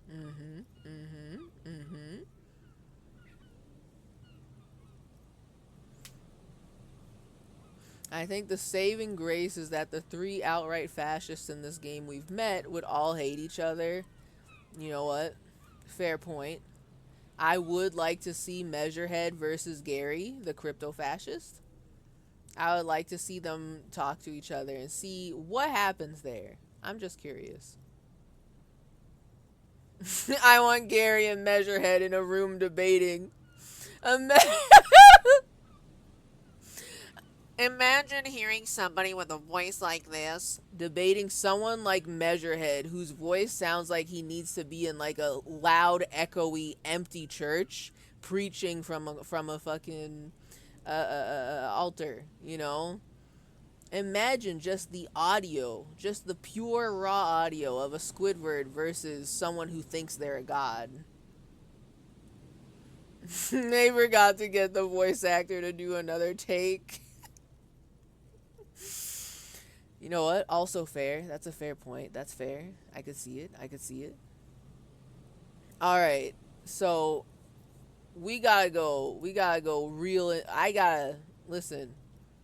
Let me ask. I'm gonna go right straight. I'm diving right in. You said Revocol? I like to pronounce it the hard way, the old way, the Vespertine way. He nods solemnly. Oh man. Oh man. Oh my god. You guys. Gary the crypto fascist is real. He's from 2024. Complete with the Squidward voice. and everything. His ass is real. I've met a Gary the crypto fascist. Literally just this alone, I'm like, oh, I've met him. I've seen him. I've seen him. He winks at you, trying to relay some hidden message. Literally! Inviting you to mispronounce it too, perhaps. It's odd. I'm glad that the voices in my head are like, damn, that's kind of fucking weird. That shit's fucking weird, dude. That's fucking weird.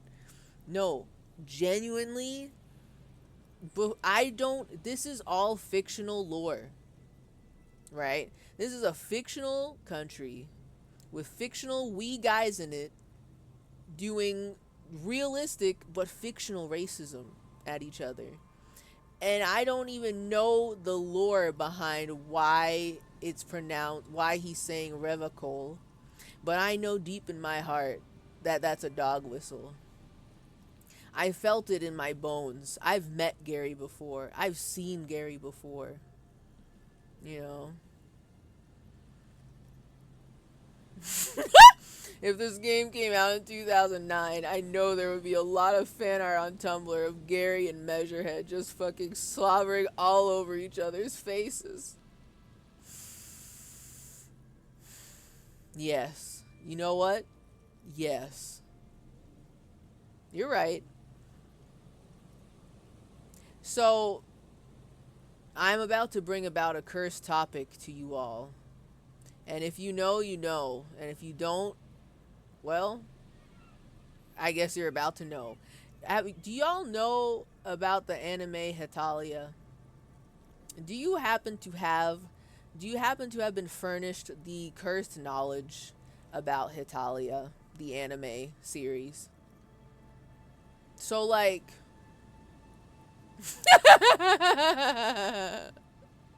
yes, I unfortunately know of the concept.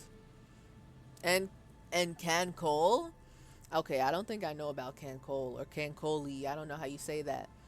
But the very fact that Hetalia had such a stranglehold on one section of the internet, and also people were definitely doing big BL shipping, and especially with the Axis powers, you know? So like, this shit's been happening. If this game came out in 2000, I think I'm afraid. Okay, hold on. I just came up with like a terrifying alternate history.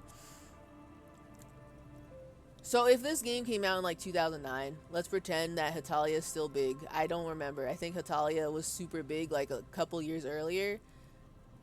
People would be doing crossovers between, oh no, there would be a bunch of artists who are trying to make like a Revachol Sona in Hetalia, in the Hetalia universe. And I am livid. I hate it already. I hate it.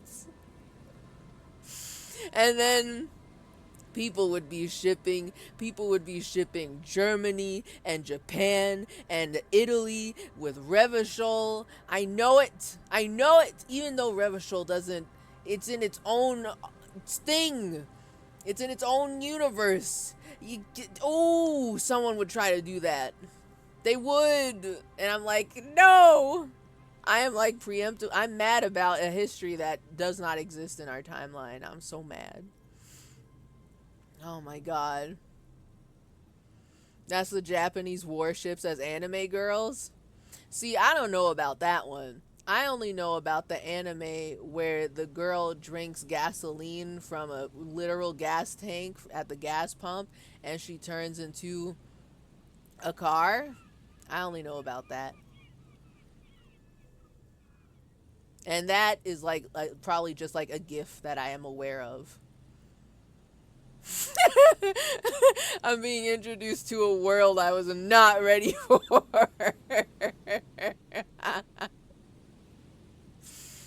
Listen, all you need to know is that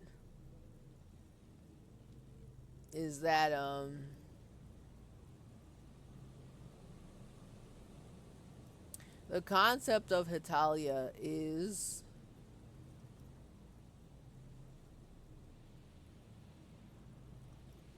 personified. Okay, imagine if you will. Hitalia, if you're unaware of Hitalia, it's every country personified. So like they are a literal person character as if they're like a mascot of representing that country. But like the whole show, the full title is called Axis Powers Hitalia.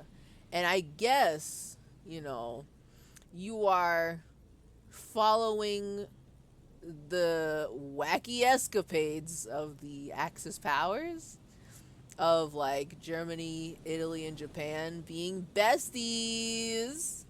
They're totally besties, and nothing's wrong with that. There's nothing weird about this at all in this time of history. Absolutely not. But also, there's all the other countries too. You got America, you got Canada, you got England, you got, they're there. The news is that jack shit comes up for googling Hitalia Revachol. Oh, thank God. I do the sign of the cross and thank God I that we have been blessed to live in the timeline where that shit did not happen. I think it gets a lot worse. Well, maybe not. Maybe Can Cole. What? Well, maybe not. Maybe Can Cole is the worst alongside Hitalia. It's like Poland Ball, the anime.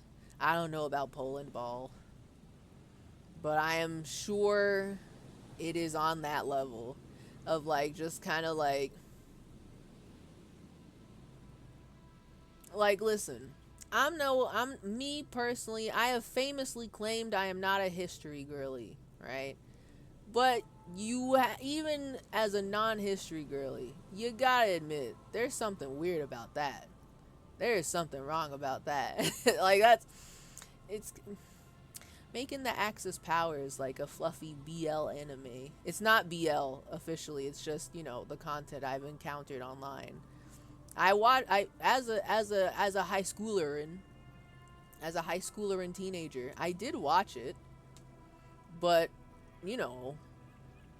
it's one of those things. Yeah, unofficially BL. It's one of those things where you get into it in high school, and then as you get older, you look back at it like, wait, what the hell? Wait, why did we let that happen? Wait, what?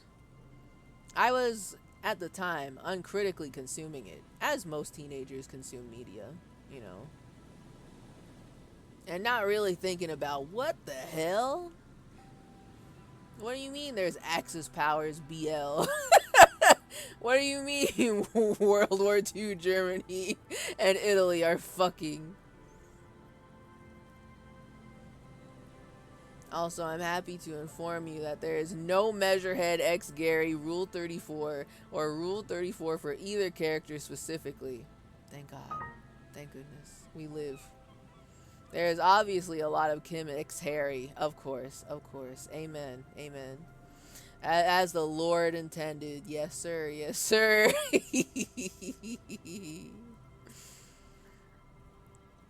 I'd be shocked if there was anything other than Kim X Harry.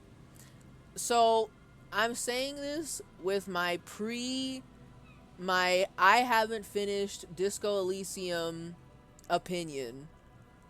I'm gonna go out on a limb here and say that with the knowledge that I know now, I wouldn't be surprised, but I would be kind of disappointed if there was like Harry and what is that woman's name? Harry and Claye Rule 34. I would be like, oh, considering the context,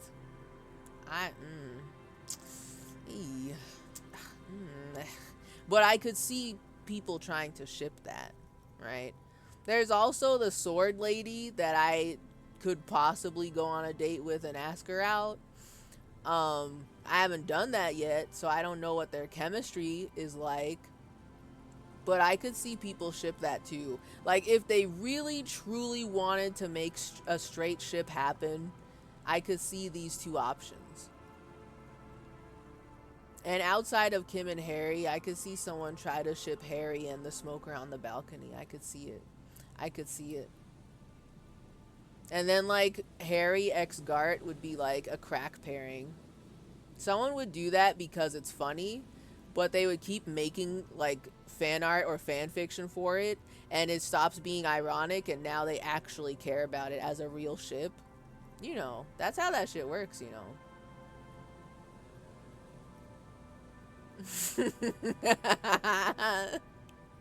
If Germany and Italy were fucking, Japan was hella jealous.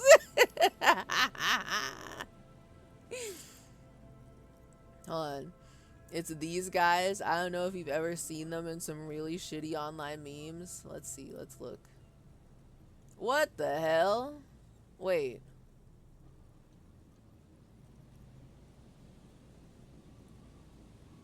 No, this doesn't look familiar. However, I need to show this to the class to point out something specific. Hold on. Hold on a second. Context. Squad. Squad.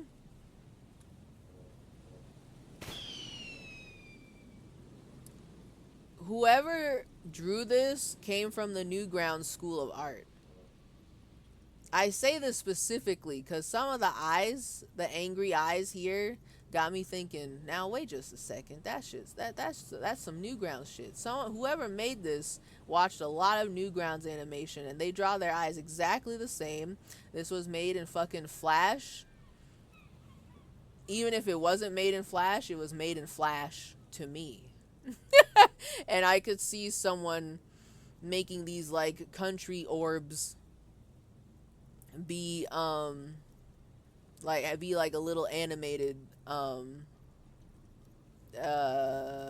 series, right? You know,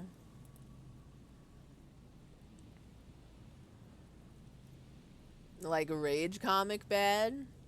Yeah, I know. Me personally, I have never seen these orbs before. I've never seen them. Rage comics I've seen, but not these guys.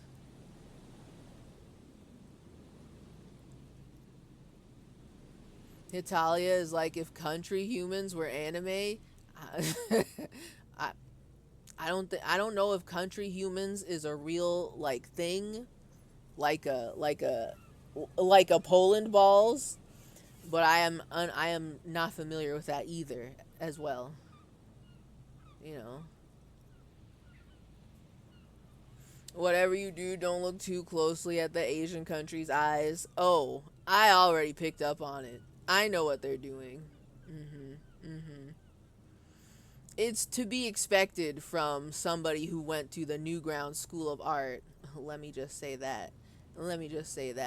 This feels antiquated in a very specific way. Like it feels like 2008 Newgrounds Flash animation where every orb is a country that really goes hard on the like stereotypical borderline, not even borderline, just straight up offensive type shit. And that's some shit I'd expect Newgrounds to have. Like, I believe it. Even if what I said isn't real, it's real. I know it. I sense the bones in this art style. I know where they came from.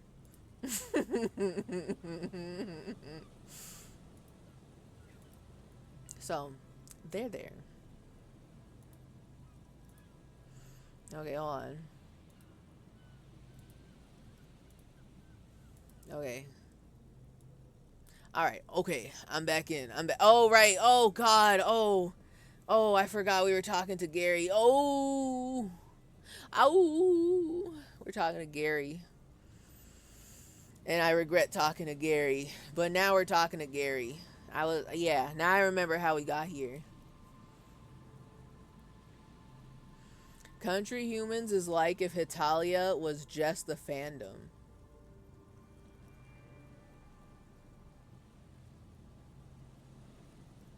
Like, as in, there's no anime for it. Like, people just make personifications of different countries independently. Because, that reminds me of something. There was this artist. This was back in, this was old. And by old, I mean, this was, 2008, 9? Somewhere between 2007, 8, 9. There was this artist on DeviantArt that I used to follow. And I liked her work.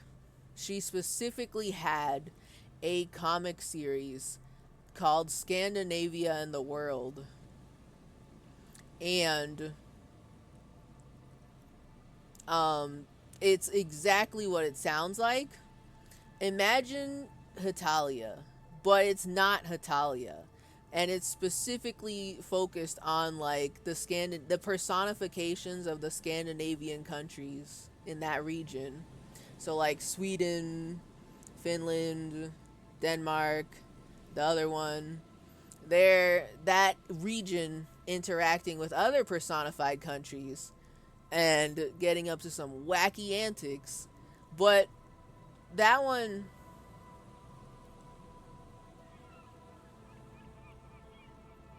I don't remember if there was any weird aura with that comic series. I do know I was very I don't know what was going on with me at that time. This was high school or middle school, high school. I don't remember. I don't know what happened to me at that time, but I was following this. I was caught up on this webcomic for a long time. And long time for a middle school, high schooler was probably 3 years maybe. But I was paying attention. I haven't thought about her in so long. I don't remember the artist's name, but I can't forget the name Scandinavia and the World. I don't remember whatever happened to them. I say them as if it's multiple artists making. I think it's just the one woman who made this. And I don't remember what happened. Not remember, I don't know. Once I left DeviantArt, I think there was a certain point where I moved from DeviantArt to Tumblr. So this had to have been early high school, because that's when that happened, right? And then I just never looked back at DeviantArt. I never posted on it again. I did not really keep up with the artists I had followed on there. If they didn't have a social anywhere else, then I think I just kind of lost them. But I remember them. They're baked into my head. I remember some. I probably remember parts of names, but not everything. I don't think Scandinavia and the World was weird. But if country humans are a concept, just generally, they definitely had to have been part of it. They had to. And I'm sure she was also aware that Hitalia existed. She had to have been. They were big around the same time. Also, I'm glad that someone actually remembers this. I don't. My early high school, middle school self, late middle school self, I don't think I had enough information or a good enough discernment to truly perceive how big Scandinavia and the World was. I don't know if they were a big comic, web comic, or if they were like medium or just a really super niche thing that like one person was doing online. But you know, I was following them. I was there. I was there. Me, I was. Anyway,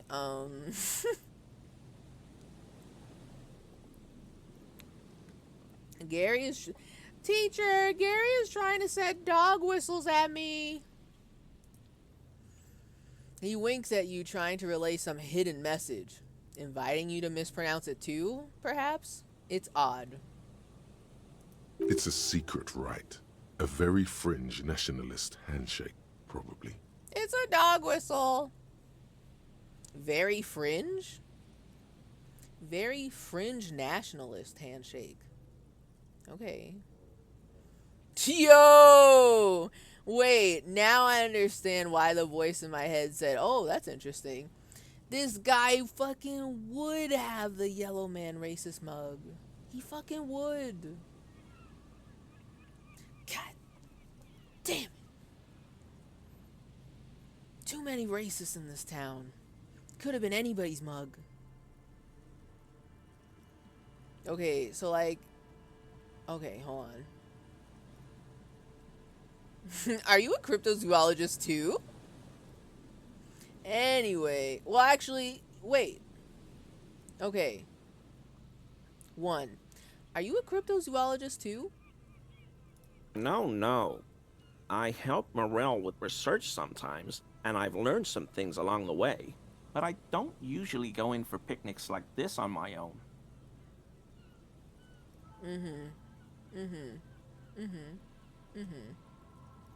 What does he do then? This feels like a good opportunity to dominate him. What? I mean, what? I mean, listen, I didn't know it was like that. I mean, Harry, I know you're going through a tough time right now, but I don't know if I don't like that though. Like this guy. I don't know. I feel like you could do better, Harry Henry. I mean, I don't know. I don't know. So, what do you do then, if not cryptozoology? Oh, this and that. Somebody's lying. They're hiding something from me. This and that, he grins. As long as you're making ends meet and advancing your career objectives. Nah, sounds shady. Officer, I would never. I just didn't want to bore you with unnecessary detail. I'm asking for the unnecessary detail. I work as a special courier.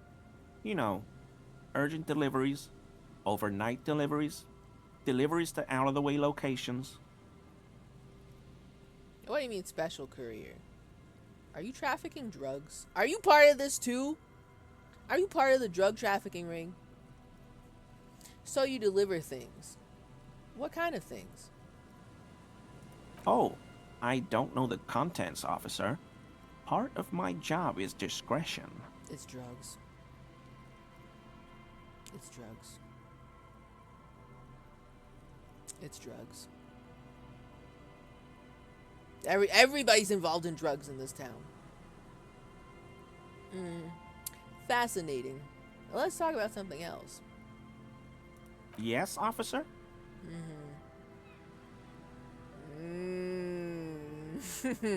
Okay. I think I know how I want to steer the conversation. Let's start with the obvious.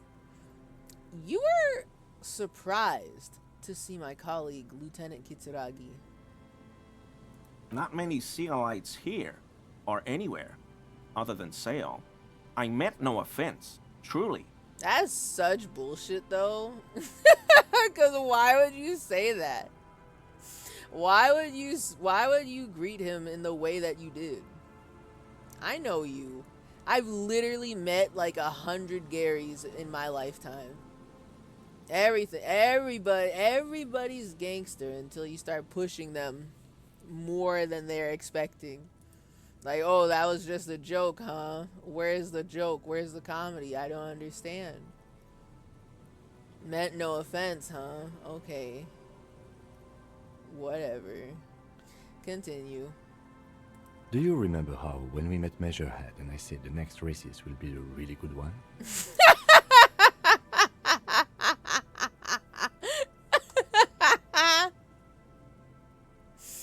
Would be the really good one.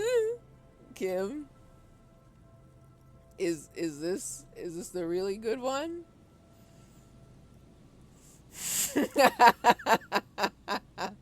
Yeah, I remember. Well, this is that racist. Okay. He gestures towards Gary as though he were presenting a work of art. He is nothing compared to Measurehead. Dude.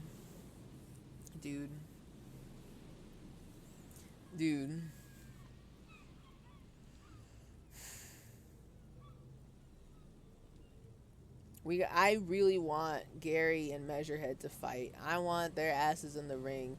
I want them to wrestle each other on the ice. I want them to fight. I want to know. I already know who's going to win. I just want to see the beatdown happen. Right? You know what I mean?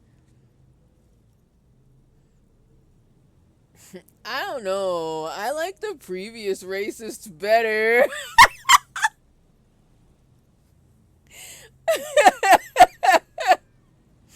Racist character, Disco Elysium racist character tier list.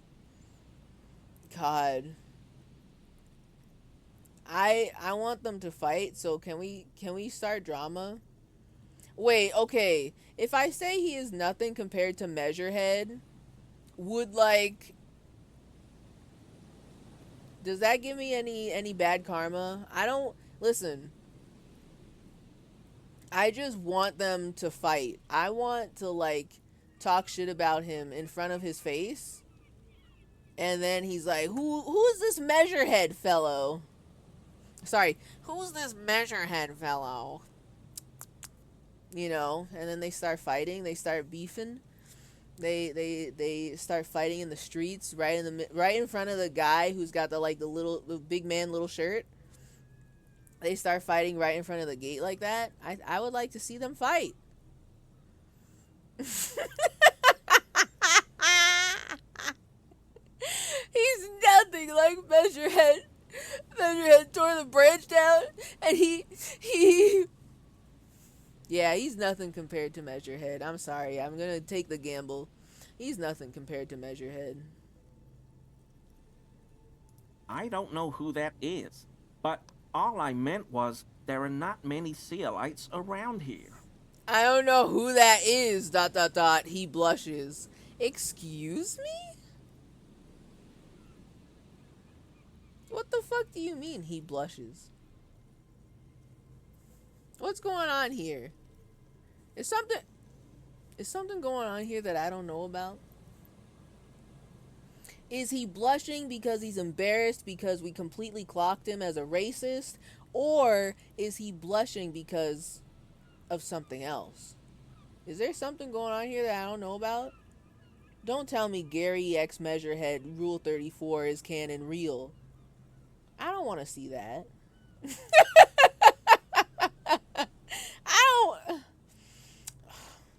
I don't want that to happen.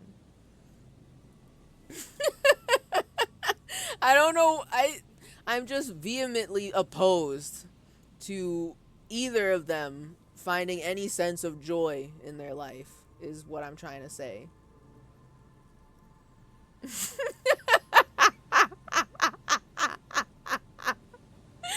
I don't know who that is. ... I've never seen him or heard of him or his big rippling muscles. We've definitely never shared a bed. You sick bi pervert cop.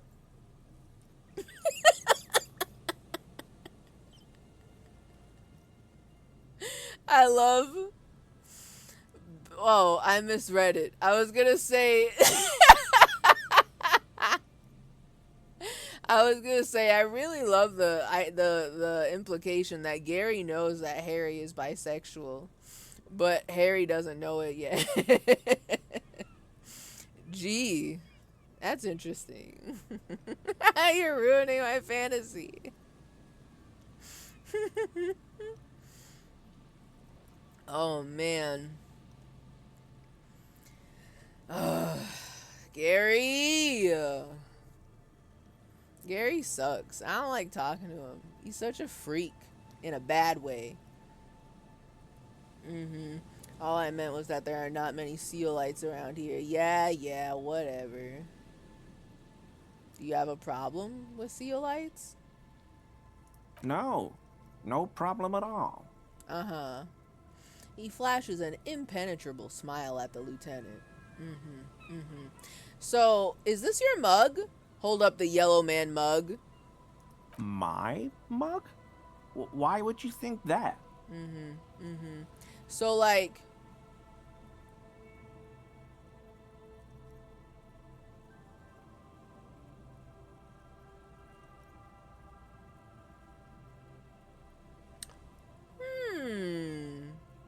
You know, that's interesting. We did break into somebody's home in which the mug definitely seemed to fit in. The mug definitely seemed to fit in.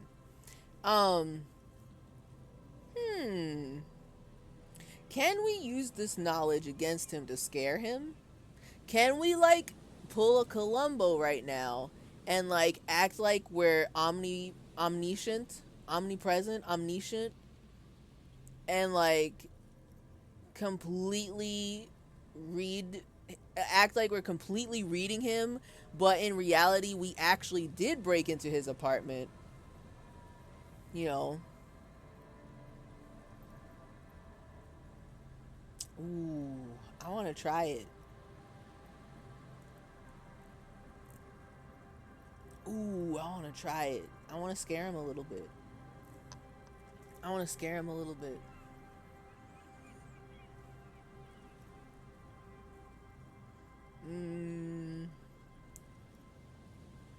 And then if we can say the other options, oh, I'm absolutely saying the other options. No doubt about that. Why would you think that? You look like the kind of guy who might have a collection of mugs like this home in his colonial mug collection. How do you mean? Forgive me, officer, but we've only just met. He is trying to avoid lying to you outright, in case you really have been to his apartment. He's trying not to look afraid, because that would be incriminating. Yet he is. Ooh. So you're saying that's him? What a fucking freak. Alright. Trying to avoid lying to you outright in case you really have been to his apartment. And he's trying not to look afraid because that would look incriminating. But he is afraid. Oh. This is very direct. You're acting kind of suspicious. Did I mention the mug was found at the scene of a lynching?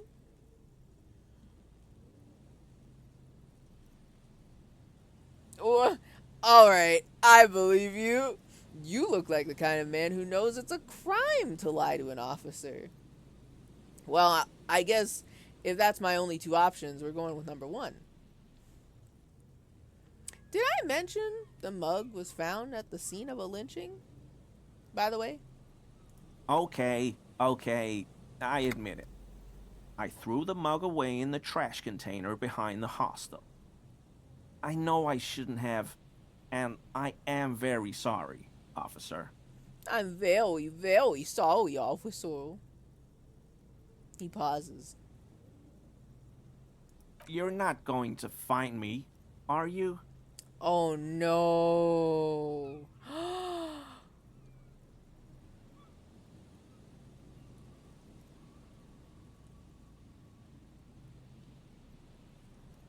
The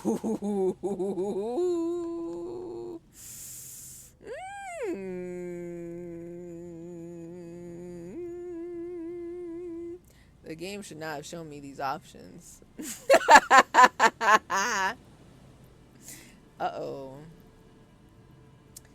Just think of how many phone calls we can make with 250 real.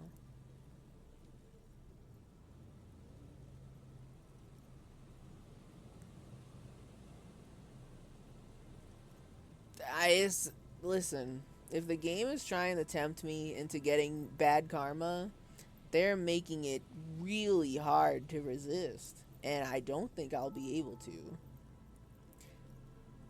250? Wait, also, does it go to me? Do I get the 250 real? Because I mean,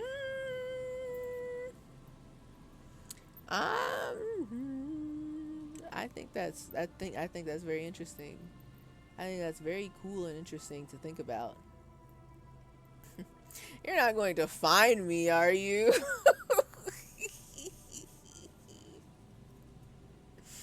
Okay.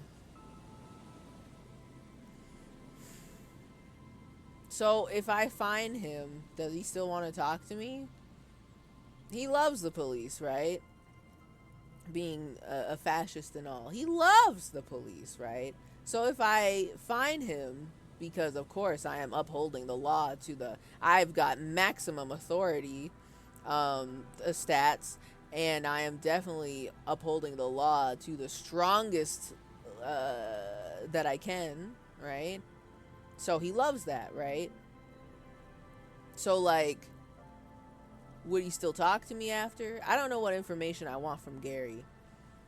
I'm not sure if he's got anything to do with the lynching. He probably has something to do with the drugs. And also, like, wait, why did he throw out the mug? He has a whole collection at home. Why would he throw out this one?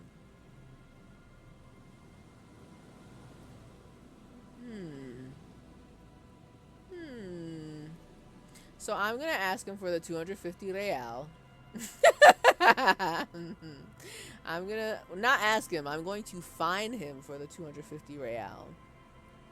I rule with an iron fist in my police work, of course. And I'm definitely this strict with every single person I come across. Nobody fact check me on that. So I'm going to charge him the 250 real.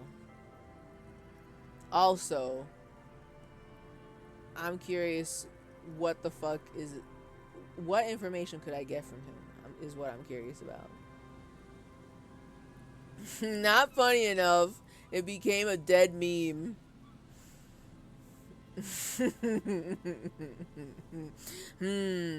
Okay. So, let's see if I can get away with this. They better not ask me to do a skill check. I just want the 250 real for me. You're not going to fine me, are you? I am. Rip out a fine slip for 250 real, the maximum. Oh, God. 250? How am I gonna pay that? Okay. I'll work harder. I'll pay it off. I promise.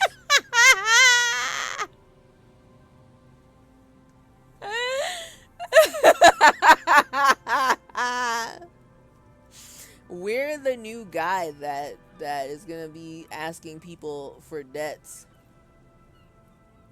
for them to pay their debt, you know.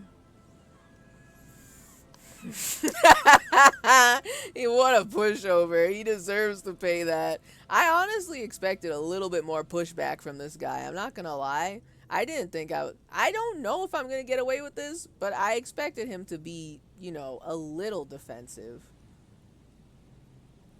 But he loves the police. What? Of course he's gonna pay us, right? He's definitely not gonna run away. Surely Kim will approve. Listen, I'm gonna be for real. This time I didn't do it for Kim. I did it for me. I want the 250 real for me personally. And also, that's just the way the cookie crumbles, you know. You just instigated Gary's ACAB arc. I'm not gonna lie, that would be so fucking funny. Did I potentially get negative karma for overcharging him, over fining this crypto fascist? Just because he's crypto fascist, I charged him way, way, way, way, way more extra than I should have. Probably, I probably did. However, do I get positive karma because I activated his ACAB arc? And will he throw out the rest of his racist paraphernalia? It might balance itself out. It might balance itself out. I'm basically doing the Lord's work.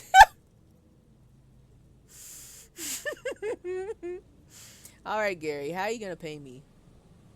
This is a considerable expense to him. 1 month's wage, most likely. We're gonna activate. Truly the Robin Hood of cops.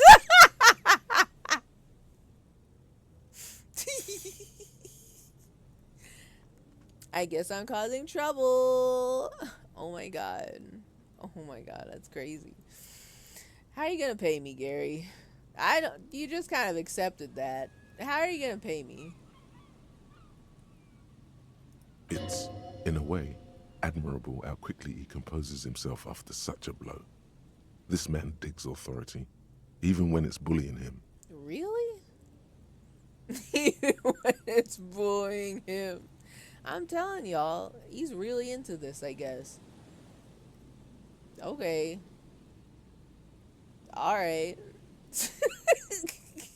as long as you have a police badge, he'll literally fold like a piece of paper, a wet, soggy piece of paper. Okay. And I'll never do it again. I don't know what got into me, really. Work has been stressful lately. Damn Koiko's price dumping us out of competition. The what? I don't know enough context for this, but I don't trust him. Teacher! Gary's dog whistling at me again. Although this time, I don't think it's like even subtle. I think he's saying something. I think he's saying something with this one. He wants me to engage in this. I don't know who that is or who that's referring to, but I don't like it. Work has been so stressful. What did you do, Gary?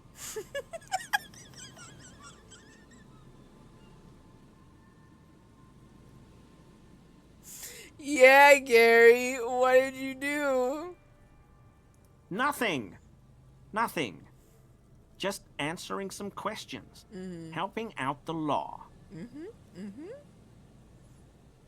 So, like, anyway. That's a big question. Hold that thought. Hey, so, like, how did you get into the trash container? That's a this is a good question. This is a good question and a big question. Because, like, the trash container at the Whirling and Rags is supposed to be locked. So, like, how did you get into the trash container? I know a guy who works with the trash collection services. Oh? CS Municipal. He gave me a master key for the trash containers of Martinez. Wow. Just like that? You can do that? Hold on a second. Yeah, why would you need to get into everyone's trash? So I can use the Whirling's trash compactor to store my own stuff. Garbage disposal is expensive as hell. The damn Hemians run it like a mob. Listen. You gotta stop talking to me about this shit. I already charged you $250 once. Don't make me do it again.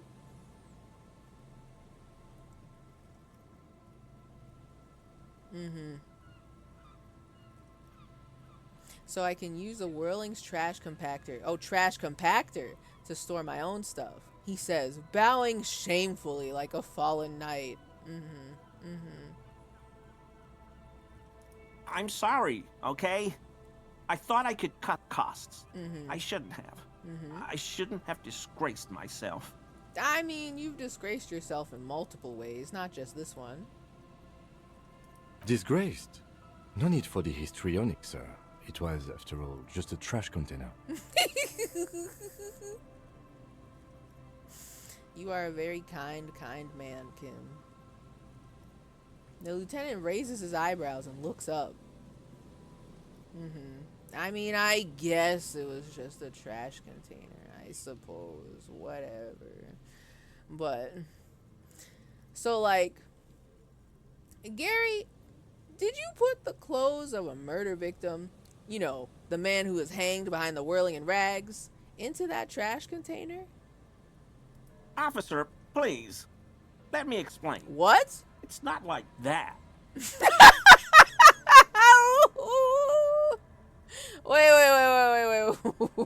Wait. I didn't think he had anything to do with that part. What?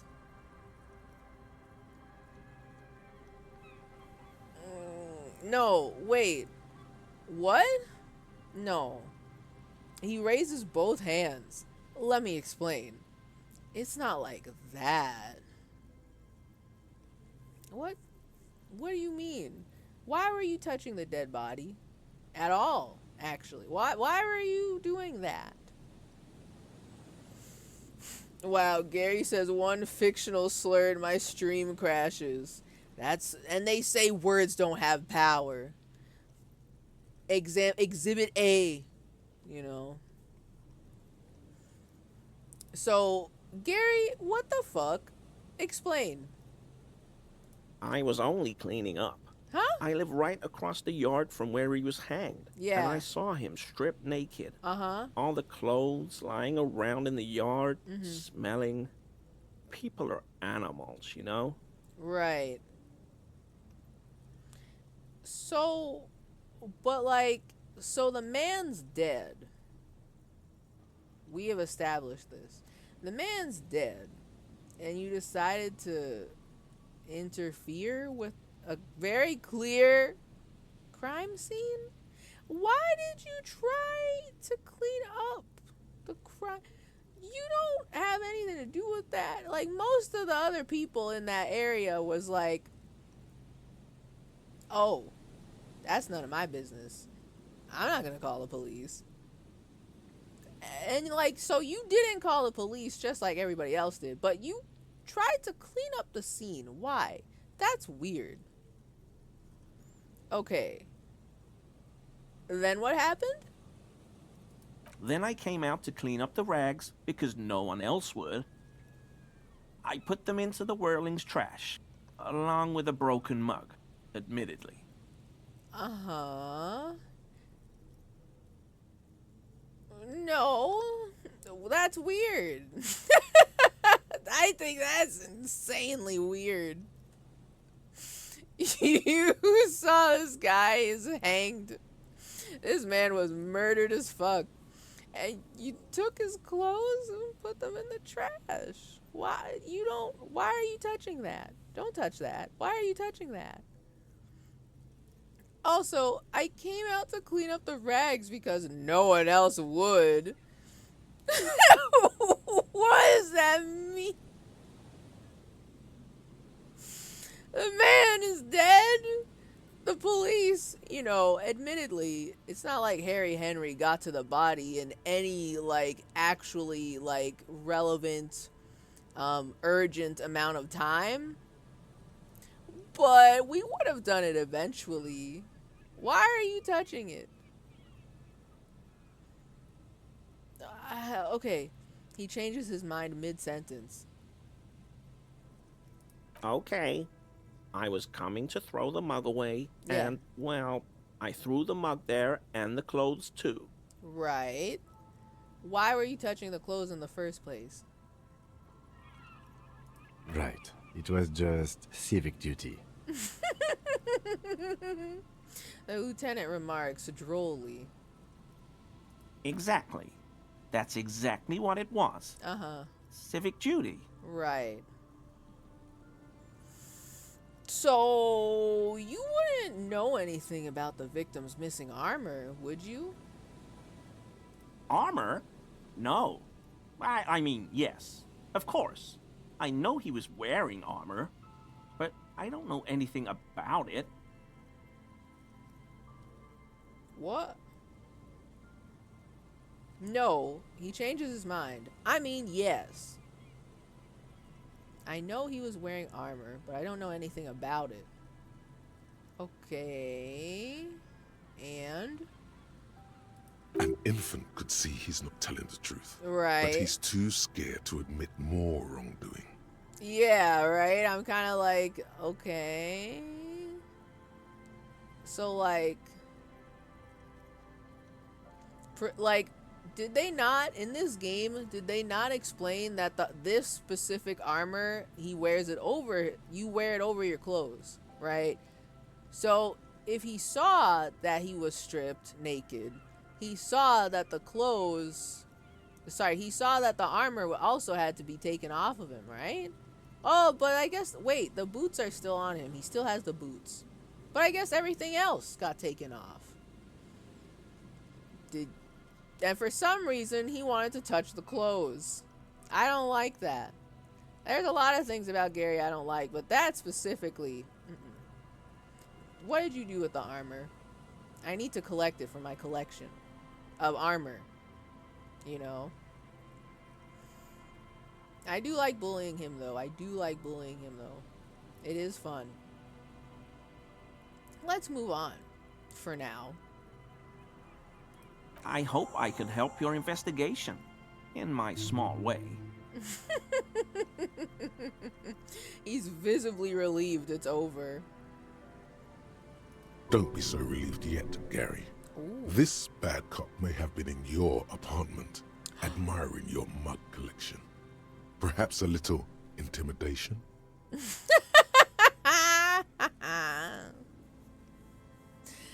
Oh, man. Listen. We're not gonna give Gary any mercy. Oh, man. Oh, come on. Oh, boo. 17%. I wanted to analyze his composure. Come on. I don't know where we heard a clinking sound. So I don't know where the +1 clinking sound comes from. God damn it. Alright. That's pretty low. Let me ask everything else. So that way we can see if we can stack up some more +1s. So anyway, I know you literally just told me about the guy who was hanged behind the whirling in rags. Do you know anything about the man hanged behind the whirling in rags? I told you everything I know, sir. I'm truly sorry for the mug, but I have nothing to do with that. He shifts uncomfortably in his clothes. Uncomfortable shifting around doesn't make him the killer, though. It's something else. He definitely stole the armor. He did something.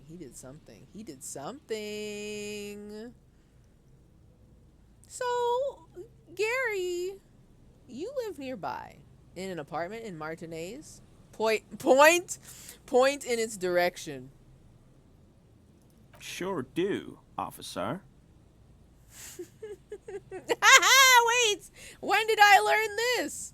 And you're a big man from Hemdal? Oh, shit. Oh, man. I should have read Man from Hemdal.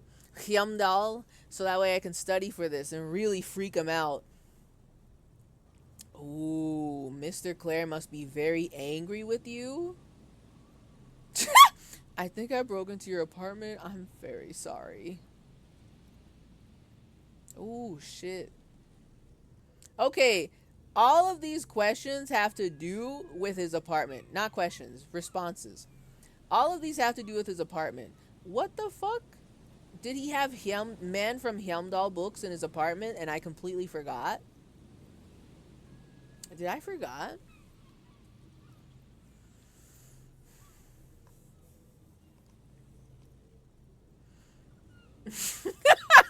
Let's just say he'd be a chess whiz.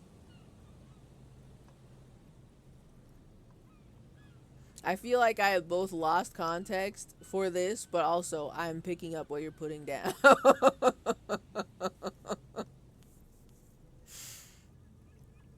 Okay. So, like, ooh, I want to scare him. I want to scare him even more. I'm not going to apologize because I did it because my ass was nosy as hell. I just wanted to step in there and take a look. I did not note for the audience. I did not tell Everard Clare that I investigated his apartment, by the way. I did not Everard told me not to go in there, just to open the door. So I went in there, of course, and I found a lot of shit in there. So I did not admit that I went in there, right? So I'm still keeping that secret close to the heart. But now I'm tempted. I want to scare Gary some more. I need to punish Gary. However, I'm not sure if I should. If I tell him, Mr. Clare must be very angry with you, is he going to report back to Everard? For some reason, I don't want Everard to know that I'm lying to him yet. I'm not ready to face that consequence yet. I mean, technically, I didn't lie. I just did not say that I went in. I think I actually did lie, now that I think about that. You know,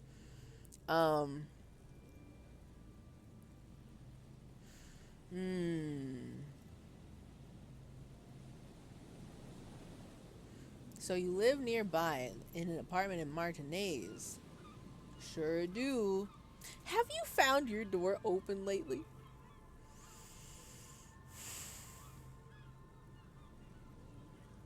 Oh man.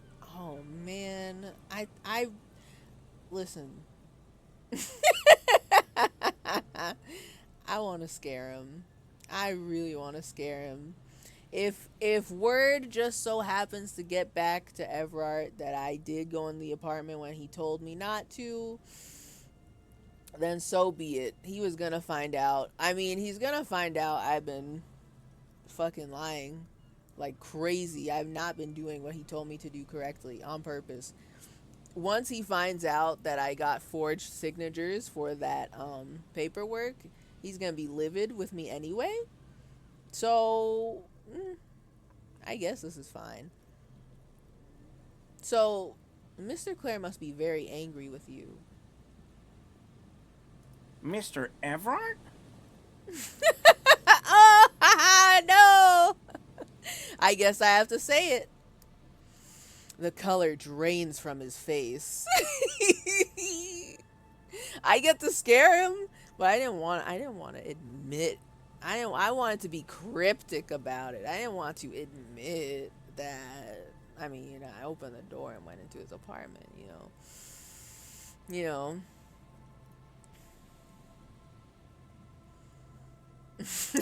Sorry, Gary. I'd been given a key and I'm also a completionist, so that's tough luck for you. He can find out all he wants. You'll have your gun. Oh, wait, that's true. Yo, that's real. That's real as hell. In like what, the next like less than 20 minutes in game, new gun just dropped. Not new, old gun just dropped. Anyway, okay. I am more comfortable with this choice now. I'm okay with it. I love to scare him. I'm here to scare. I'm here to punish. The color drains from his face. Yes, he insisted that I open the door to your apartment. That's crazy, right? Why would he want that? So you work for Everard Clare? Officer, please tell him we're good. No, tell him I'll make it up to him. Oh? He realizes what's going on and changes his tone. What have I done? He'll send the muscle after me. The man looks around, whispering. He makes sure no one hears you talk.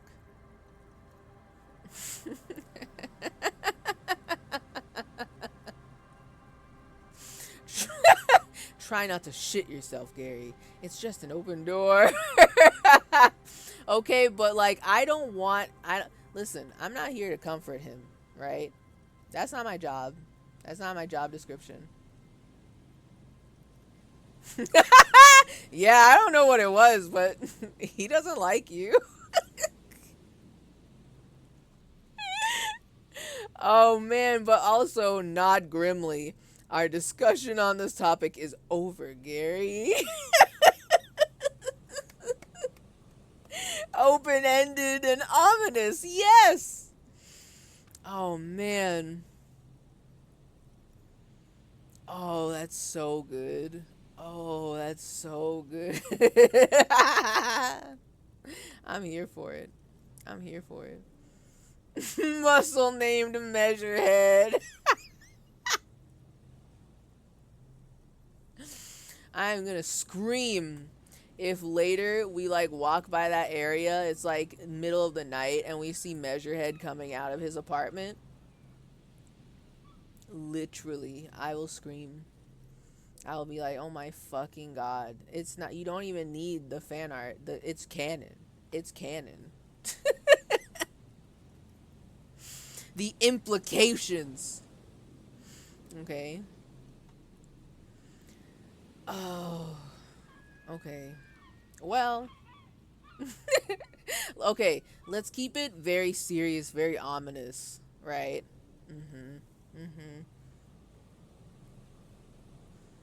What have I done? He'll send the muscle after me. The man looks around, whispering. He makes sure no one hears you talk. Nod grimly. Our discussion on this topic is over, Gary. Wait, okay, wait a minute. I know I said all that. I guess if I'm talking about his apartment.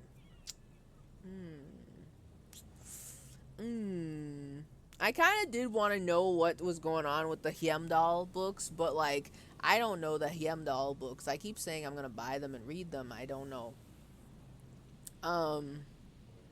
And I don't remember seeing them in his apartment, so I don't have the critical information to truly scare him. But I was curious. Alright, let's keep it cryptic, keep it ominous.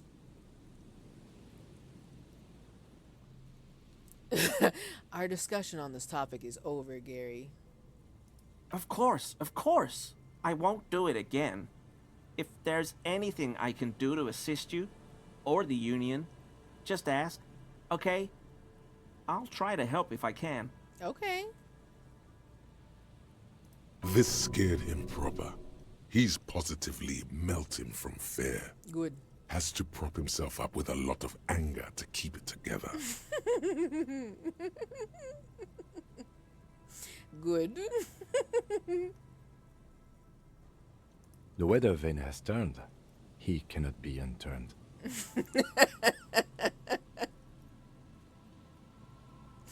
The lieutenant remarks with a smirk. He clearly liked his squirming. He may even have changed his mind about the whole door opening operation.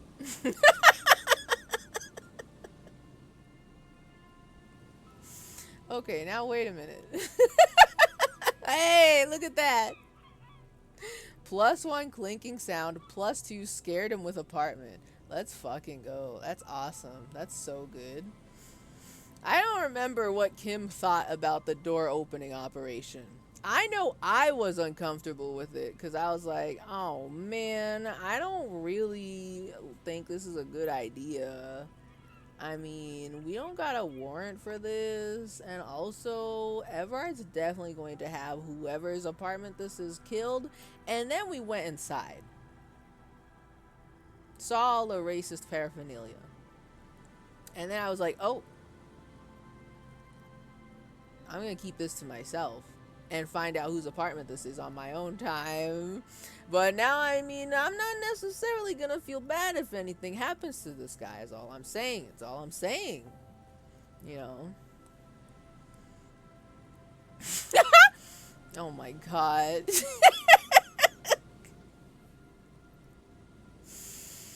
Oh my god.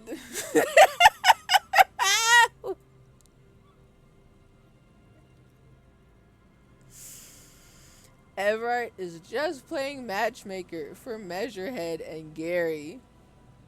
Of course I support the gays, Harry. What kind of union leader would I be if I discriminated based on sexual preference? Besides, I had you break into a house as part of a proposal scheme between my gateman and the guy he calls his little weasel. I personally don't get what he sees in him, Harry. I really don't. But who am I to get in the way of true love? God, that's so true. So true, Everett. The one thing I agree with Everett Claire on. Whatever this is. I had to do it in my impression. I had to. Oh, God.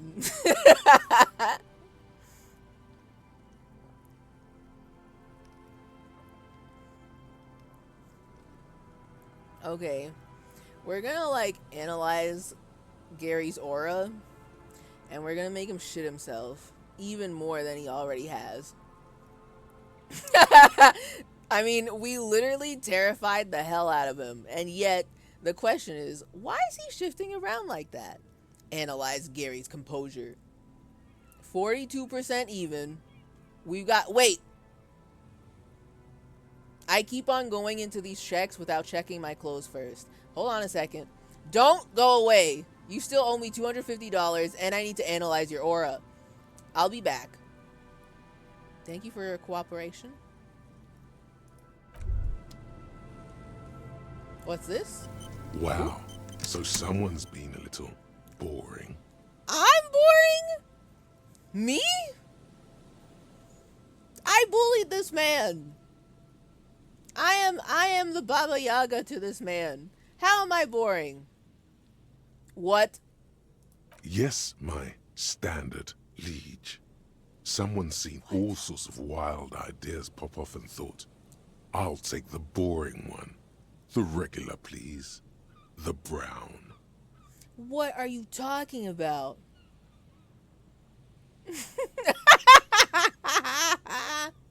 Okay, wait. Of course I'm going to do the extravagance. 1. So, that number 3 is out of the question. Standards, eh. Brown, eh. It's either 4 or 5. Hold on. I need to ask him right now. Kim, am I boring? You? I wouldn't worry about that. See? See? You're so regular and vinyl brown. He doesn't even want to talk to you about it. Vinyl brown. I wouldn't worry about that. What is this? Picking on me for not being crazy enough? That's the least. That's the least of my concerns. We've got depression to work through and a divorce. What more do you want? No need to be defensive.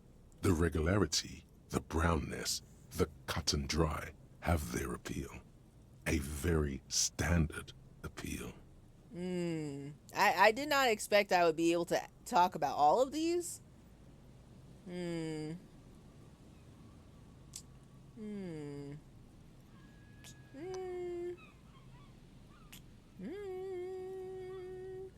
Look, I'm just trying to do my job. No need for extravagance. I don't really feel anything about 1 or 2. I'm kind of like, meh. But 3 has got something, which I don't believe, but I'm going to say it anyway. Look, I'm just trying to do my job. No need for extravagance. Of course you do. Let's get right to it. My lord's copotype is regular cop. A regular I'll let cop. everyone know. I'll send out a telefax. Capo type. Hold on. Capo type. Regular cop? I'll let everyone know I'll send out a telefax. Telefax!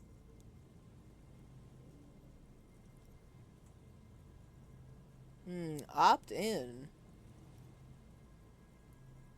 Yeah, no, let's keep that announcement on standby for now.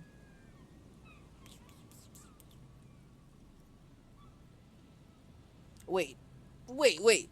This will be my capo type now?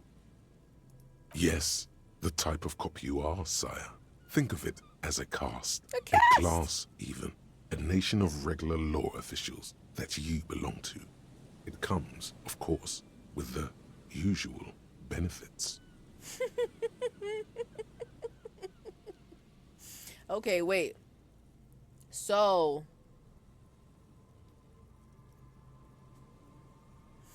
I feel like I was labeled a sorry cop before, right? You know, after we did Harry Henry's apology tour 2024, I was labeled the sorry cop by the game. The game said this to me. And I think I opted in. I can't remember. But I'm opting out. I'm rejecting fate. Yeah, no need. Let's keep that announcement on standby for now. Opt out. Good. Of course.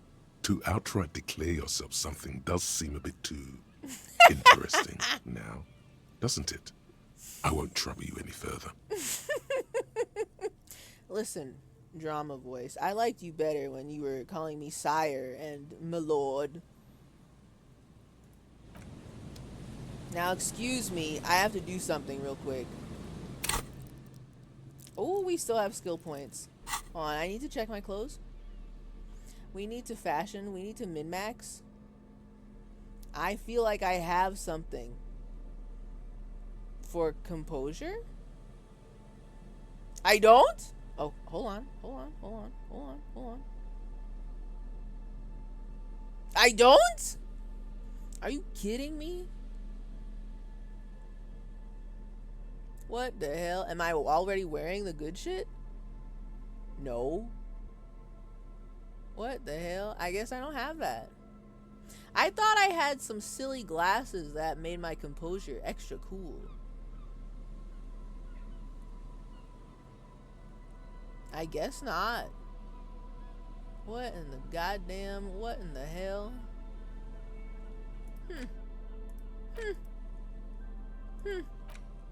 Alright.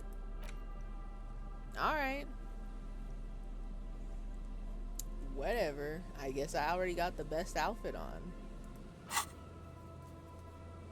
Oh, I'll inspect the traps later. I need to continue bullying this man. Always a pleasure to see an officer of the law.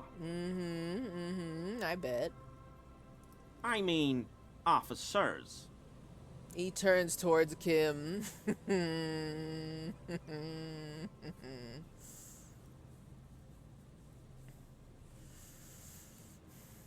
Anytime I hear Liege, I think of Liege Lord and the Eminem loop begins again.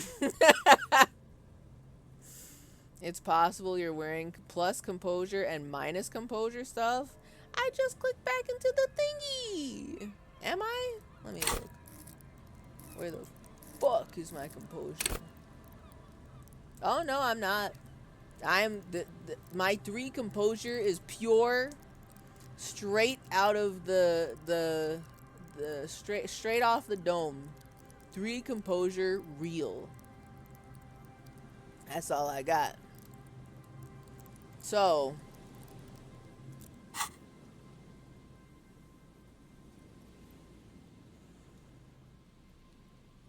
well, it would be bonus 0 if it was adding and subtracting the same. But my thingies are fine. Let me look. Yeah, it doesn't say I've got a bonus. Oh, I thought this was saying... I did not read this last one. Bonus from items is 0. Bonus from thoughts is 0. Man, I can't... I gotta look at my... Do I gotta look at my inventory again? Hold on. Thank you for your cooperation. I'll be back. Don't run away. Do I have something fucked up? No. They're fine. I don't. Literally, composure's not even on the board here. My savoir faire is in shambles. But everything else is fine. What? Okay.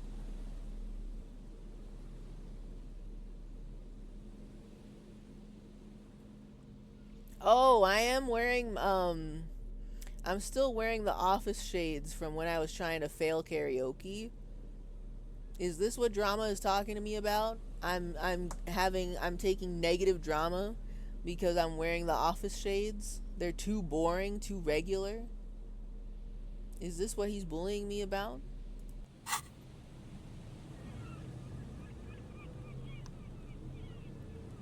I don't know if it shows up if you have +1 and -1 of the same thing.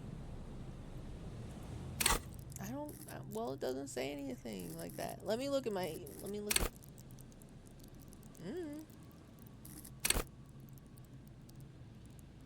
They're just out here showing me the math. You know? I'm gonna roll with what I've got. I've got 3 composure, pure. Always a pleasure to see an officer of the law. Let's do... Wait. I fucked up. I wanted to save also. We're locked in. We're locked in. We're locked in. Continue. I mean, officers. So...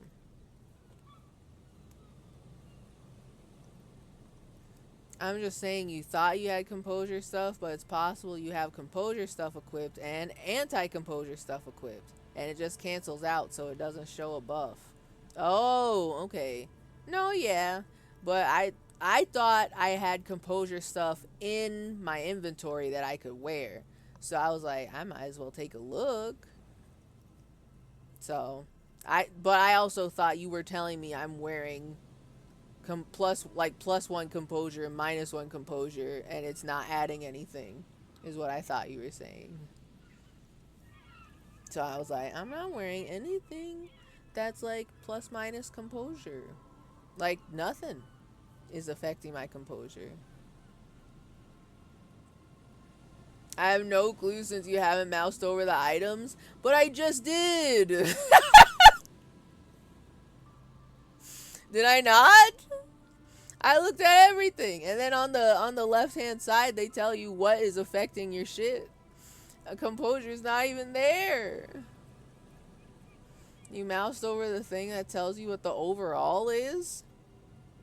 Wait, so if I'm wearing +1 and -1 composure, on the left side it won't show up as something is affecting my composure? Do I have to leave the dialogue again? I have no clue if it would. Okay. Well, I don't know. I don't think it would just show a 0. I'm gonna leave the dialogue one more time. Thank you for your cooperation. Don't leave. Wrong button. Alright, let me do it again. Because I did this. I looked at this. Oh! This... Wait. I gotta get rid of my pants? Wait. So then what's giving me plus... Are you for real?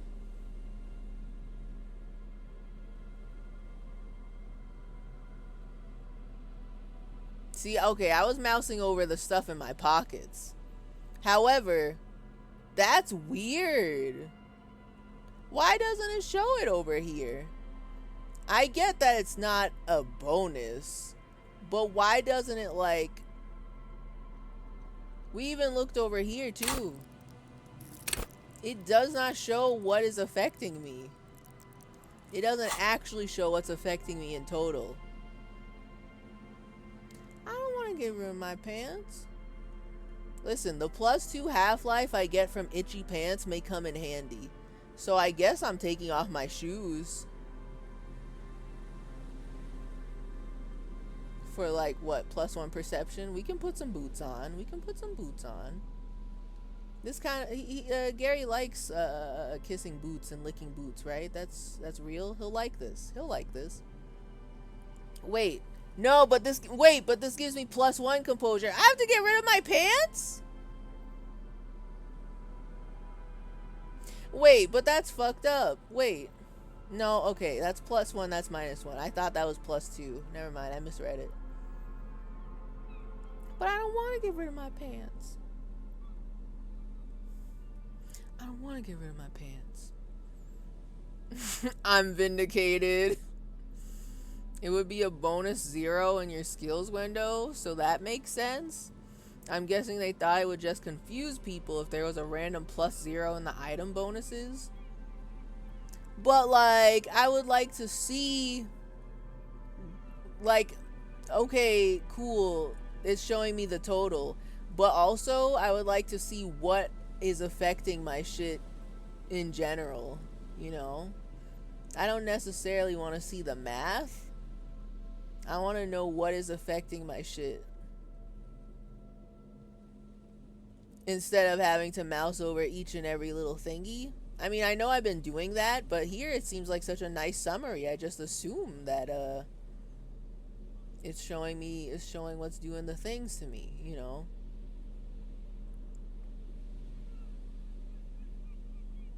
Man, I don't want to get rid of my pants. See, look, even the itchy pants is showing, but since it adds to my half-life, it's just hanging out.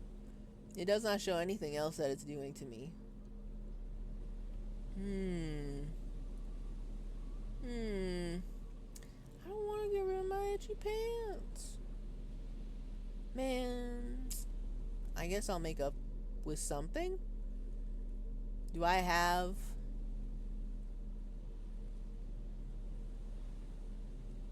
I don't have any more half-life?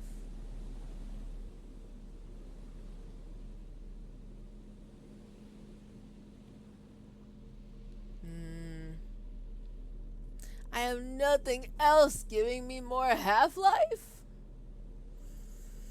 Tragic. It does tell you, but yes, in the case where it's 0, it doesn't. No, I know when you mouse over the thingies they tell you, but I would like to see the summary of all the shit that's happening on my person right now. Even if it's 0, I would like to see it. Man, I don't want to. Man, I guess I need composure. Or I could, like, intimidate Gary with no pants on. That's a possibility. That's a possibility. Hold up. The bow tie gives me +2 drama. I'm going to think about that. Okay. I want my half-life. So, put that back on. Pants? I feel like we kind of need some pants.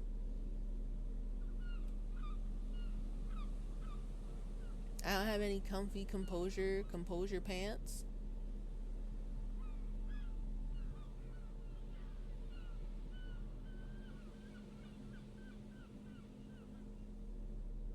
I guess not.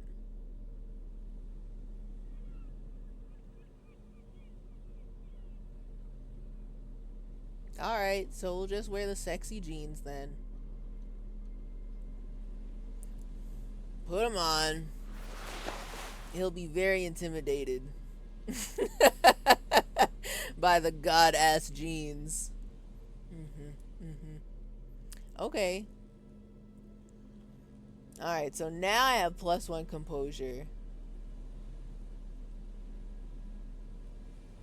Which means I should have 4, right? Wait, what? Oh. No, I should have 4. Yeah.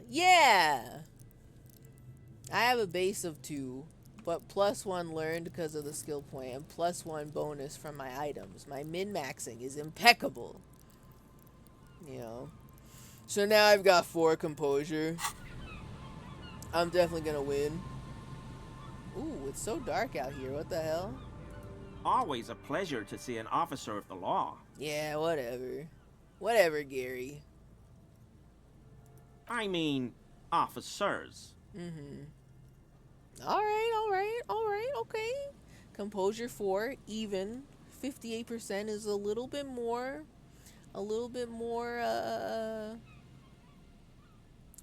comforting to see. +1 clinking sound. I don't know where we heard that. But +2 scared him with apartment. I have faith. Let's do it. Why is he shifting around like that? Analyze Gary's composure. That shirt looks very uncomfortable on him. Look at the buttons, barely keeping that thing together, as if something is ready to rip out from underneath. Oh my god, he did steal the armor. He's wearing it under his clothes. Why would you bring it to the crypto zoo? Why would you bring it to the crypto zoo outing? The armor? Bro. It's over for you. It's over, fucker. We got your ass. Oh, excellent. Look at the buttons barely keeping that thing together, as if something is ready to rip out from underneath. His massive musculature? Something worn underneath it? Yes, like a piece of ceramic armor, for example. Yup. One that makes a clicking sound when the plates meet each other. Oh. Resembling pearls or marbles. Oh? Stolen from the corpse in the yard near where he lives. Oh, man. Oh, he did steal the armor. He's so weird. He's such a freak. He saw the fucking dead guy hanging in the yard, and he took the armor and also threw his clothes. Why would you throw the clothes out? So now I'm confused. Was the guy naked when he found him? Or did he strip him to get to take the armor off? And also threw out the clothes for some reason. What the hell, Gary? But let us continue scaring him. I see you're a connoisseur of high quality combat gear. I knew you'd figure it out, officer. I'm sorry I didn't tell you at once. I was... You were what?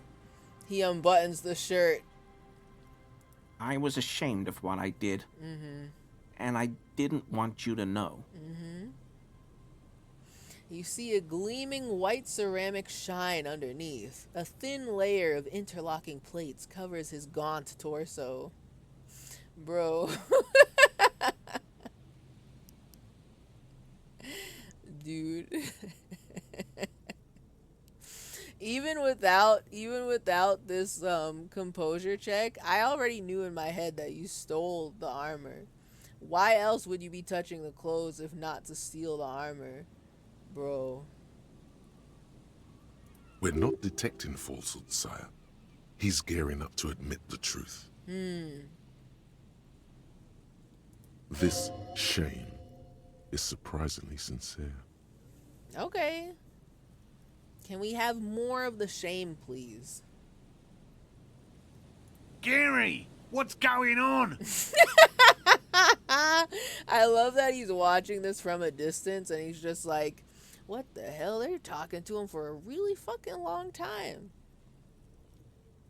Later, Morale. I've got apologizing to do. No, you've got explaining to do. The lieutenant's tone is icy. Why did you lie to me, Gary? Why did you lie? Also, give me that armor now. Let's... We charged him to... First of all, we scared him. We scared him shitless. We charged him $250 for basically what feels like littering. And 3, we're gonna make him give us the armor. You, sir, have to take off your clothes out here in the yard and give us the armor. Give me that armor now. He sighs again, hangs his head, and unbuttons his shirt fully. A cuirass that matches the dead man's boots comes into view. Soon it is in your hands, smelling of his sweat. Ew. But torso acquired. So, why did you really put those clothes in the trash? Everyone was picking those pieces off him, and I was watching them do it. And they scattered his clothes all over the yard. Everything was smelling. He looks at his feet. So I went there to take out the trash and started cleaning up. All those rags on the ground, him swinging up there, and I had a lapse of honor, sir. I thought, he's a foreigner. They all say he wasn't from here. Oh, he's doing it again. Teacher! Teacher, Gary is dog whistling at me again.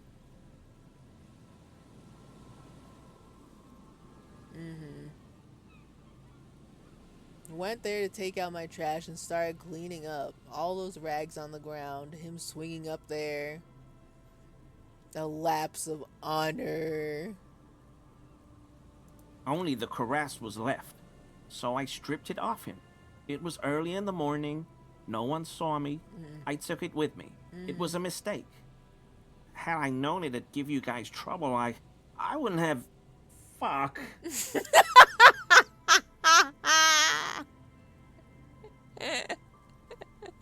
His lips start quivering. Is he gonna cry? It's okay. It was a loose end. Tiny Oh shit. TechnoToast alert! It's been 3 hours and it's time to prevent gamer death. That's the second GDB. That's a little embarrassing. We didn't get to see... we didn't get to see Granby at all. The unstable Granby who has my gun. However, it is 22 o'clock officially. So, now that we've solidified whose mug is the racist mug, and we found one of the thieves of the armor, I feel like this is actually a good place to end it. No grandma, so I did clickbait everyone, but we did get to punish Gary, and I think that's perfectly fine. I think that's as good as a happy ending as we'll ever get, So, the lieutenant jots something down in his notebook. It was a loose end, and you're tying it up now. I'm so fucking sorry I called you Yellow Man. CLI officers commanded the suzerain's navy. Most of them sided with the king when... Why are you giving me a history lesson? I'm so sorry. I'm so fucking sorry. He shakes his head. It's difficult to say what the lieutenant thinks of this historic apology. His face does not belie emotions. Alright, you know what? The one time where I'm like, alright, Kim, you can go ahead and not emote at all. I feel like that works perfectly here. So, Gary, why did you lie to me, Gary? Because I was weak. I should have told you the moment I saw you. But... The hell, Gary? You in trouble? Oh. Yes. Kind of. I'll explain later. He doesn't muster up the strength to yell. Okay, Gary. So, do you know who killed the hanged man? by the way, since you seem to know so much? I always thought it was the Union. Oh? But I sure as hell won't go around saying that anymore. You have my word. I don't know, and I won't be running my mouth on this subject anymore. Oh? Now wait just a damn minute. What do you mean by that? So did you see it though? Wait, but did you see it? You wouldn't be the only person that saw it, sort of.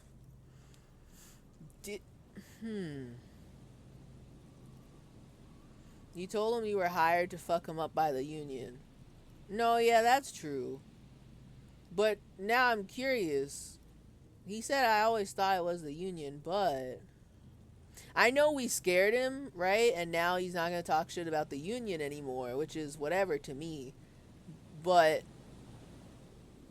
I'm curious if he actually saw anything or what.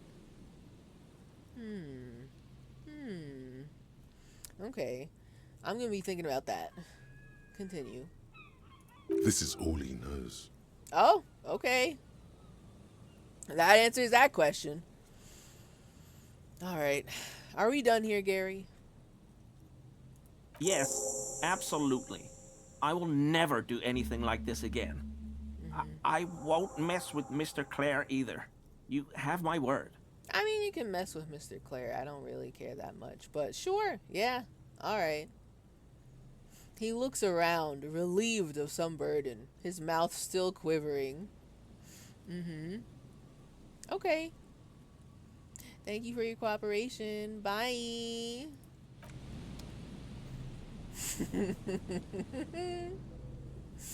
Okay.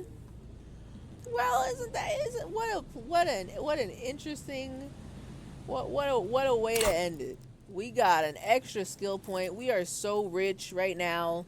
I think I actually should be putting more thoughts in the thought cabinet. All right? Oh man, okay. There's so much shit going on in here.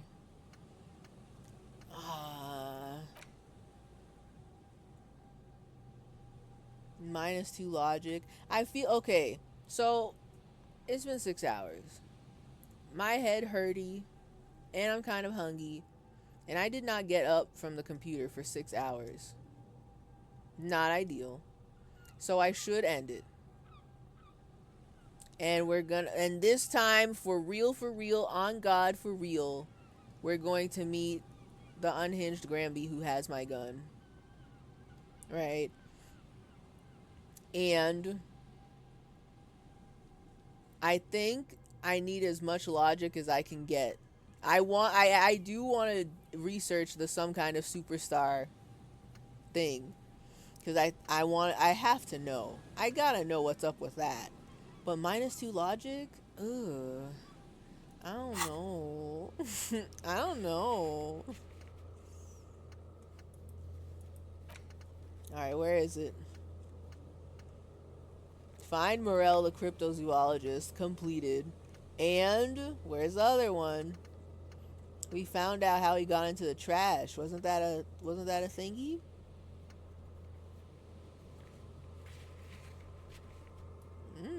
I feel like that was a thingy. Oh man. Okay, hold up. Can we look at my stats real quick? This is finally fully filled out. Harrier Dubois, Lieutenant 2X Yefrater, 9-point Superstar Cop, 0 Apocalypse Cop, 10 Sorry Cop, 4 Boring Cop. Can I be so for real? I don't know what is making me boring. And I've got 4 Boring Cop points, and the game is calling me a boring cop. And I'm like, I don't know, man. I don't know what's boring about like kissing doorbells, basically extorting people,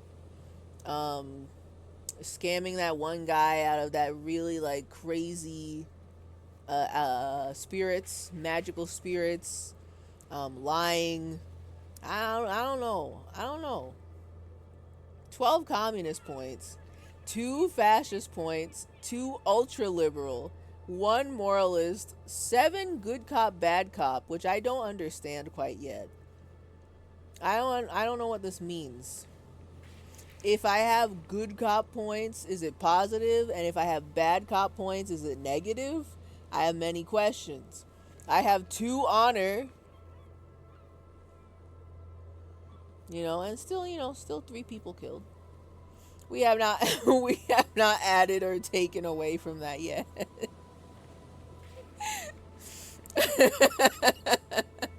So that's interesting. Okay.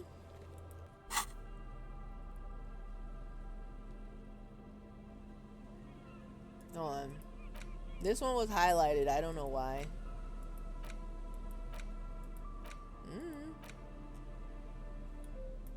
I love these jeans though. Great jeans. But my little jester pants is way better. Okay, hold on. I'm gonna do a real save. Real save just dropped. Real new save. Maybe good cop, bad cop is with Kim? Maybe. The only maybe I'm not maybe I'm not perceiving it as well. But I feel like the only time I really could point out the good cop, bad cop is when we were bullying the racist lorry driver and making him think that we were working for La Puta Madre, you know. That part is the only part I can think about. But other than that, I don't know what else is adding to my good cop, bad cop. I don't know what that is. I don't know how that works. And oh my god. Next week we are getting our gun back for real. I'm just gonna do another extra save just in case. I don't know. I just feel like I should. We are gonna get our gun back for real. It is 22 o'clock for real, on God. But I am too tired. I cannot be up here at like 4, 5, 6 a.m. trying to get my gun back with minimal energy, yawning and falling asleep on stream. I'm getting out of here. I'm getting out of here. I am leaving. I am become evaporated. We're skedaddling out of here. We're getting out of here. We're blowing this popsicle stand. Alright, hold on. We're out of here. 6 hours in this economy? What? How could this happen? You know? Okay. Okay. Hold on.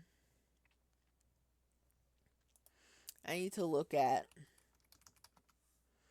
I'm going to take a peep at the follow list. I want to take a look. See what's cooking.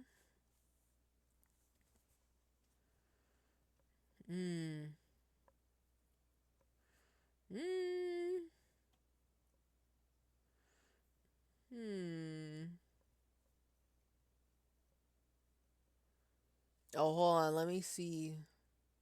Hold on. Did they get that channel again? The secret channel? Did they get them?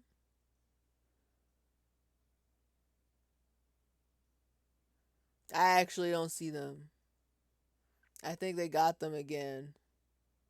They got them again. Okay. I don't see them. So I think they're deleted. Wait, is that a new one?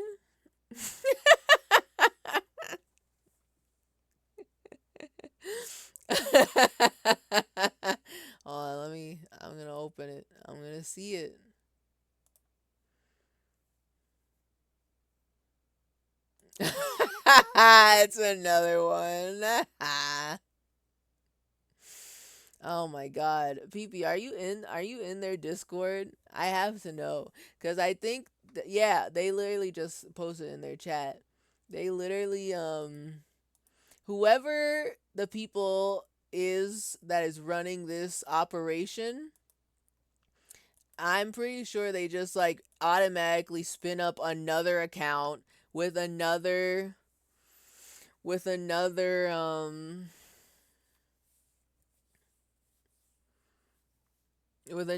unmemorable name, and they just throw that shit in there. If you scroll down for like 1 second and always on, you can find them every time. Real? There's also one for home movies. Real? Hold on.